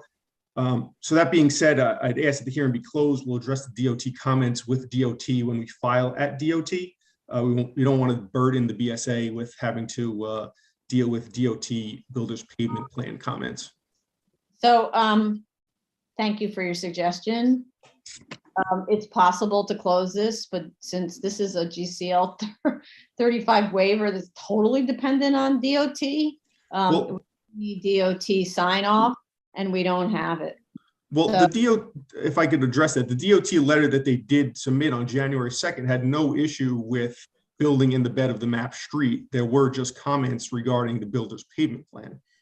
No, it actually, they had a sightline comment. And so we asked that you prepare sightline drawings, which you did, yay. But we didn't get DOT's response to your sightline analysis. Right. And on the sightline analysis, that's where I see that the stop sign and the stop bar got moved. And I see that there was an instruction to move that thing south, but it didn't say move it a foot or move it 4 feet or whatever. So without us knowing what they think about your sight line, we don't know if your front yard setback on that side is adequate, and you have plenty of room to play with on that front yard. So I would have to say that this is really DOT's department.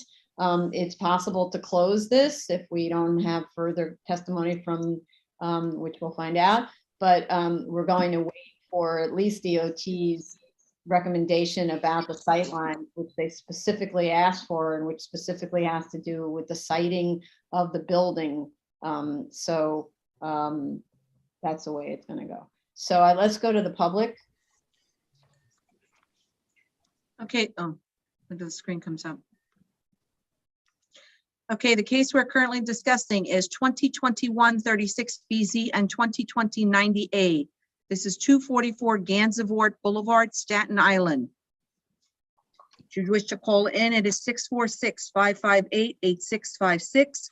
The webinar ID number is 940-8627-8914 and pound. You will then be asked to enter a participant ID number, which you can ignore and just press pound.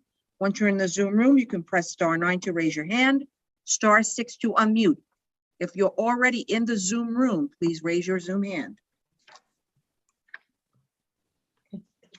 Also, Jella, on this one, I think you indicated that other, or maybe I read it somewhere, but I think it was you who told me that DOT indicated that other DOT units have comments on the proposal. I don't know what those are. Maybe a call to somebody at DOT, whoever your usual contact is, about what kind of scope of proposal and whether that affects BSA review. It could be something else, but whether that affects BSA review, that would be helpful.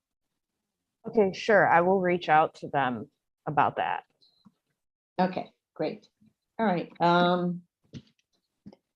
And I also sent them your questions about the sight line and the how, like the exact distance of the stop sign and stop bar. Right, okay. Because obviously you can't move it too far back or you won't be able to see past the house, and you can't move it too far forward or it puts the car that's waiting to turn at risk potentially, you know, I don't know. So, okay. So in terms of submission, there's only that little correction to the dimension, but we do need to wait for DOT sign off. So we'll find out how much time DOT needs to get back to us. They have really improved their turnaround time. One of the reasons you were waiting so long previously is because at the end of the administration, there were many initiatives that were being pursued by the administration that had to be approved by the end of December, by December, or let's say, yeah, by December. And so all DOT reviews were put on the back burner that were not facilitating administration priorities. That does not seem to be the case now. So in their defense, they've been quite responsive to our submissions and requests for information. So, okay. So I can close this, but understanding it's conditional on DOT sign off, which is not seeker, right, Jella? No, it's not seeker. Okay, because this is a type 2. Okay, so then a motion to close, please. Chair Promoter, Aye. Vice Chair Chanda, Aye.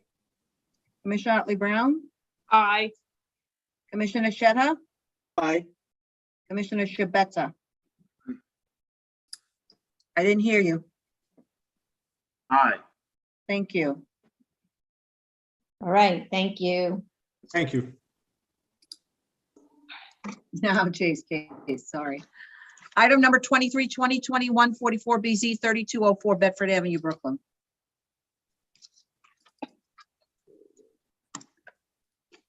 Please raise your hand if you want to be in this. I see Jay. And Louis Garfinkel. Okay. Is that it, Jay? Louis should be with me. Is there someone? I already did. Oh, I did, and then it went away. Is Michael Rose part of your team? No. So I'm going to move Michael Rose because I don't know who that is. Well, that's Mike. Maybe Bonnie's like computer, but I don't think so. She's not speaking. I'm moving Michael Rose into the waiting room. I think, yeah, okay. Okay, ready? Yep. Unmute Mr. Garfinkel. Good, okay. Great. Raise your right hand. Do you affirm to tell the truth, the whole truth, and nothing but the truth in your testimony before this board and to respond honestly to board member questions? Yes, I do. We do. Please proceed. Good afternoon, Jay Goldstein for the applicant. We listened to this morning's review session. I apologize for some of the mistakes that I missed, but to go through them very briefly, I have Mr. Garfinkel here as well if the board has questions for him. With regard to retention, I apologize. We're going to actually retain the front wall the way it is completely. So that'll bring the retention to 53% on the first floor, and not averaging each floor in its own will have above 50%, including the attic, as Madam Chair, as you mentioned, when we'll just view the side walls as the existing walls for the attic, and we'll be retaining one of the complete side walls for the attic, which is also above 50%. Good idea. With regard to this, at the north lot line on the first floor, on the first floor, I apologize. We'll clean that up to show where the bump out was removed. Sorry, the second floor, not the first floor. We'll clean up that little area where we're showing it as retained, which is actually removed. It was not part of our retention calculation, so that number will not change. We'll just clean it up on A4. The question regarding the rear yards, we understand the board's concerns, and we've spoken to the client. We're going to endeavor to pull the building back about 2.5 feet or as much as we can without losing the space at the second floor. And that'll impact, again, the roof line and the ridge line, which will all be brought back from the rear of the property, as the board was mentioning. So the only question I think that's left, or the question that I'd like Louis to speak to, is the question of those 9-foot clear, unaccessible but clear spaces in the attic. So I'll have him discuss that and how, if and how it relates to floor area, unless the board has other questions for me.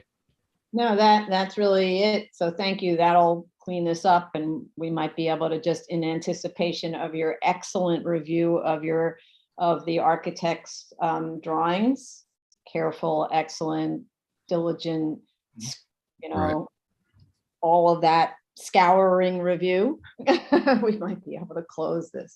But yeah, so I don't understand why that 9-foot thing isn't floor area. It's far above 5 feet or whatever the rule is in the zoning district for counting as floor area.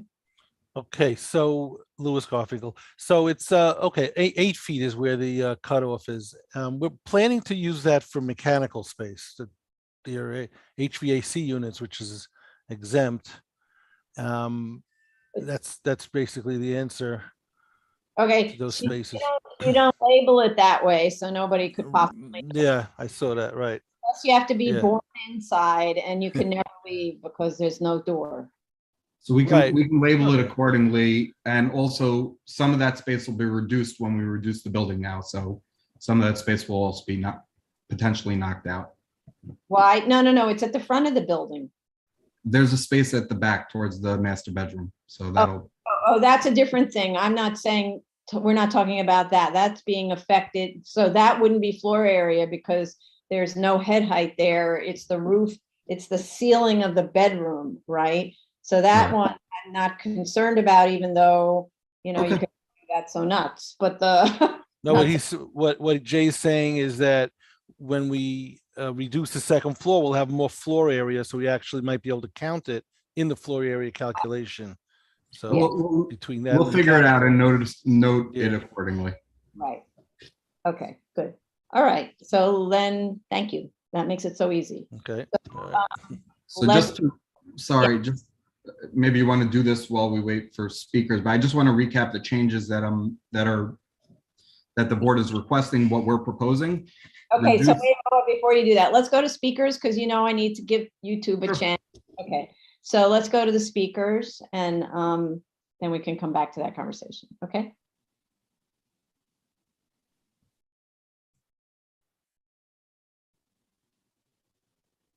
Tony, you're muted, and if you're having a whole dialogue, it's really with yourself.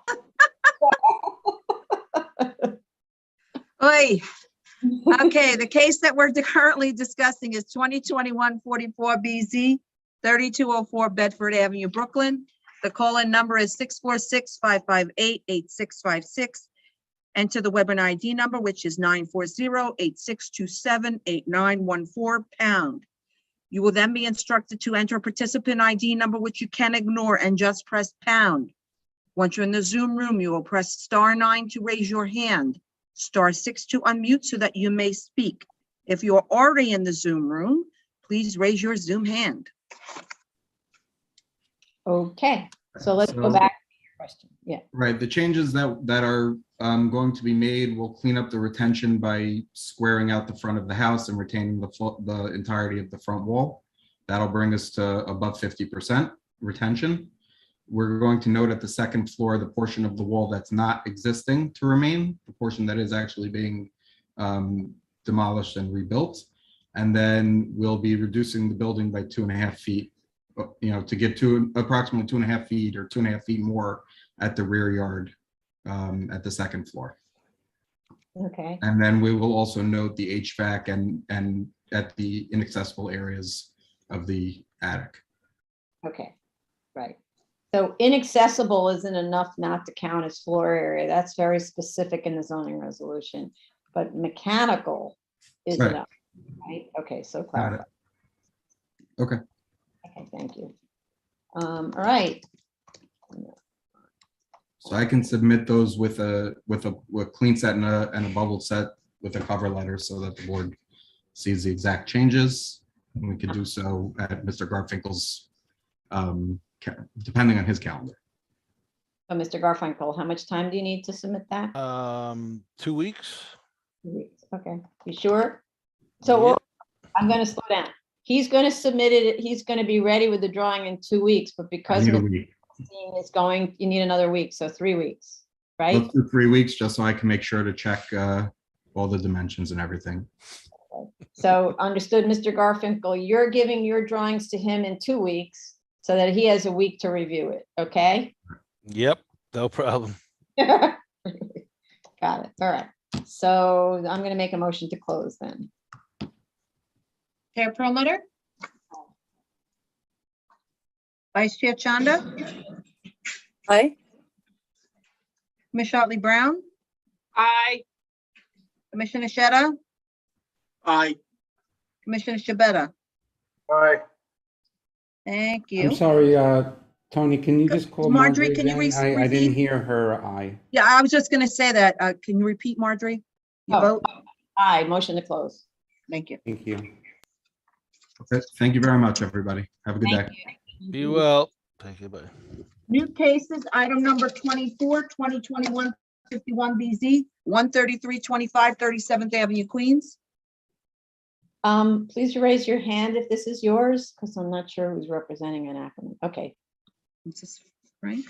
Frank, yeah. Frank. And I see Mr. Pittman, who I'm just going to admit in just because. I don't know if this is his case, though. Well, it's the only other. Yes, but it might have been his case before, and he's just. Oh, yeah. Okay, I hear you.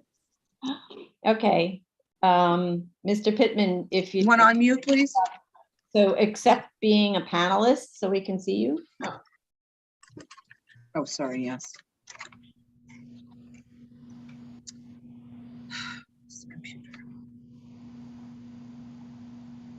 Mr. Pittman?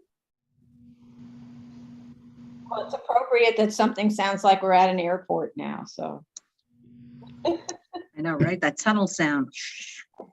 I have my right hand up. There you go. Great to see you. Thank you. Okay, raise your right hands. Do you affirm to tell the truth, the whole truth, and nothing but the truth in your testimony before this board and to respond honestly to board member questions? I do. Please proceed, Mr. Frank St. John. Good afternoon, Madam Chair, Commissioners. Frank St. Jacques Ackerman LLP representing this application. We heard the comments at this afternoon's review session and we'll make that correction that was specified to the statement of facts and findings. We can submit that as soon as this afternoon. I don't believe there's any other changes that were needed, and we appreciate the board's time and consideration on this application. So I'm taking a wild guess, Mr. Pittman, that you had something to do with having the surveyor provide that survey with all the certification on it. You're muted. You're muted. Unmute, Mr. Pittman. Unmute yourself.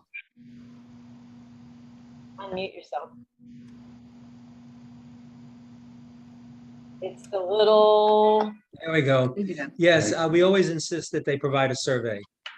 Right, but this is the first time we saw a surveyor certify each of the points and the elevations with their sign and seal on a site plan, and then also provide that, what do they call that? That FAA exhibit that's on letterhead that indicates what the site elevations are at each point. That's fabulous. Thank you. That reduced my work by hours and hours and hours. I can't tell you. So thank you as ever for your help in making these FAA determinations for the BSA, which, by the way, is such an odd thing that we do here, making them easier for us to manage. So I appreciate it. My pleasure. And thank you, Mr. St. Jacques, for bringing Mr. Pittman into your team. Of course, we're extremely happy to work with him. He's the best. Okay, great. So let's go to the public.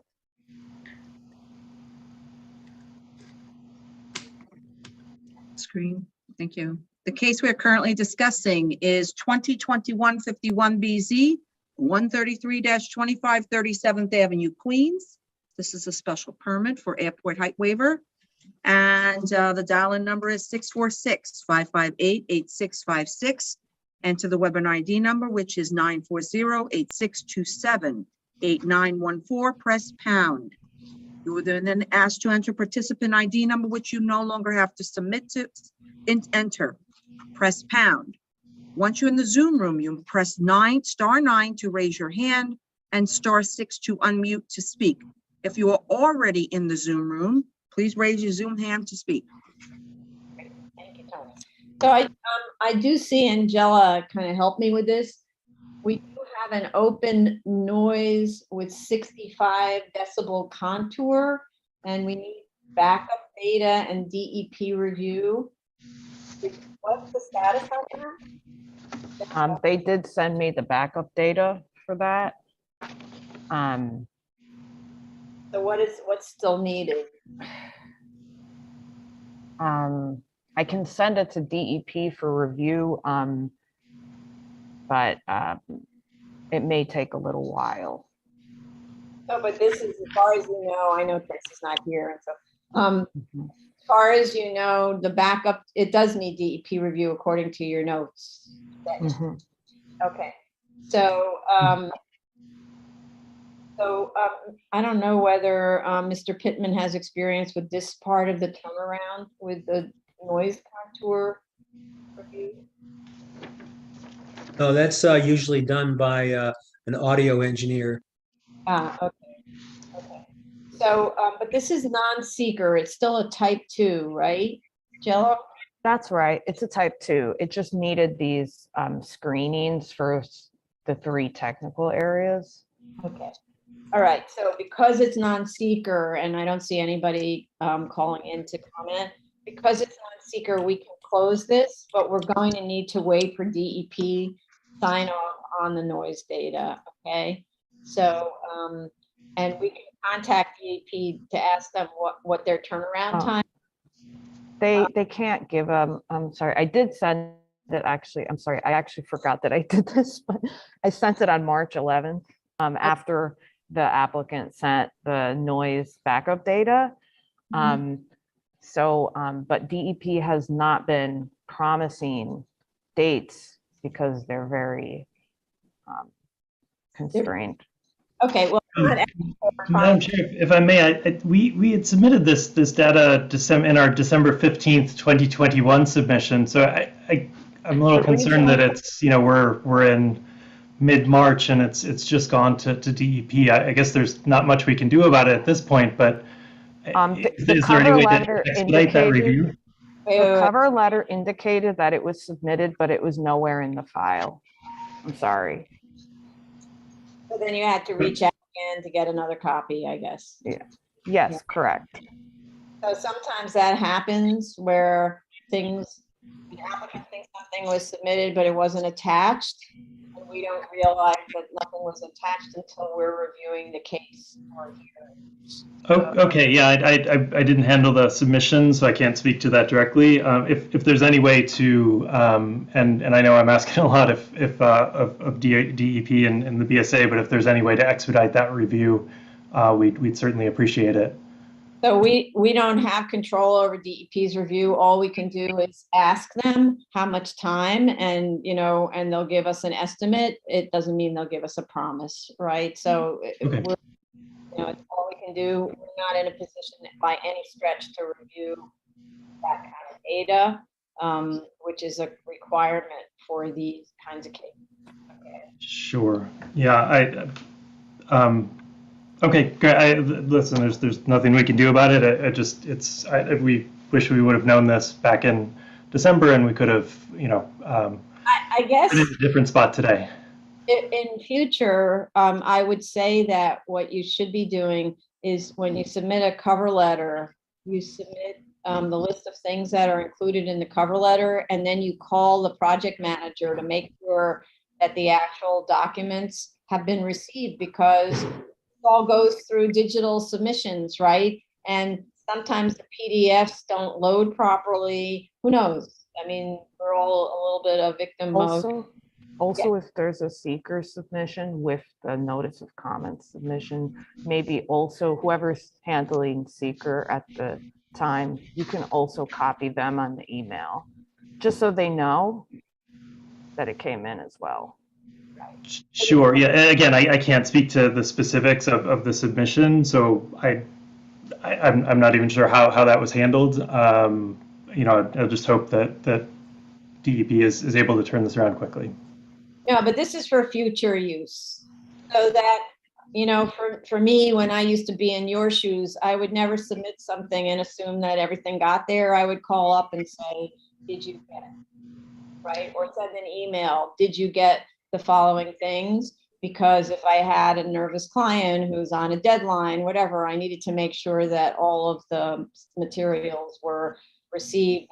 In this case, now that everything is done with an automatic response from submit, that doesn't confirm that every single thing you submit was actually received. It was just whatever was received, right? It's an automatic email, okay? So this is for you, not about this case, okay? All right, so I'm going to ask for a motion to close with an understanding that we'll have to figure out how to what DEP's turnaround is, and that you'll be submitting just a slight change in the statement of facts about the switch points, right? Correct. Okay, so motion to close? For some reason, your volume seems to drop. Me? Oh, I'm sorry. Maybe it just dropped. Maybe I'm gonna mute Frank and see if that helps. Oh, yeah, okay. Oh, that's good. You're better. Okay. That's weird. Okay. Oh, because he's got some sort of hum in the back. Maybe that's that's what something. It's like you dropped there. Okay. Repeat what you said. Motion to close, please. Chair Perlmutter. Aye. Vice Chair Chanda. Aye. Repeat. Aye. Thank you. Commissioner Otley Brown. Aye. Commissioner Sheta. Aye. Commissioner Shabeta. Aye. Carlo. Yeah. Yeah, I'm sorry, Madam Chair. Mr. St. Jacques, I just wanted to clarify. I just looked over the submission in December, and you can check on your end. I don't see the backup data submitted at that time. I do see there was a letter, a cover letter, certification of the presentation, FAA application, the survey, submission notice, the community board, a zoning analysis, and proof of initial filing. I apologize if there was any any delays, but I'm not seeing that the data was received by our office, and I'm looking at the email. Right, so my file indicates that a link was provided. Again, did not handle the submission. Yes. So, I understand that you're not seeing it, so there's nothing we can do about it. And in the future, we will make sure that we call and follow up to make sure that everything was submitted and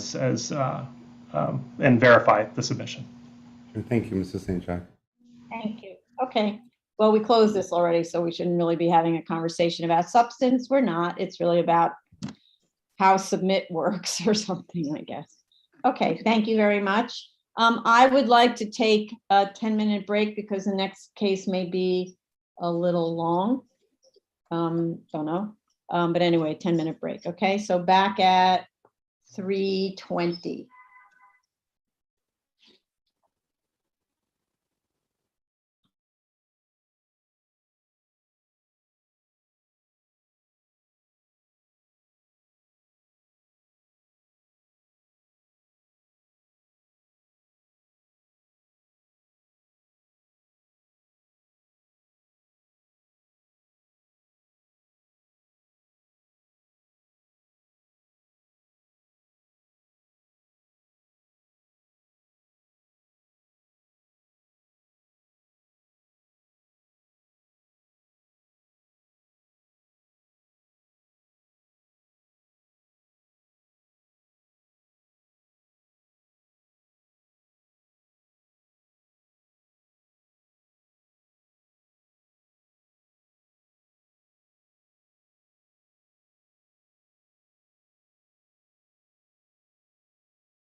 Okay, if everyone could come back, please.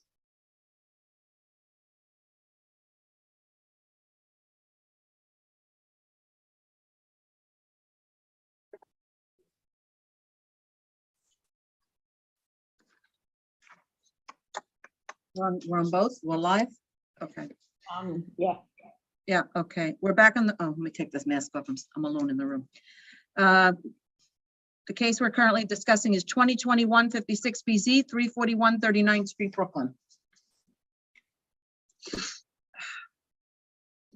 This should be Fan. Okay. Kevin. And Amber. Amber. We got Kevin Williams. Anyone else in the waiting room who is representing the owner, please raise your hand. Anybody from the public, you need to wait until we open the hearing to the public, okay? All the attendees are part of the applicant team. Oh. Michael Rose too? Yes, he's the architect. Thank you. Should I let them all in? Yeah. Stephen Fish. We brought everyone. So perfect. Dana Mulvanda, like the whole thing? Everybody? Yep, Dana's from the school, Kurt, ownership. Okay. Yep. Here we go. Careful with your door.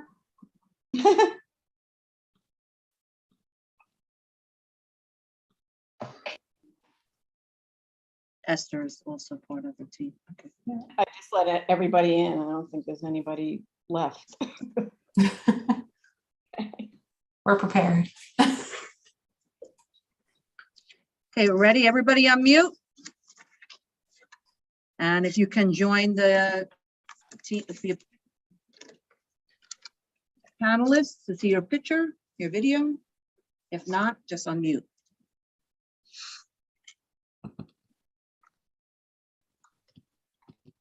Is Mr.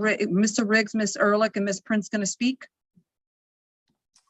Kurt and Hillary might speak, yes. Okay. So could you unmute, please, so I can swear you in? We're wasting time, people. I will go get Kurt to unmute. I'll be right back. Thank you. Oh, he's in a different room or something. Oh, he's in a different room? Yeah. All right, well.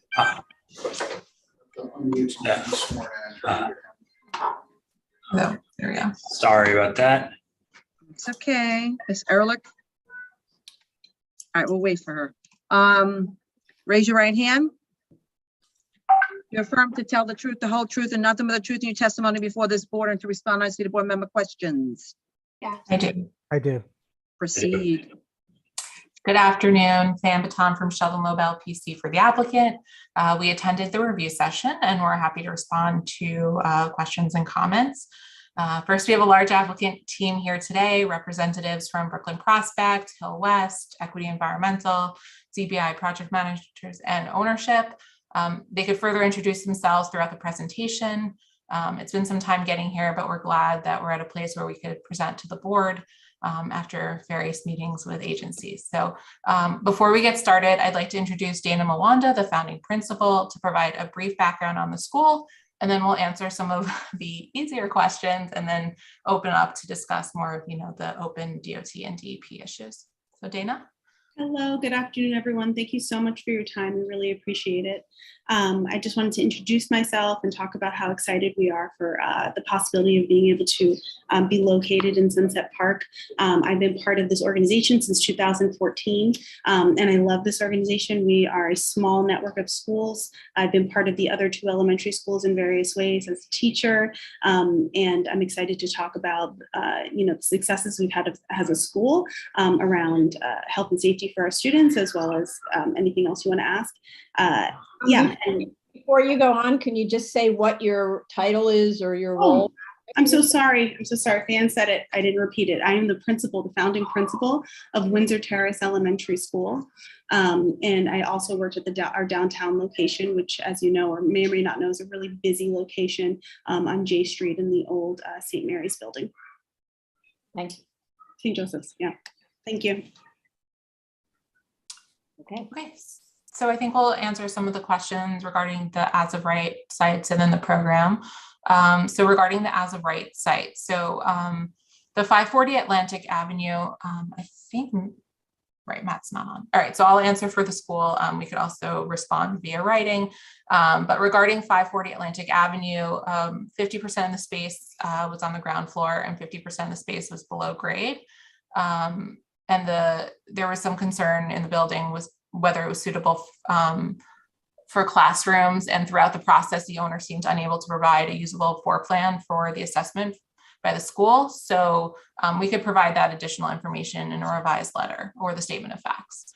So another 25,000 square feet were underground. I mean, that's the easiest one. And what's the comparison right now? How many square feet are in the cellar now? I have to double check that. Michael, do you have it offhand?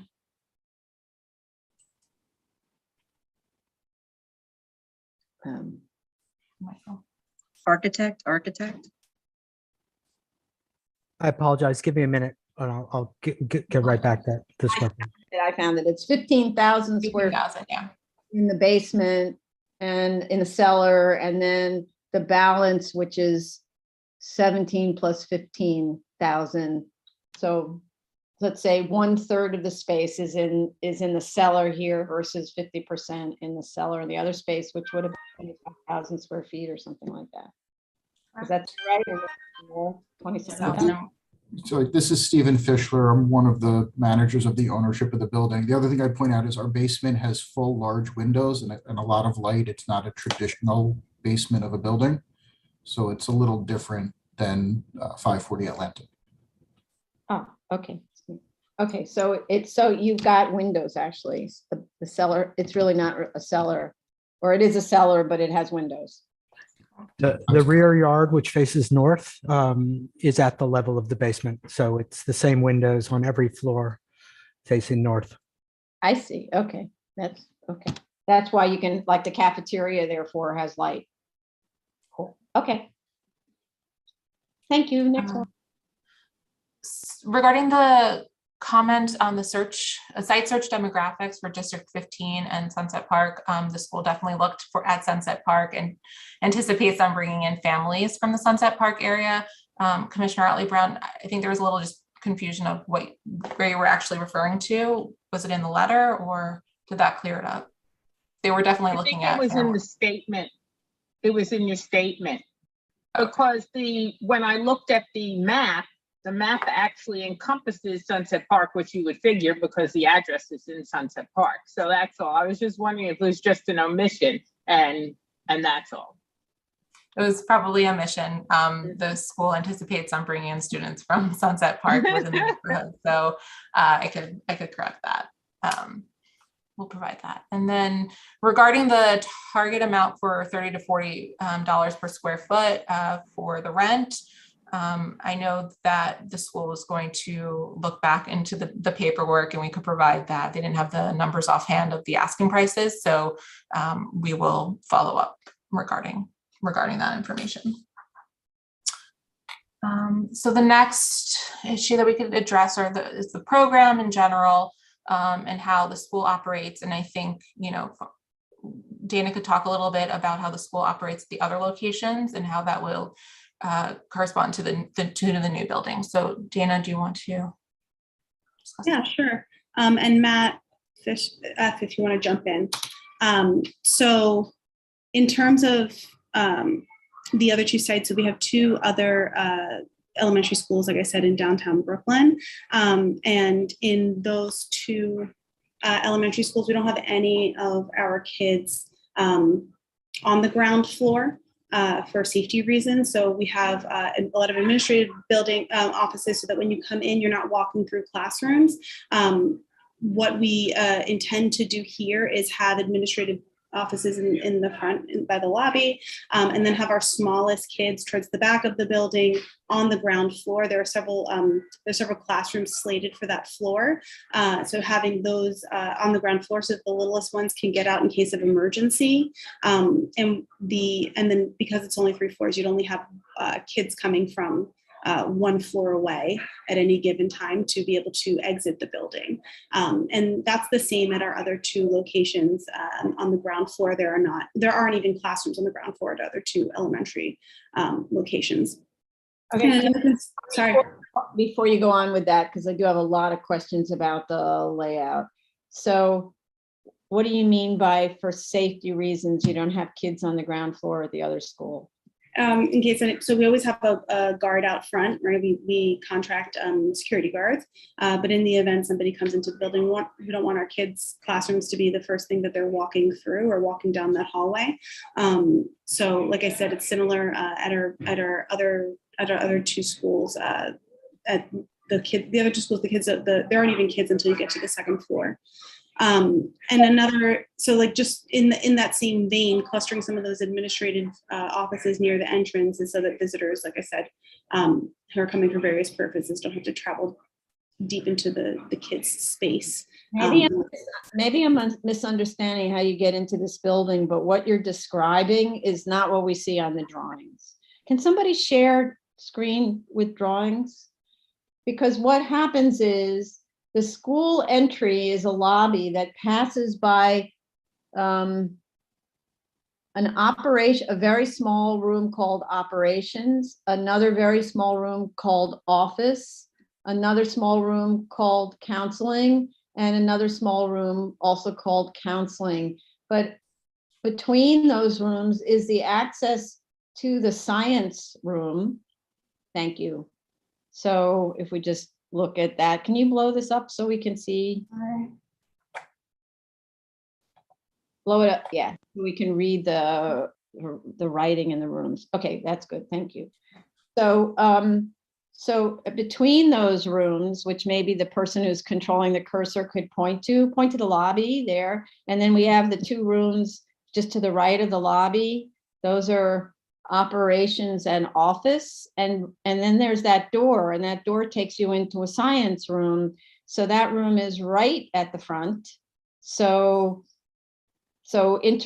interaction with children would be frequent there, because there's no other way for the kids to get into that room except by passing through the lobby, where strangers to, potential people who shouldn't be traveling around a lot in the school are coming because maybe there's people selling stuff or whatever for school use. And then you go up that little ramp from the lobby, and now you're at classrooms. So the first part of the ramp from the lobby straight up is a ramp. See that? And then that takes you into more classrooms. So I'm not understanding the statement. And this is not so much directed at the principal, who's not responsible for designing, but for the architect, who is responsible for listening to programmatic requirements. And I'm not understanding that those conflicting images. There's also another school representative who's in charge of construction design who's raised his hand to be admitted as a panelist, Matt Fisher, sir. Who could probably be helpful to this discussion as well. Okay. So he needs to be sworn in, so just a second. Okay. I think we need to take the screen off, and the one who's showing her screen. Can you remove your screen so we can watch this person be sworn in? Where's his, I don't see him. He's on the upper right corner of my screen. Oh, it could be anywhere. All right, can you raise your right hand? And I don't see him. I still don't. What's But if you say he's there? Matt Fischel, that's what you said? Fischel. No, you're right. His icon is there. His video is not on. Can you turn your video on, please? Oh, I see. He's in the lower right corner of the second screen on my screen. If you say he's there, it's fine. Just raise your right hand. Oh, but wait a second. He's not visible. Can you accept being a panelist, please, Mr. Fischel, sir?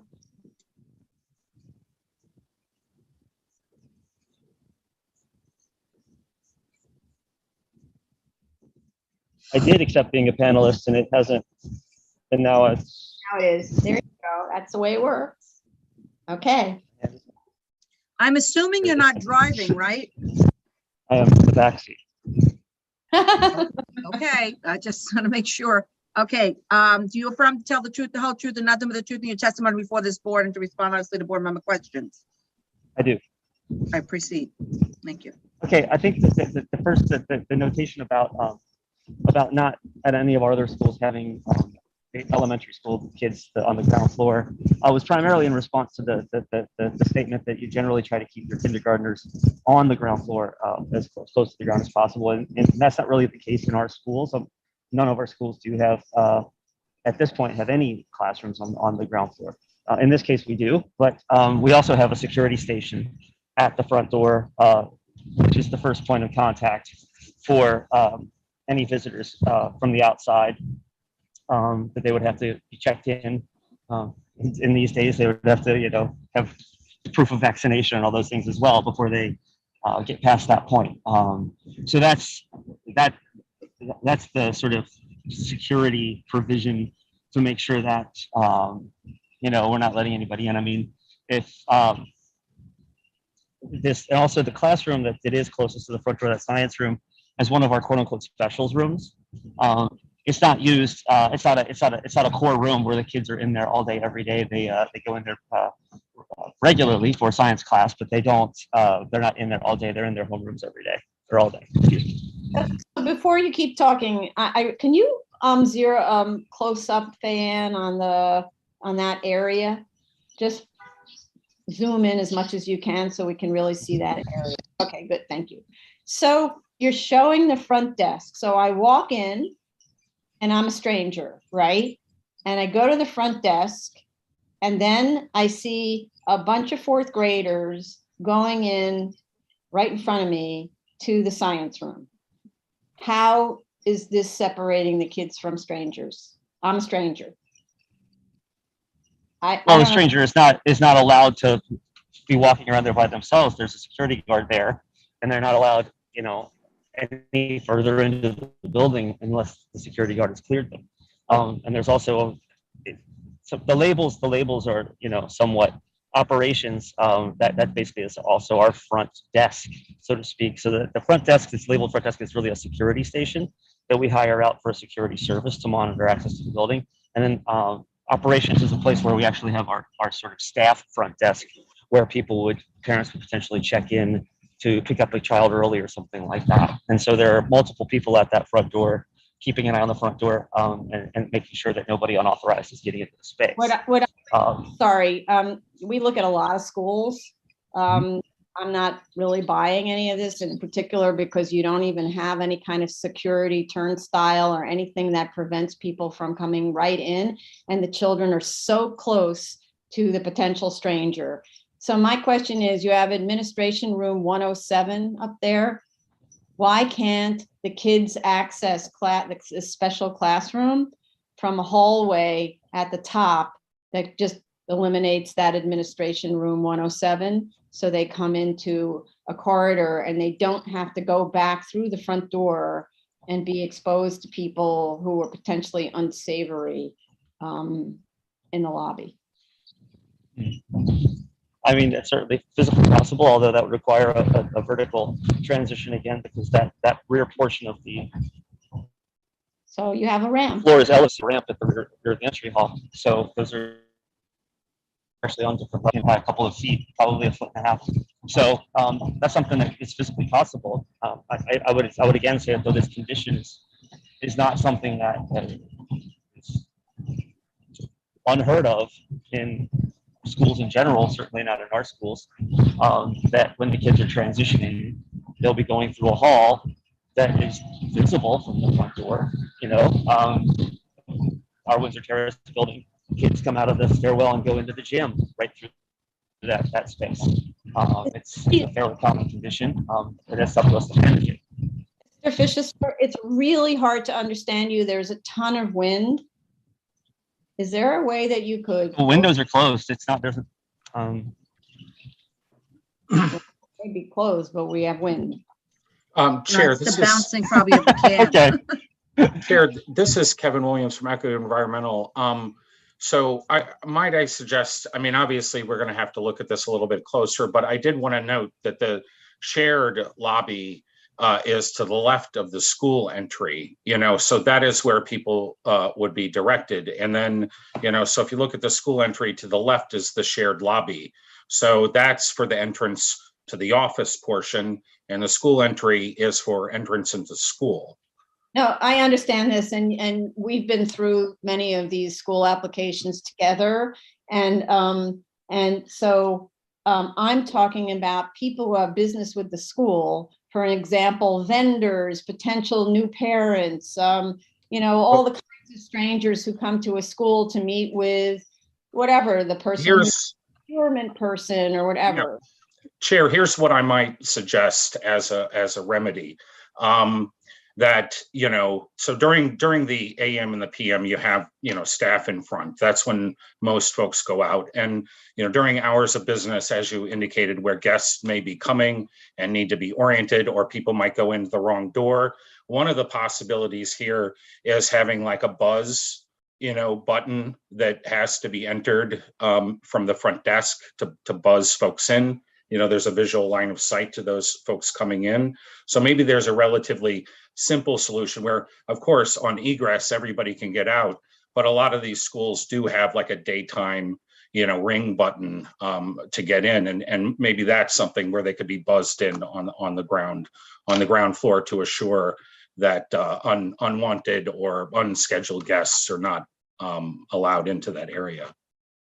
Also, I think there's an architectural solution. You're asking a lot of a buzzer. And I know that on another case we had, fire department was very upset about the idea of having any kind of physical barrier between a route of egress and and the inside, right? And I'm looking at that fire stair, which actually probably has the door swinging the wrong way.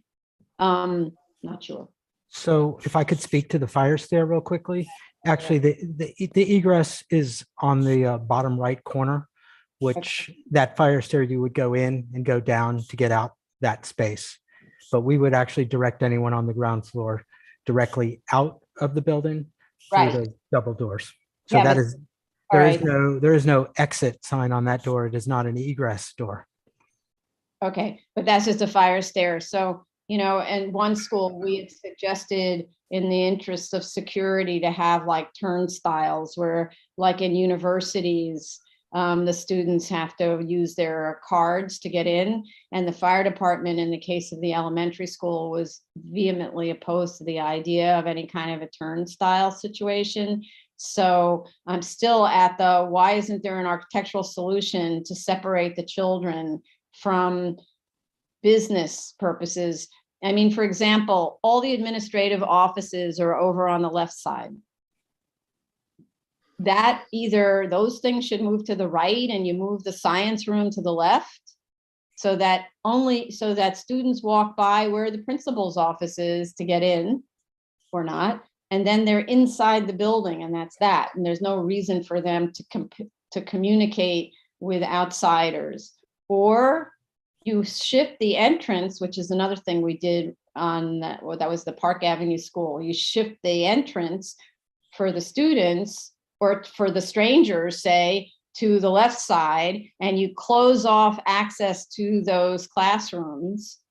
And the left side is where the administration goes on, and the right side is the school. I mean, something, because right now I'm seeing strangers in the lobby interacting with children, and I don't see an architectural solution proposed for it, and I don't see why not. But that's just the beginning of my comments on the interaction, the interference really between the students and members of the public, because we don't have a dedicated internal staircase and elevator, and you're required on the second floor. Can you go to the second floor, please? Okay, so can you zoom in on sort of around that central core? Just a little more. There we go. All right. So in order for the students to get to the special art room that's in the far right corner there, the only physical way for them to get there is to go into the public lobby that has an elevator that stops there and two fire stairs, but one fire stair that stops there. And so a potential for interaction with members of the public who, of course, can, again, controlling an elevator that doesn't stop on the floor, et cetera, is very tricky. You have strangers in the elevator with people visiting the school or students in the elevator, and then they get off on the elevator with the students. It's like, and I don't understand why there isn't a separate core system, which we see in all schools like this. It's easy to do, it's inexpensive to do, and it's a safer approach. So you're forcing kids to go through that public lobby, which is described with the dashed lines as the public lobby, to go to the special art room and also to the terrace. I don't understand that. And then you also have those other that staircase to the far left. That one is also a shared staircase, and you cannot restrict use of the staircases to only the school because it's a required means of egress for the building.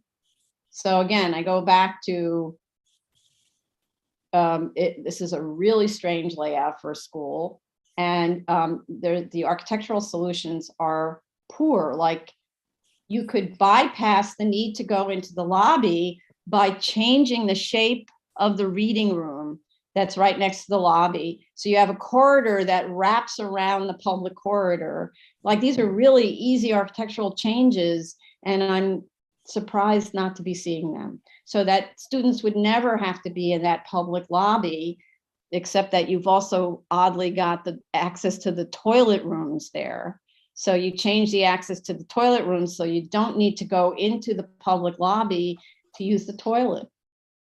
I mean, I don't know if is this already built out and you're just making do? I'm not sure who's fielding that question. Unfortunately, it's not built out. As the owner, I'd be very happy if it was built out. The second floor public lobby is not public. The school has the entire second floor. The elevators will have access control, so people from above cannot get in. The school, which can speak further to their safety protocols, will not allow students in the elevators without an adult supervision with them. That's how, as we've had our discussions, this has evolved to what it appears on the plans. We don't view this as increasing interaction between non-school adults and students on the second floor. So let me put it to you like this. Most students are not going to take the elevator. Most will take the stairs, right? Correct. These stairs are required means of egress and access for the commercial use. If I'm a business and I'm on the third or the fourth floor and the elevator is running slowly because you have one elevator, I'm taking the stairs. Now you've got people in the staircase with children in the staircase, and whether or not you can officially get to the second floor or the cellar, you're walking right along with those kids. And so that's not okay. Can I speak to that real quickly? So look, you make an awful lot of good points. And I love to talk about this stuff. I'm an architect. I could talk about this all day. I would love to show you the 15 or 20 schemes that we did to sort of arrive at what we did. Obviously, in adaptive reuse, it's, difficult to please everyone. And, when we started down this path, some of the decisions we made as to the programming, on your first floor, I think you spoke to where you would have liked to have done the administration. I imagine you could imagine we have about 15 schemes, and one of them located it there. We talked a lot about with the school about where they thought sort of the heart of the school and where they'd like to see the administration, which was among the students. And that was one of the main reasons we sort of located where we did. It's obviously easy, if we were to just build this as a security installation, which now in the age of, COVID, maybe it seems wise. Obviously you read the news and it kind of scares you to work on these, because anytime somebody raises a point, you could say, yeah, that could happen to you or it could happen anywhere. So it becomes difficult when you raise a lot of these points about security. So if we were to approach this from only a security point of view, I feel like we did a lot of those things to address that. And so just to speak of the stairs, there's 3 stairs, what we call A, which is the central stair, which is sort of the heart of the commercial building. Students will not be allowed in that stair. All of these stairs in the building are fobbed off and alarmed. So most of our security solutions are seen as, just you have to treat it with security and with personnel kind of controlling these things. The students will use what we're calling stairs B and C. B is to the left and C is to the right. So what we're, or the way we've designed this is to install gates in the stairs above the 2nd floor to restrict anyone from coming down. Obviously, in a fire, an emergency situation, somebody could go through those stairs, then you would have alarms, and you would have that same sort of situation in sort of any building where people mix occupancies. They'll be mixed in an emergency, and like most things, we would just try to hope to control that the best that we can. But no students will ever use A, they will only use stair B and C. And in that same vein, no people in the building that are not part of the school would ever use stair B or C unless in case of an emergency, in which case, if they made it through the gate, they would set off the alarm. And that's the way we're dealing with that problem. If you go back to the just want to warn you, though, he'll speak during the public session. We have the fire department's Chief Daly here, and he raised his hand, and I hear him nervous about what you're proposing. So I'm just kind of warning you, because we've had these kinds of conversations before. But please continue. No, and in fairness, we love the fire. So we would always, hope to engage whatever the FDNY say, because once they sort of say something, we really cannot go against it. So anyway, to that vein, if you could go back to the 1st floor, most of the circulation on the 1st floor is on that stair that you can see to the left, which is an open stair, which is only, it is entirely controlled by the school, and it sort of accesses the main. You're talking about the thing that's labeled school emergency? Correct. That's from the cellar. That goes from the cellar to the 1st floor. Okay. Okay, so that's the interior stair, which you're labeling school emergency egress, so I'm not. That's only to get to the outside. So that's that's only if you were going out those doors, you would get out that side of the building. But it's the main circulation spine between the cellar, which is our main, our cafeteria, and our gym space, art space. So all circulation there is entirely within the school. So, and then just quickly to address the point of the school, one of the, I'm sorry, hey guys. Except so- not the 2nd floor, that oddly located interior stair, as far away from everything as you can possibly get, so therefore not convenient, is located, it doesn't connect to the 2nd floor. Correct. Right? So how do I get to the 2nd floor? And that's why we've sort of tried to isolate B and C as only for use by the school on these lower levels, and they're alarmed so as not to let, you would only be accompanied in those stairs by teachers, and that's part of our adaptive reuse of this building. For everything the building sort of, that sometimes you can't get in circulation, you can see by some of the images, it's actually a wonderful building in terms of light and air, in terms of how it faces north and south. So I'd say, light and air, questioning a horrible circulation system and easy solutions that seem not willing to consider, and I don't get it. So the idea of having an interior stair at the far corner where you're the furthest away you can possibly be, I truly don't understand that. But even if you just left that alone, the idea of having to pass through public spaces to get to the toilet rooms and to get to, you're saying it's not public, but that stair, there's an elevator, there's a stair that potentially has conflict. And I, again, don't understand the unwillingness to not put in a devoted stair interior stair and elevator, which, by the way, I don't see you having in the cellar. So how in the world is that legal? Yeah. How do you have a cellar level with no elevator? The elevators go to the cellar. Where? This is the first floor. There's 2 elevators. This is the existing. If you go to I think it's this slide. Yeah, correct. This one. You're saying you're going to use, that's the first floor. There's 2. Yeah, go back one. The cellar now? Sorry, give me 1 second. Yeah, keep going. Okay, hold on. I had to scroll out just to see where I am. All right, first floor and cellar. Okay. There we go. Where's the elevator to the cellar? The SE1.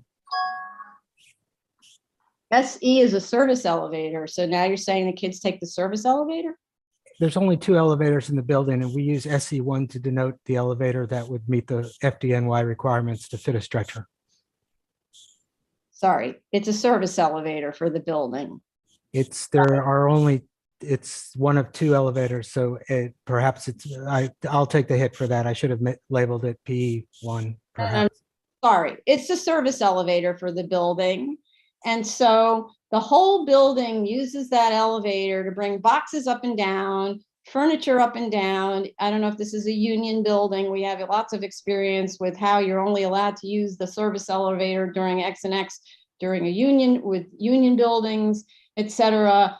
I'm sorry, I'm not understanding how that qualifies for ADA access to a school in the cellar. It's a service elevator. There's a guy, it's got the blankets around it. There's going to be carts going inside. And so potentially you have children who must be in that elevator in order to communicate to the cafeteria or wherever it is. It's really. So I would like the owner to go back and figure out a location for a Lula or something like that that makes this work. Because I know well enough already after doing so many of these schools that it really is something the school needs and wants, and the owner is not willing. So you're going to need to put in an interior elevator that works for the school, because this is not working. And there's no reason for it. And the school will be happier and safer at a time when all kinds of terrible things happen at schools. You would want to have the most security, not the least security. And this is a least security solution. And yeah, and I don't know if other commissioners agree with me, but as I said, I went to school in a place like this, and there were lots of strangers, and it was not a safe situation. And that was then, and now has other issues. So, and this is an easy architectural solution. If it were hard, I wouldn't even suggest it. It's just too obvious for words. So. The applicant team will review. Oh, sorry. Chair, I do want to make a few points. So installing an elevator is not a simple or a cheap solution, particularly given the timeline of the school. Now, I'm not discounting, we're certainly going to explore that, but I do want to couch some. So we're talking about vertical circulation between the cellar and the first floor. And then the first floor has, an unblanketed elevator. There are stairs to the lower level. This is a 2-floor, communion that we're talking about. And in addition, the building is fobbed every single access point. It's cameraed. There are security guards. Children aren't allowed into the elevators without a staff member. So it's not like the children are wandering around like free-range chickens. This functions as a modern building with massive layers of security, from cameras to fobs to personnel. So I'm not. The other point about the service elevator is it's an extra wide, vertical circulation, which would allow students in there. But the only students that would need to use that elevator are ones that have ADA accommodations that need to be met. So, I mean, I get your point. Things could be perfect, but we're trying to deal with an existing building that is a beautiful building, is absolutely modern, already has fob controls throughout the building, already has cameras throughout the building, inside and outside. And this would also be deployed with security. So I would ask you to take those considerations.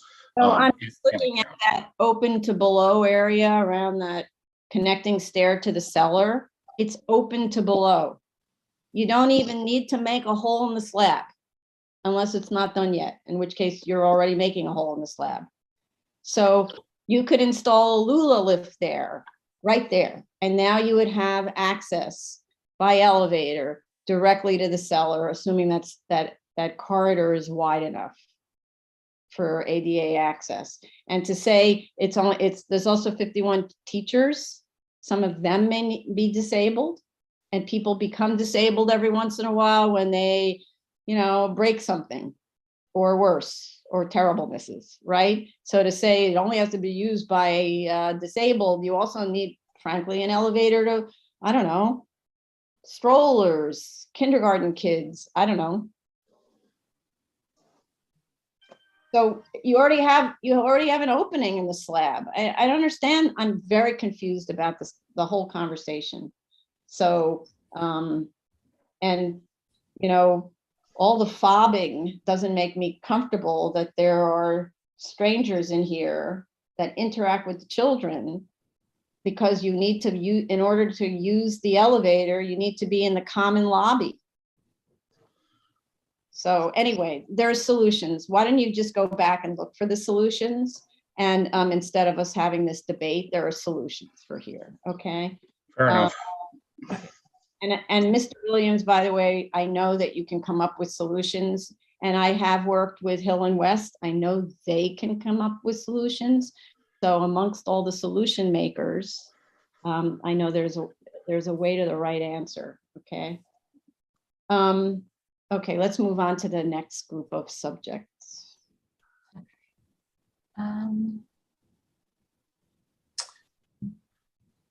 I think that was all we had regarding the program internally. And also label all classrooms. It's like, I don't understand what grades are where, what the age of the kids who are where, all that stuff. We'll provide information of where the kids are generally located, as these are their homerooms. It's the elementary school, they're in their classrooms. So we'll label that. And I think there was a comment about labeling the loading berth. That's easy. That could be addressed. I think the plans, by the way, indicate when you go to the floor, it says classroom and then parent 1K. So, if you go through the floors, you can see the first floor is grade 1 and K, and then the second floor has third grade. So just and through 4th and 5th. I didn't see those little ones and Ks. You really? Yeah, they're kind of hidden in there. Yeah. Okay. So now I get it. All right. Okay, that helps. So there's classrooms per grade. Is that right? I'm sorry, you broke up. Did you say 2 or 3? I don't know. I'm asking you. Oh, sorry. No, I thought you said a number. There are 2 classrooms per grade in our school. Okay. All right. Okay.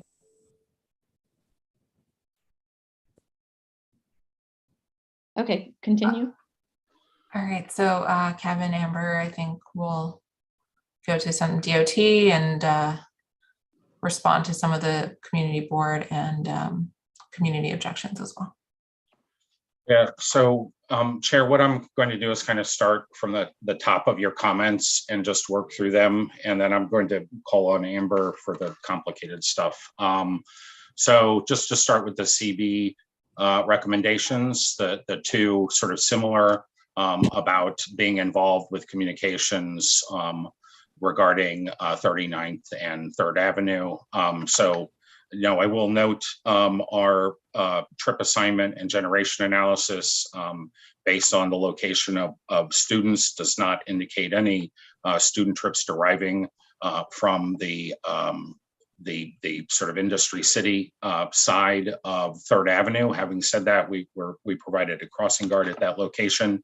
So most of these trips are coming from the 4th Avenue sort of institutional corridor down to 39th Street. Having said that, absolutely 100%.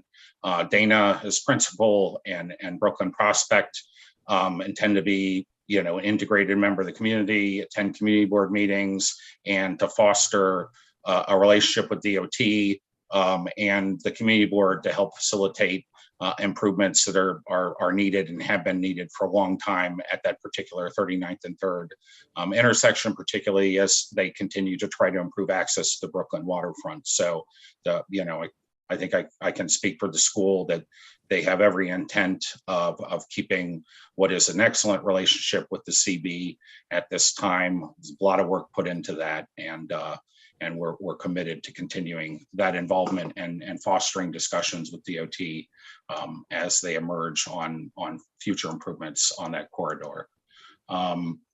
In terms of the objections, so one of those objections came from the neighbor from the air conditioning, CD&E air conditioning next door. I think both letters are actually sourced from there.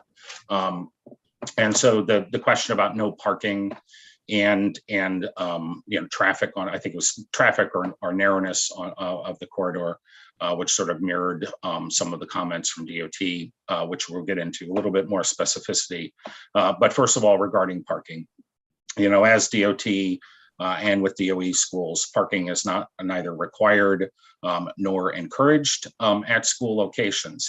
And we find that to be a benefit actually of this school because it does not bring staff trips to this location. There is, however, a parking lot at Industry City that has a lot of available spaces for those staff members that intend to drive to the school. We did actually survey staff at Brooklyn Prospect, and we identified that 16 of the staff may drive. And so that is in the traffic model, but the intent for them would not, of course, to be looking for parking in this area. The other point that should be noted is currently during the hours of operation of the school and beyond, there's no parking on either side of the street allowed. You know, so loading and that sort of thing from 8 a.m. to 6 p.m. is not allowed on the street. So we're not actually disturbing that functioning. But we've also done a curbside utilization study to look for ins and outs of vehicles throughout the entire operational period and beyond of the school. And one of the unique aspects of this corridor is that, you know, as time has gone on, this area has transitioned more to an office and residential corridor, particularly if you even go back 5 or 6 or 7 years. And so the uses and the intensity of access to curb cuts like CD air conditioning next door, that parking lot, as you noted, Chair, is I've never seen more than 5 to 10 cars in that parking lot over the course of some 15 site visits, as well as aerial recon that we have going back about 8 years on a monthly basis. And so, yes, that begs the question, yeah, can't they offer up some of their parking spaces? You know, for one, I don't think we want to encourage more trips to the site for staff members, given that there's a 500-foot walk to publicly accessible parking areas. But also, I don't think the air conditioning location is too keen on sharing that parking. Maybe that is something that be developed over time, but I assure you that ownership has looked into that option, you know, and at our suggestion, and not getting a lot of feedback in general.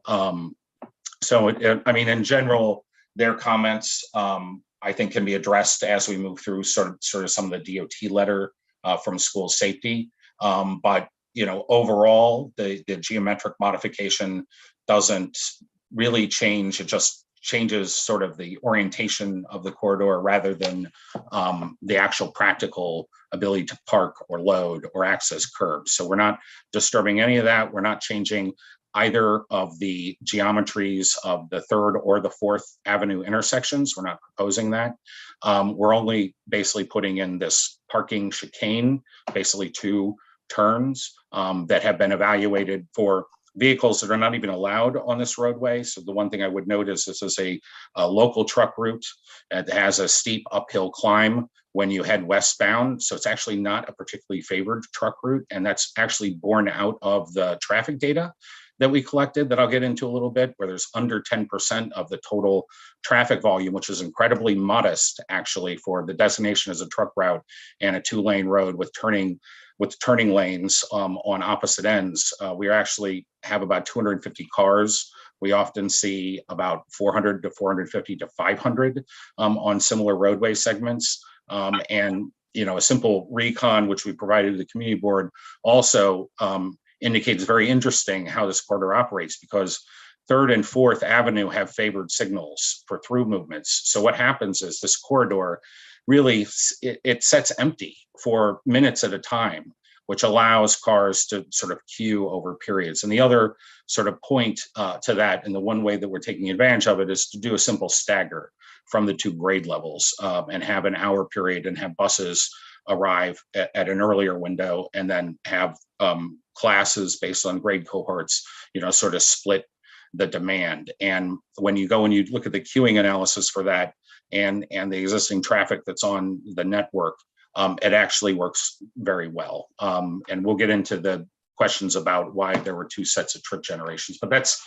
kind of the general characterization in terms of his response. And both the auto body location next door, there's very little movement all day at that location. Basically what goes on there is they have a storage location for vehicles waiting to be worked on.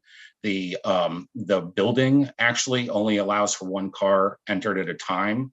So, they work on a car over several hours, and then they finish it and it moves back in there. And so in the AM period, we've literally seen no traffic go in and out of that shop once it gets up and running. And after about 9 a.m., it's very occasional movement of cars in and out there, basically relatively benign overall. But we did evaluate like literally 15-minute by 15-minute segment on multiple days, looking at the use of those, the use of those 2 curbs and whether we would potentially impact their movements. And basically the channel that we're showing for the drop-off area in terms of the auto body shop and in terms of the CDE air conditioning location, at no time would we obstruct that. And one of the points that we're going to pull out here is the school's committing to bringing on a private safety operator that handles pedestrian movements at schools. So to add an unprecedented sort of level of protection on this corridor, but not only protection, but to assure that that it's managed in a way where it doesn't conflict with the adjacent uses and the movement of buses. And that's one of the major sort of negotiating points that we had with DOT, who we met with. And I want to, throw a shout out to Ms. Pregna and Tony Matthias, for really fostering those discussions with these agencies. We met out at the site with DOT and MTA. We met afterwards with actually the DOT commissioner and deputy commissioner on this project. And then we had a follow-up call with all of the technical directors at DOT, regarding this. So there's been a lot of legwork and groundwork in terms of discussing how to handle safety and the geometric design. So that kind of speaks to some of the objections, and I'll try not to duplicate some of that as I move through some of your other comments. So what I'd like to do, go ahead. About the buses. So Yep. This is a charter school. So is it you're using city buses, city school buses? Yes, there would be DOE buses. So how does that, so we've seen on the private schools where they have these fantastic sort of, what is it, like global positioning systems to determine exactly where the bus is, and it arrives at 8:03 and the next one comes at 8:07 kind of thing. And so arguably the people who have the private school buses are arguably able to make sure that the staggering that you're talking about actually happens. But how does the city school bus actually work? Yeah, so I mean, we've of the innumerable applications we've been through, this is of course, always the practice hope, right? And the fact is the school, is going to start with a relatively modest composition of students. And so that means, some shared busing that we can't really control specifically the envelope. But I will point out one of the citing benefits here is, there are some 11 schools within, walking distance, 10-minute walk of this location, and 5 to 6 within 500 to 600 feet of the location. So we're able to take advantage of that economy of scale and the arrival and departure periods that are associated with those buses when we're using sort of a combined bus structure with DOE.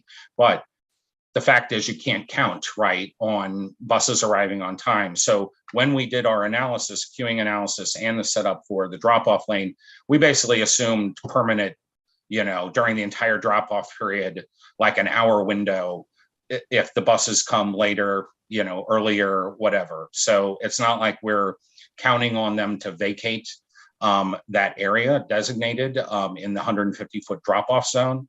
And so we took that into account. And so even if they do come late, or they do come early, or they come anywhere, until the school gets full build out and it's really able to compromise a full bus, they're going to have to accommodate that. But bear in mind that before they get to that sort of full bus composition, there would be far fewer students, and it would be sort of easier to manage and easier for them to sort of reconnoiter and understand the environment, and working with a private operator to sort of facilitate the movement of vehicles and to sort of hold and control and to release them in a safe fashion. So we plan for the worst, which is, for them to be able to have to alight. And then the school, as we propose on other projects where you have combined busing or busing, across time periods, where you have a stagger, we have a large accommodating cafeteria.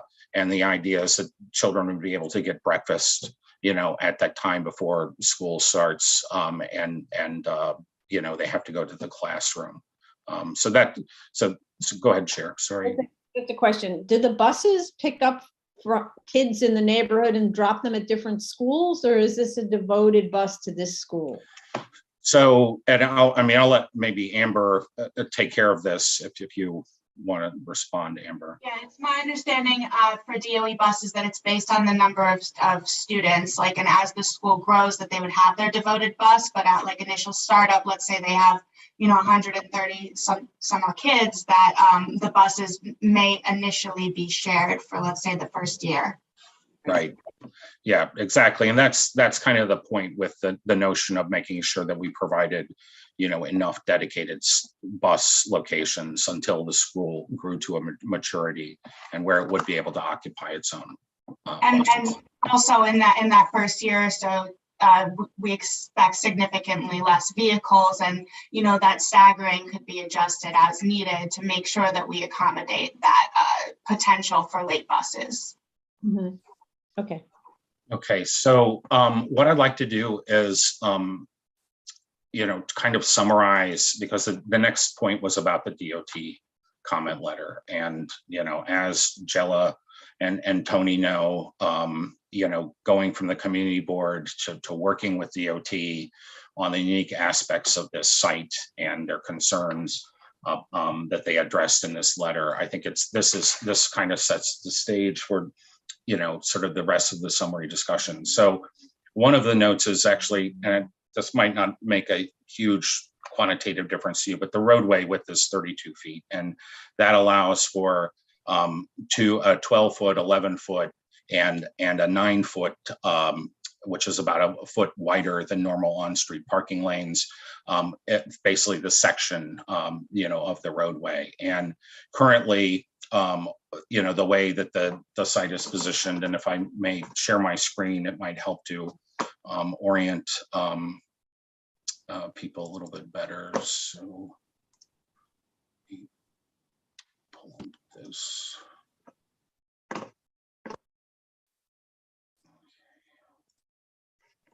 Sorry. I have like so many screens here. So, currently, I don't know if everybody can you see this? The map? Right, so the existing condition is basically just this single lane, right? And then there's, a parking channel here, which has no parking from 8 to 6 p.m. And the idea here is to basically retain, both the ins and outs, so buses can maneuver here. And then we're basically simply, this is a little bit easier to understand, designating this as a drop-off zone. And in terms of the narrowness of the roadway. Sorry, could you get rid of that right side PDF, list of options? Yep. Yeah. Zoom in on a little more, make it a full screen, so, because it's a really tiny drawing. So unfortunately, I'm not 100% sure how to full page it. Hold on. There you go. Oops, no, page display, where is that? It's Control plus or Control minus if you want to rotate. If you want to zoom in and out, it's Control and scroll. Yeah, I think we're. I was trying to get him to display a screen, but never mind. I think it still sees, still has the top. So. Yeah. Okay. Yeah. So, this is your current condition. This is what we're proposing. This is called a chicane. We basically put in a 52-inch, area to accommodate the chicane, that the angle of entry and exit. And at the site, we reviewed these drawings and prepared auto turns for the largest, design vehicle for semis that, don't really traverse this corridor. And we also looked at articulated buses and fire engines and that sort of thing. And MTA concurred, the articulated buses are super maneuverable. They're able to maneuver around this, and plus the 9-foot channel gives you a little bit of extra capability. And so we designed our safety plan around this. And basically this is what DOT, is looking at right now. And we'll sort of point out later, because we did provide alternatives, offsite alternatives. And I don't want to cloud the discussion of the DOT letter, at this point, but I'll remind me, I'm going to follow up on that point. But so this is the change that we're proposing. The maneuverability works. The one benefit of this change is that, for folks that do park illegally on this side of the road, sometimes because it's signed no parking during certain hours, those vehicles would now no longer be present, would no longer provide an obstruction in the roadway, and you would have a clear path. And then at night there would be available parking on the opposite side of the street. But currently there's, like I said, there's very little loading.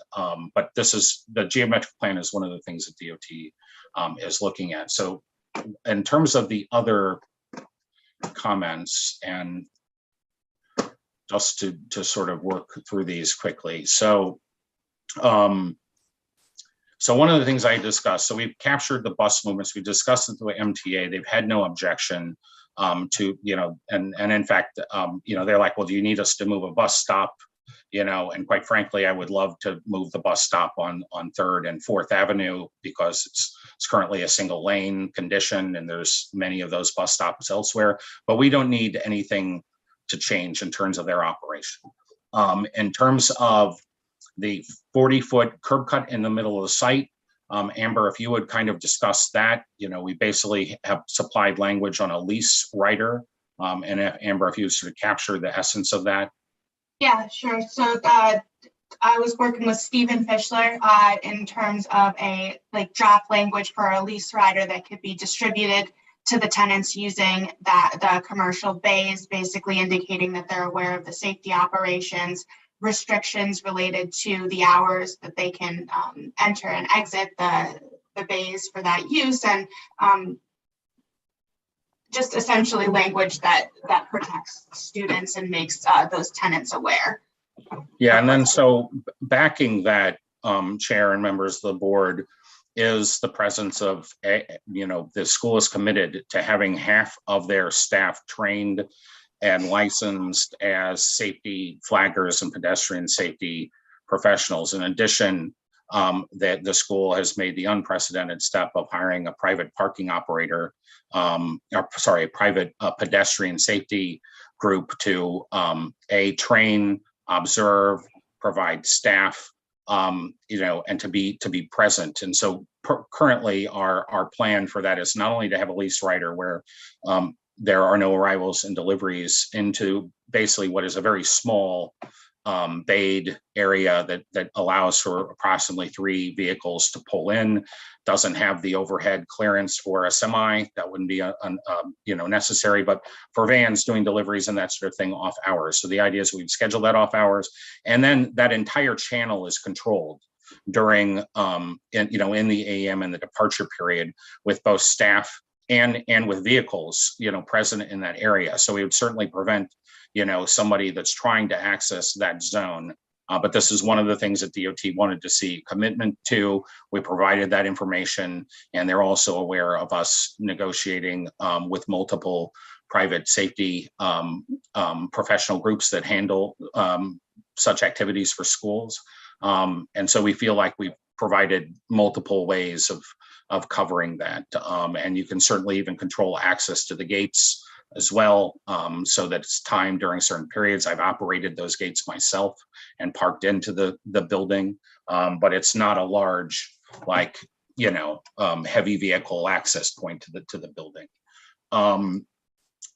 In terms of so the one thing with the auto body shop that's noted in this letter is they park a vehicle on a sidewalk. They've been parking that vehicle on a sidewalk for 15 years.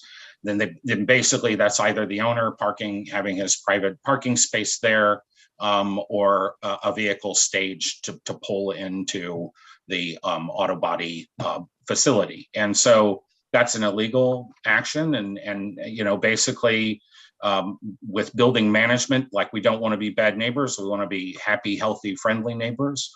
So we've already started to speak to them about trying to move their vehicle, that vehicle into their shop. DOT is also, given that it's only one vehicle and it's stationary all day, is going to make calls about it as well. Enforcement has never, sort of followed up, over the history, of that operation, handling that vehicle on sidewalk. But, we're taking care of it, and, we've committed to taking care of it with DOT, and DOT's indicated that they're going to help us with that vehicle as well.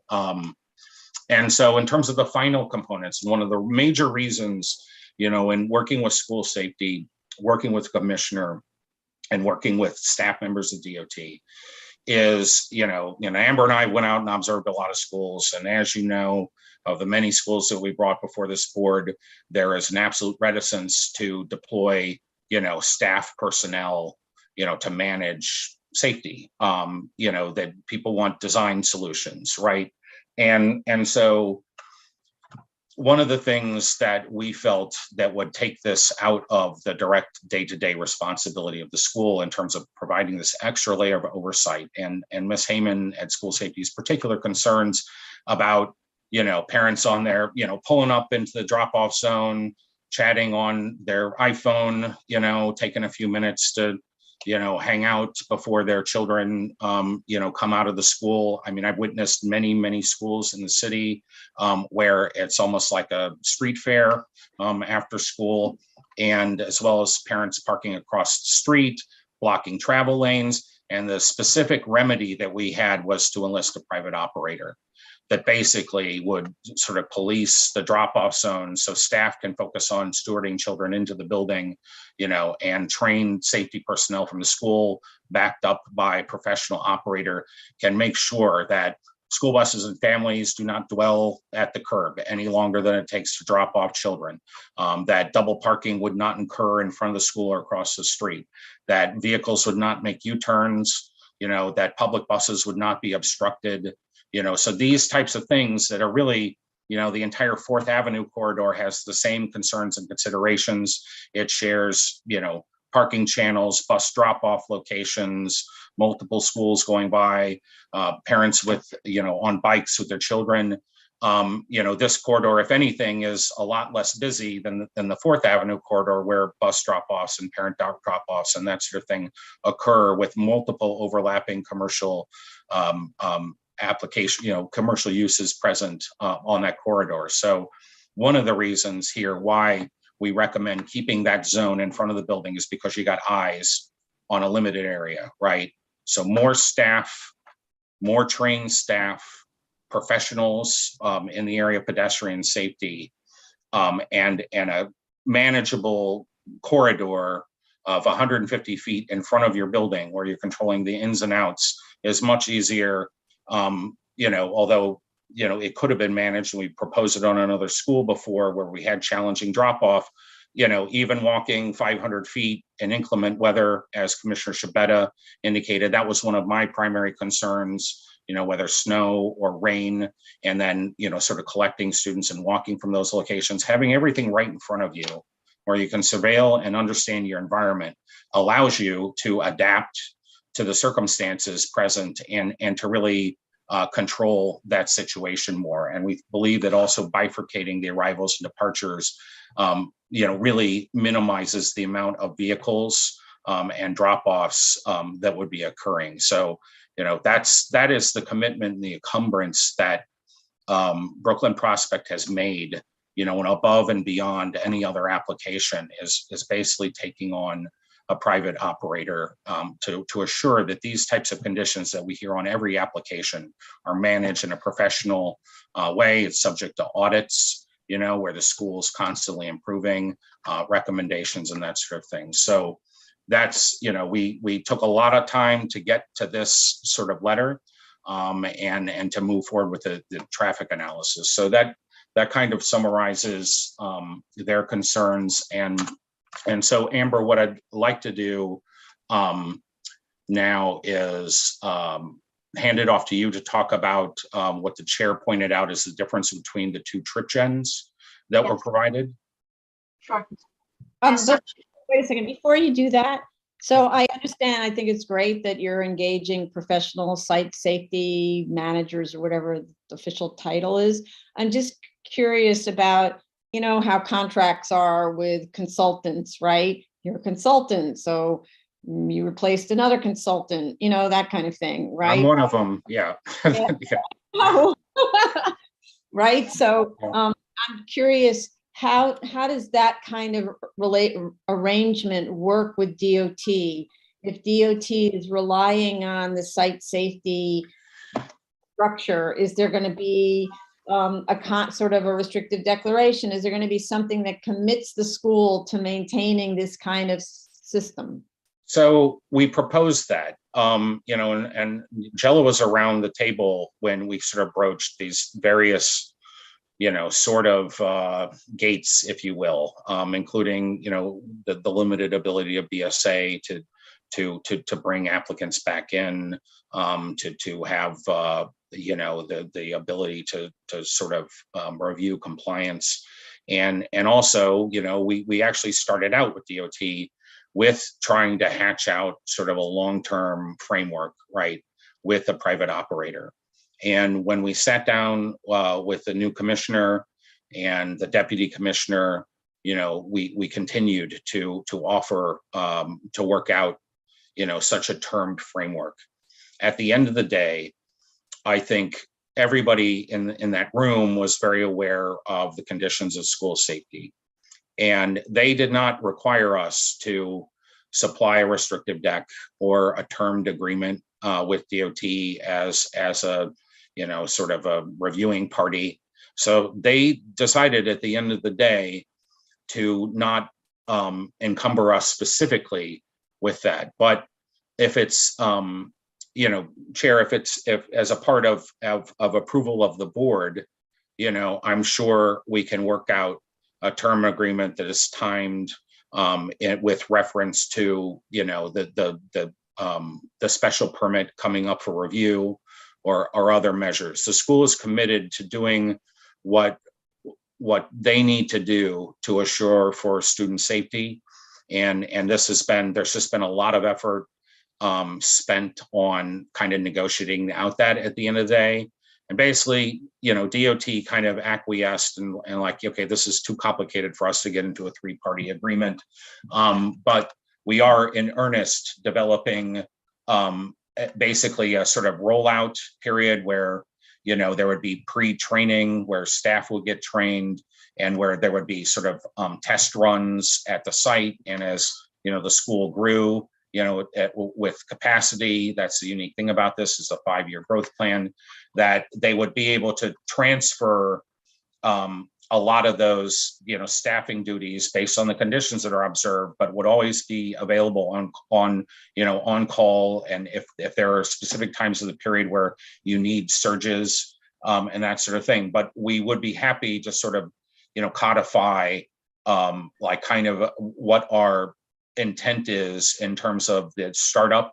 And so preliminarily, I think what we've written is that for the first semester, you would have both a manager and safety personnel, as well as trained staff members, basically initiate the operation. And then that would be subject, after that first semester, to sort of modification and development as the conditions were sort of evaluated and the interface of students into the building was sort of characterized and understood.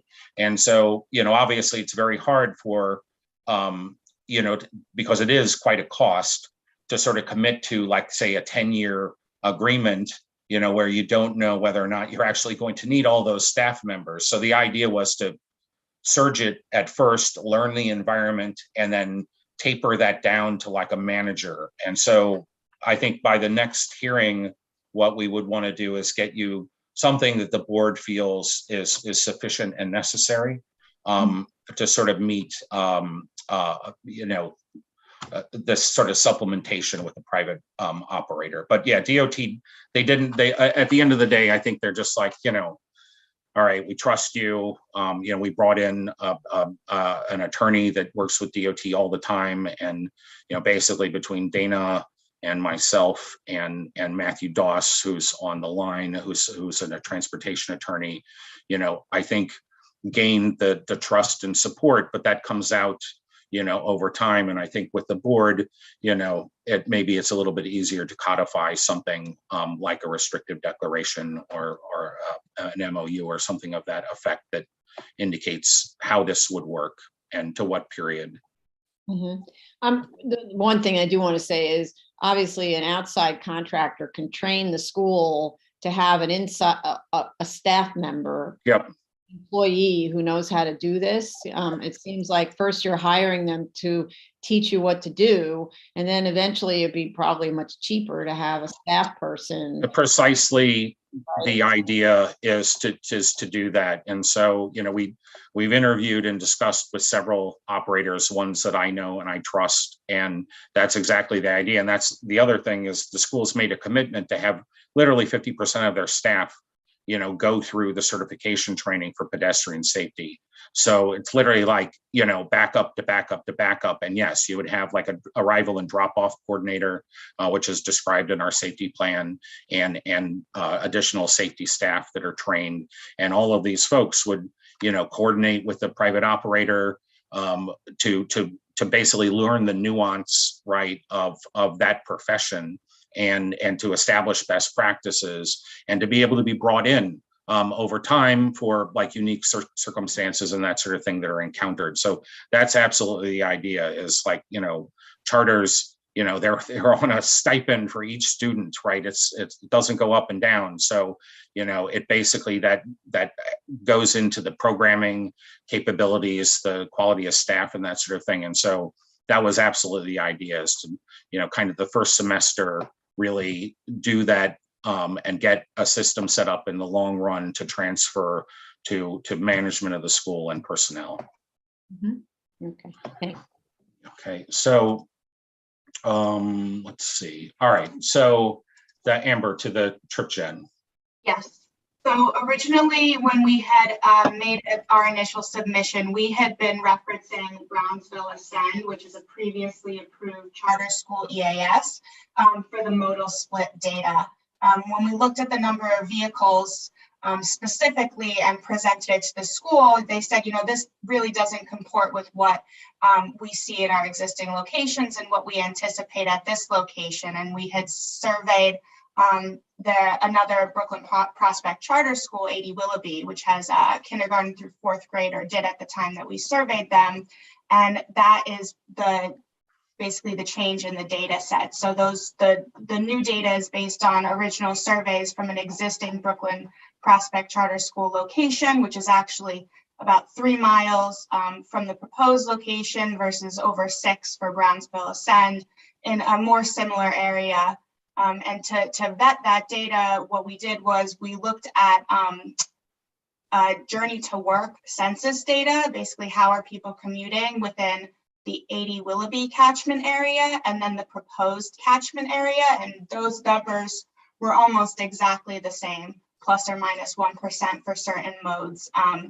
And the car ridership for the journey to work data was approximately 12%, which of course is less than Brownsville. But then when you take into consideration that students would be offered DOE buses, that kind of justifies the drop that you're seeing in terms of the student modal split data that we're presenting. Yeah, and so that original assessment, Chair, was like right in the heart of COVID, earlier in the year. And, that like very few students were going to school. And even though we provided a survey that said, okay, what if everything was normal? How would you get to school? We had sort of a limited number of responses from staff, and they were sort of, that sample size was too small. And so we basically got a much larger sample size on a school with very similar socioeconomic and transportation siting characteristics. And so that accounts for the difference, at that point in time. And basically we've had over time, many, many years ago, they were sort of asking Brownsville Ascend to be used repeatedly. And, there are some flaws in that data set, but it's also, as noted, like we've worked on a ton of schools. We're very familiar with sort of the arrival and departure characteristics. And now, here, as Amber said, not only did she do a comprehensive background review on the different journey to work and reverse journey to work characteristics associated with 3 separate sites, including this, but we also have a very large sample size and very large staff sample size. So, but that is right now, DOT is looking at that data that we provided because we had to kind of snap, finally when we got the go ahead, we had to sort of respond to that sort of stale EAS, but that kind of gives you the background there. So I already discussed, sorry, go ahead. The DOT yet accept that the difference in the before and after? We're working on it. So we're working on it. We submitted everything. They're incredibly busy. So we hope to get concurrence on that. But we are prepared. The thing that I noted when I had my Amber and I had our meeting with multiple members of the DOT on this is, to note the time frame, but B, indicate that we're prepared to evaluate the previous strip gen, and we've already run it, and to provide a range here. But if there are things, currently the level of service assessment, which we've completed based under a set of assumptions, waiting for certain clarifications from DOT, has indicated, no signal adjustments are even needed.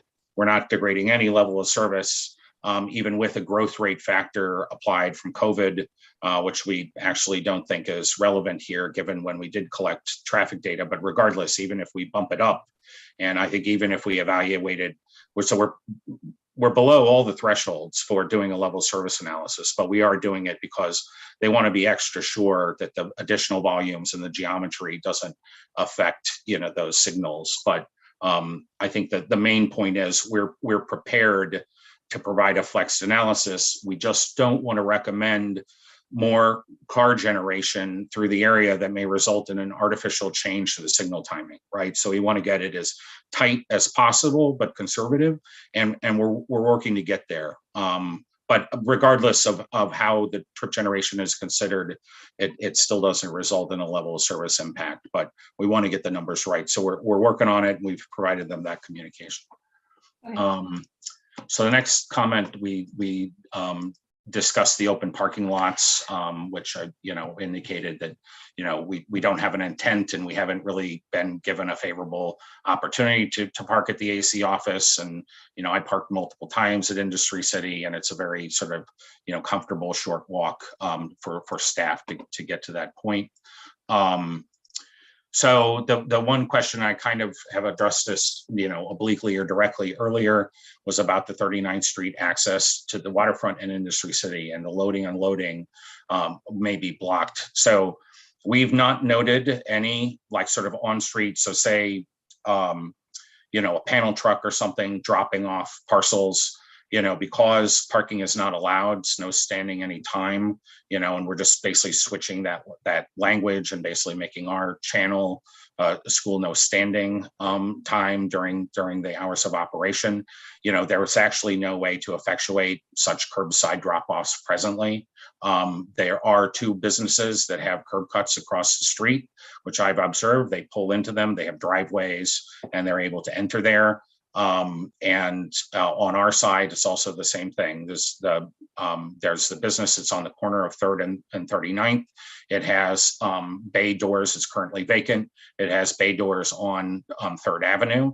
And then the 2 other businesses that would require access that abut our site both have parking lots. So, as far as we can tell, given the 24-hour cameras that we deployed for 2 weeks, the innumerable site visits, and the current legal status of the corridor, we would not be impacting truck drop-offs. Now, in terms of the maneuverability of trucks, as I noted, even though this is a route from the IBZ and Industry City, as I indicated, the traffic volumes and the presence of sort of large regional semis, which are really limited to major truck routes, like the Gowanus, are like this route. There are 2 separate routes, and basically what I commonly see trucks exiting the IBZ is they go down to Prospect Highway, which provides a much better and faster access down, into the sort of heart of Brooklyn neighborhoods that are, eastbound. And then they go down to 59th Street, which is, where a school was recently cited. And that's very much, an active truck route. And then I would also note that 4th and 3rd Avenue are also truck routes. So right now, the institutional corridors and all the schools that are present on 4th Avenue are actually on, a truck route that shares with buses and school buses and that sort of thing. So, again, we have reviewed this with MTA. They concurred maneuverability. The truck volumes that are present on this segment are at 10% of the overall traffic volumes, are comport, quite fairly to non-truck routes throughout the city. So it's a unique corridor. And that's one of the things that both the community board and with both DOT, led us to strongly support the school location, because it's a beautiful building, highly transit accessible, like bus stop on the corner, able to share DOE buses, in the heart of an area that has way too many, it still is way over capacity, so it kind of checks all those boxes, and it's accessible by car and pedestrian. And there's currently crossing guards all up and down, 4th, and there's also crossing guards. We're going to supplement 3rd Avenue with a crossing guard. We're going to put in ADA ped ramps as well, the new tactile ped ramps, so, from that standpoint, and I characterize it when I met with the commissioner, that this is not just a local truck route. It's not, simply an express bus route or an articulated bus route. It's a people route. This connects, and the vision for Sunset Park is to connect the long, sort of separated upland Sunset Park from the long planned waterfront park and the improvements that have happened at Industry City, writ large, which is a great, area for folks to go after students. So we really feel like this is the right corridor. It's half residential. Most of the buildings are office oriented, with the exception of the auto body shop, that's present. And if we're going to make this sort of interface, from 5th Avenue, which is like Main Street Sunset Park, right, going down, and then 4th Avenue, which is an institutional corridor, we really felt like this is a great site to sort of, have a communion of these uses and to sort of control it, right? So right now you have this sort of open channel lane that is not sort of managed with the extra parking lane. And so here we're able to channelize the traffic and to sort of take advantage of the idiosyncrasies of the signal favoring 3rd and 4th. Okay, so Yeah, so just the note, DOT has requested a level service analysis. We've completed that. As I noted, I think there are 3 seconds of delay, which is below 5 seconds of delay, which would trigger a need to adjust signal timing. We don't even, affect that even with the multiplier that we applied. And, again, we've also looked at the queuing study and the sort of distribution of vehicles every 15 minutes to make sure that it can work, and it does. So the impact is relatively modest. So Yeah. you've already done the level of service analysis? We have, because, consultants, particularly transportation, environmental consultants, are put in this position where, we have to wait for the reviews and then immediately submit.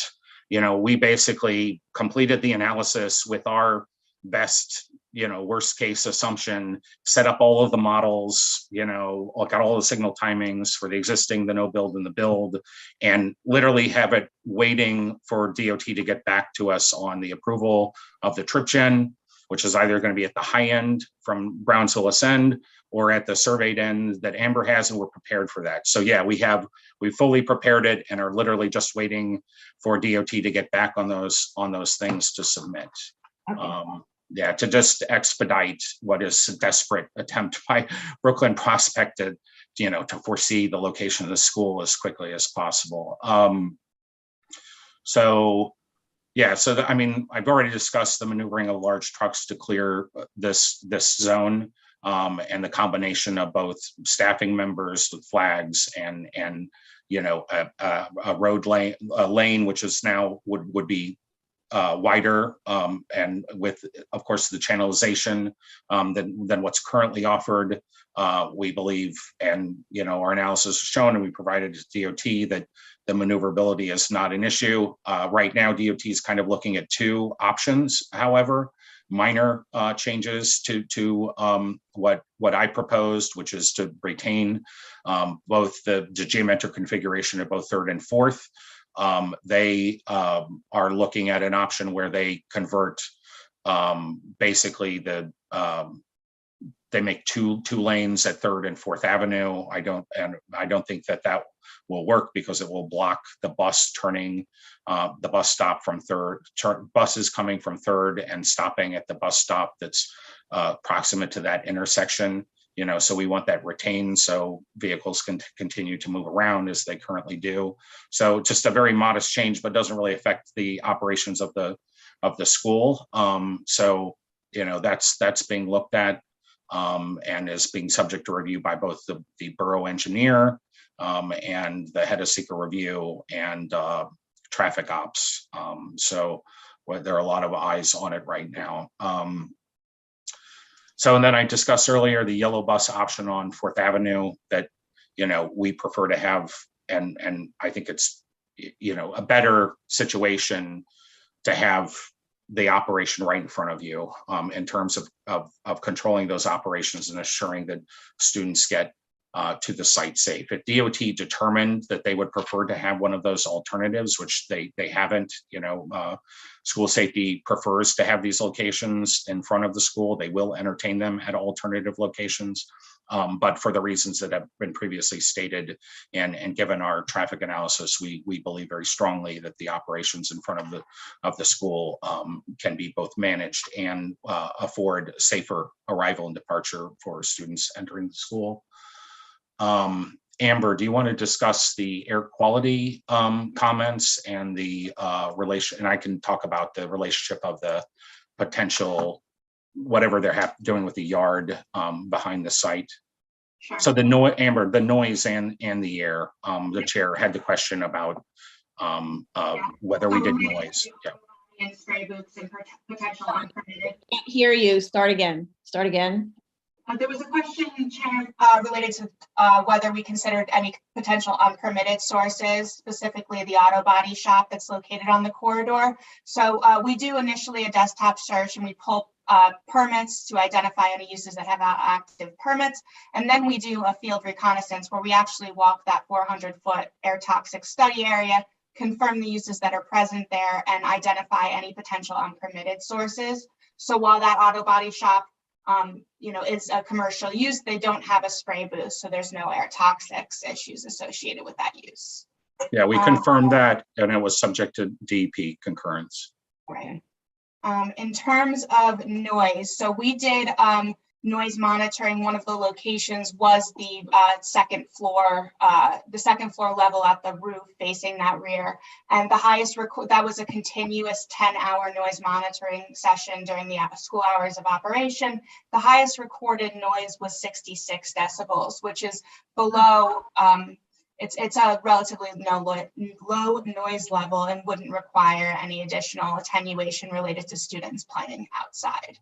But it is required for the interior for some reason. Correct, because we're basically projecting noise levels associated with kids playing outside on the interior rooms of the school.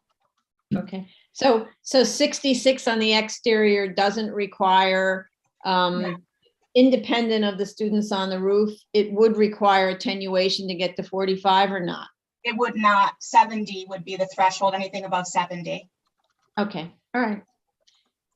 Could you please, a lot of these comments that are responding to questions, if this could be written up very. Oh, yeah.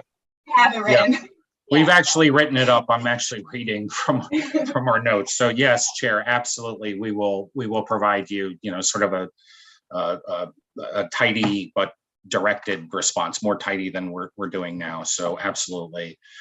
So in terms of the note about, and Angela had mentioned it, we've contacted MTA innumerable times about long-term plans for the area behind the site, which has variously been considered being decked over time. It used to be a freight rail line long ago. Now it's basically the stub end of the MTA subway line. And so, just a little bit of background. Prior to this world, and in terms of appearing before the board, I was a consultant for MTA, New Jersey Transit, Long Island Railroad, and SEPTA, doing master planning for their facilities and stations. And my understanding in the background, so currently the yard that's present, the tracks that are present there, I've never seen them occupied. It's now stub end ending at 3rd. It used to go through that corridor right to the waterfront. So it's sort of a remnant of, the industrial waterfront. None of those are electrified. There's no 3rd rail. And my understanding is, at least DEP's understanding is, and I've looked through the long-term capital plans and I've searched in absence of getting a response back from MTA about whether they have a plan for this area. My understanding is potentially a rail car acceptance facility, and that parlance basically means a storage location overnight for subway cars, right? So they can get back on the line in the morning, and that would of course be before and after school arrival and departure. But we're still trying to get information on it. In terms of your concern about potentially PCBs. PCBs were outlawed in 1979, so they're no new, and this isn't a cantonary site. So it used to be diesel freight, as is evidenced by the lack of 3rd rail present. So if anything, if it was rehabilitated or I don't know how long it has or hasn't been used. But I don't think there would be any PCBs historically present based on, past use, and current use of electrified rail as PCBs are outlawed. So, but I would also note in terms of air quality in general, Chair, we've been making great use of the community air surveying done by DEP and Department of Health. And we've screened the site for 5 pollutants in the area, PM 2.5, ozone, SO2, sodium dioxide, and they're all well below thresholds of World Health Organization and DEP. We also did inside the building a SUMA canister, which records the presence of air toxics. And they were all like above the slab, there was nothing, but we're still vapor bearing it. So we're very comfortable that the building is safe and the environment is safe, and that the limited exposure to the single lane coming off the Gowanus would not result in any particular impact for the school in terms of either the typical pollutant we're concerned about, which is PM 2.5. And I would also note that the school is deploying, they have HEPA filters and MERV filters.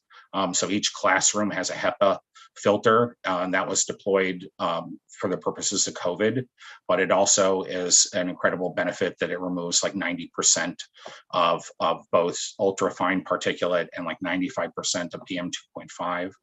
So it's sort of an added layer of benefit. With respect to that, I'm always looking at the playground because you have a closed window condition for your building, but what about the play area? So right. That really. Right. I mean, one of the things, but like I said, until we get back the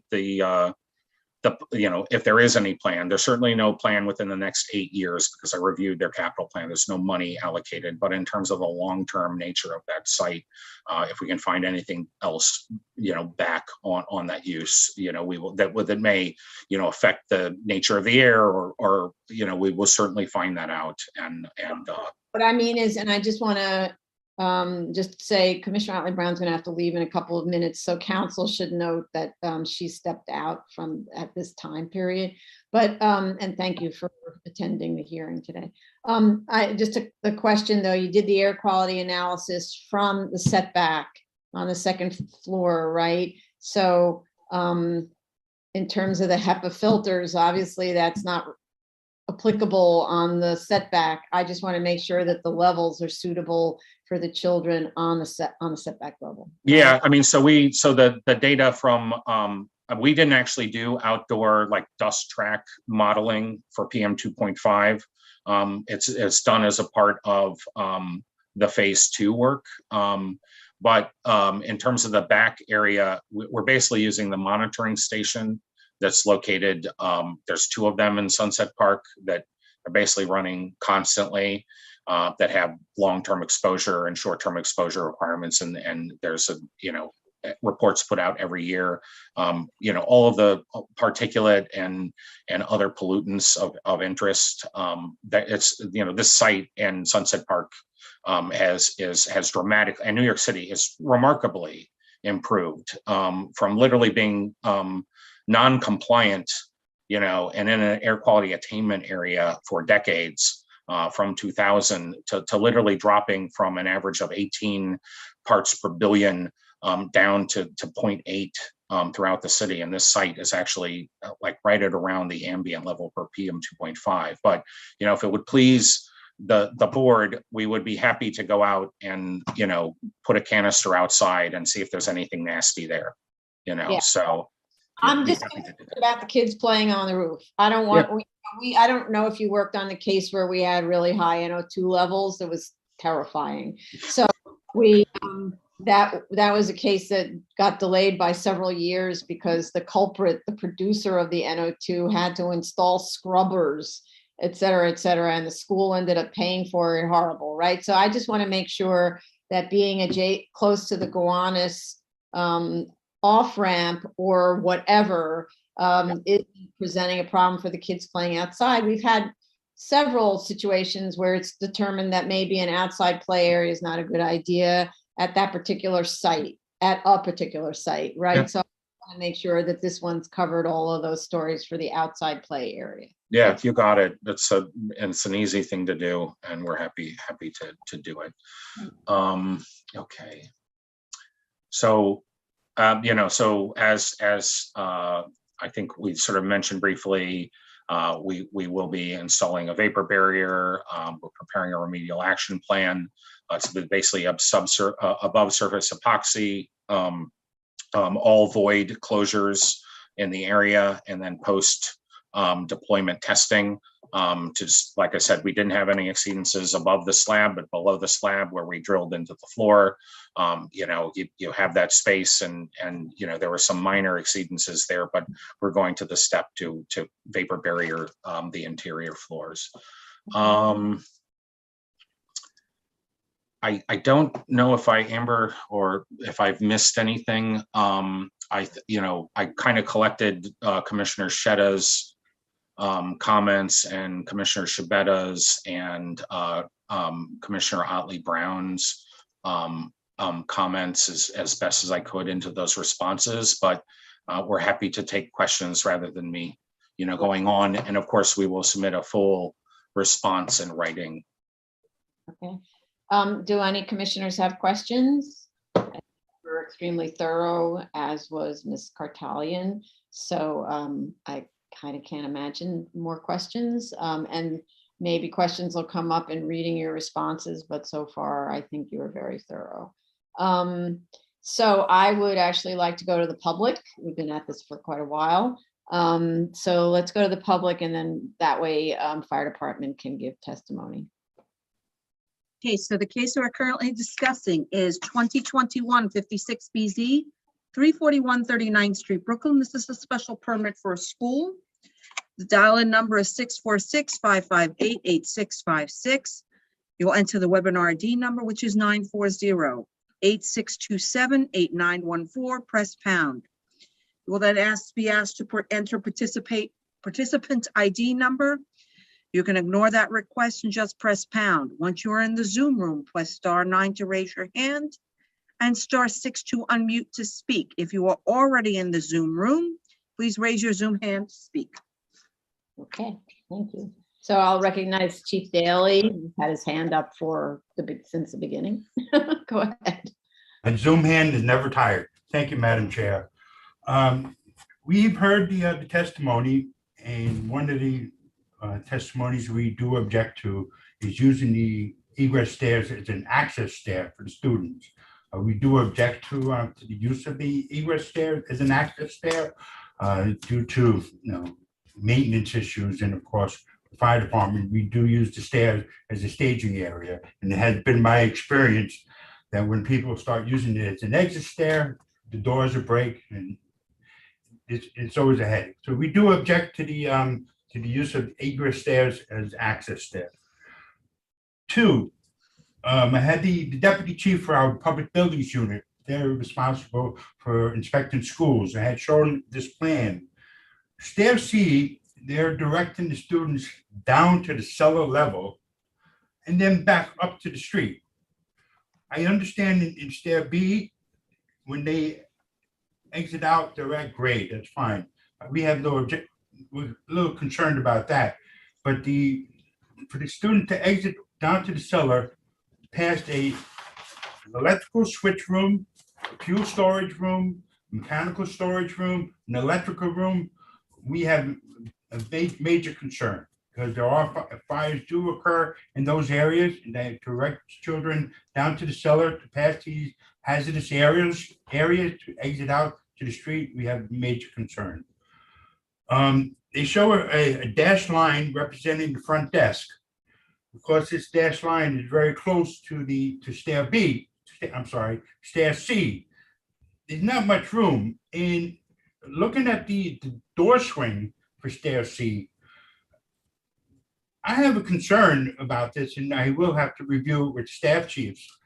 I mean, technically, they should be exiting at the street, and the first floor is street. I know it's the grade elevation in that area is very different, but this door swing should be swinging outward, and everyone should be able to exit through the school lobby, then out to the street.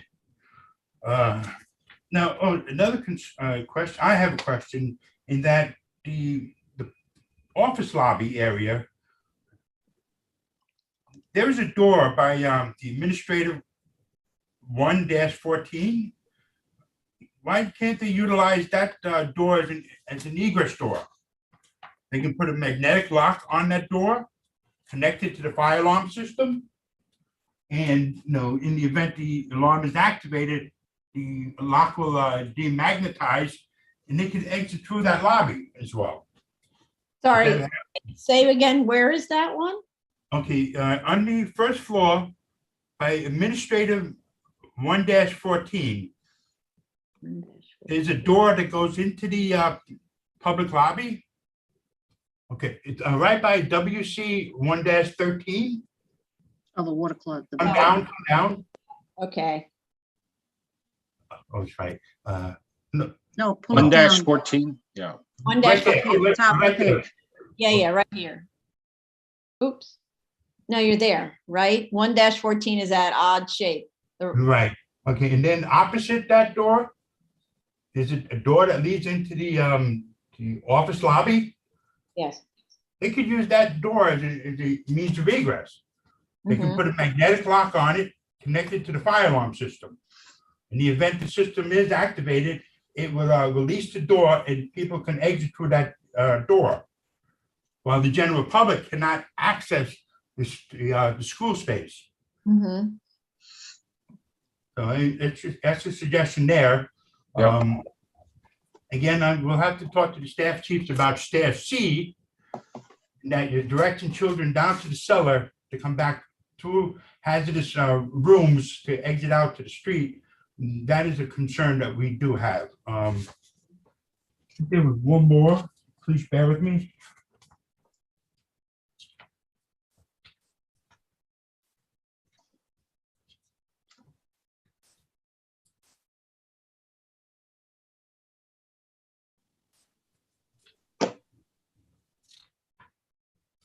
And those are the only issues we have. No, just having kids going down to the cellar from stairs at stair C and coming back up to the street by those hazardous rooms, we have a concern about that. Again, I think they could use the existing office lobby, that door, as a means of egress out to the street. Stair B, of course, also goes down to the cellar.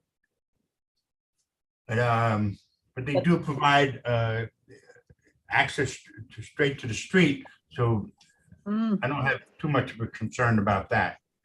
But as you had suggested, Madam Chair, I think to redesign that area would be good benefit. And again, using the egress stairs as an access stair, we object to that use. Actually, I don't remember if you were part of that inspection. We went to a school once that was using fire stairs as their main source of egress, and there was all of this junk in the fire stairs. Like they were using it to store things. There were even coats hanging over the railings. I mean, that's a fire stair. So. Right. I know a few years ago, I was in defense of a fire tower where, well, it's never used. The fire department loves fire towers, and unfortunately, we don't use it, construct them anymore. But yes,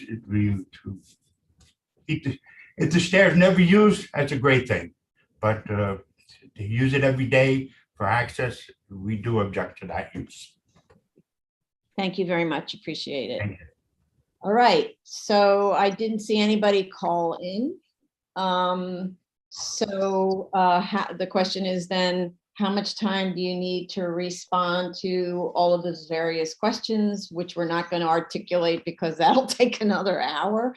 So how much time to respond to all the questions and produce the document that you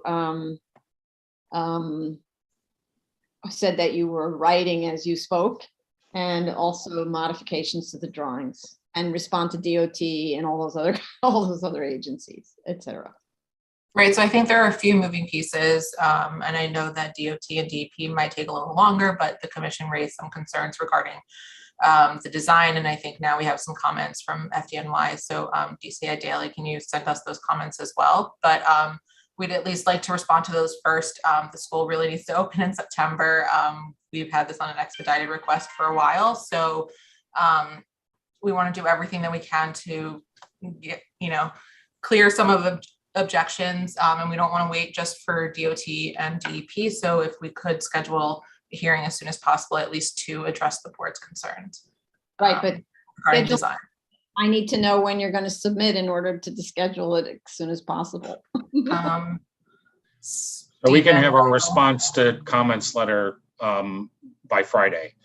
So that, obviously that for our part, that's, that is what it is, the redesign or reconsideration, right? Fan is the right thing. Right, but so we're also talking about the drawings, et cetera, right? So there's more than just. Oh, yeah. Right, so. Yeah, so. Do I say? Stephen Michael, 2 weeks. 3 weeks? Stephen, Michael? Gosh, I need Hill West to opine on how fast they can move. we can move really fast. There's a whole lot of information to process. I hate to be put on the spot to give you an answer. Obviously, as soon as I can get this done, I try to get done by tomorrow, honestly, if I could. So, Mr. Rose, I don't want to put you on the spot because You can call me Michael. Okay. No, but actually at the hearings, I use the last names because we have transcripts and the transcription might not know who Michael is. So we know who Mr. Rose is because you're Okay. in. Right.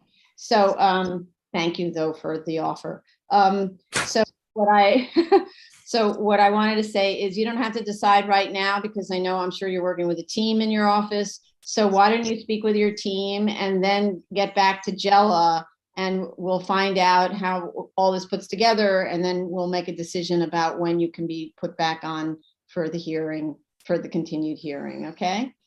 Thank you for that consideration. So I'm just going to make a note, sort of submission, sort of date TBD, and then we'll find out in a few days. Like if you could let her know by Friday, that would be great. Okay. Okay. Thank you. All right then. Thank you everyone for your hard work and for staff and commissioners' patience. And appreciate the thorough analysis and response and the continuation of thorough analysis and response in the future. Okay, thank you so much. Okay, this concludes the public hearing for March 15th, 2022. Goodbye.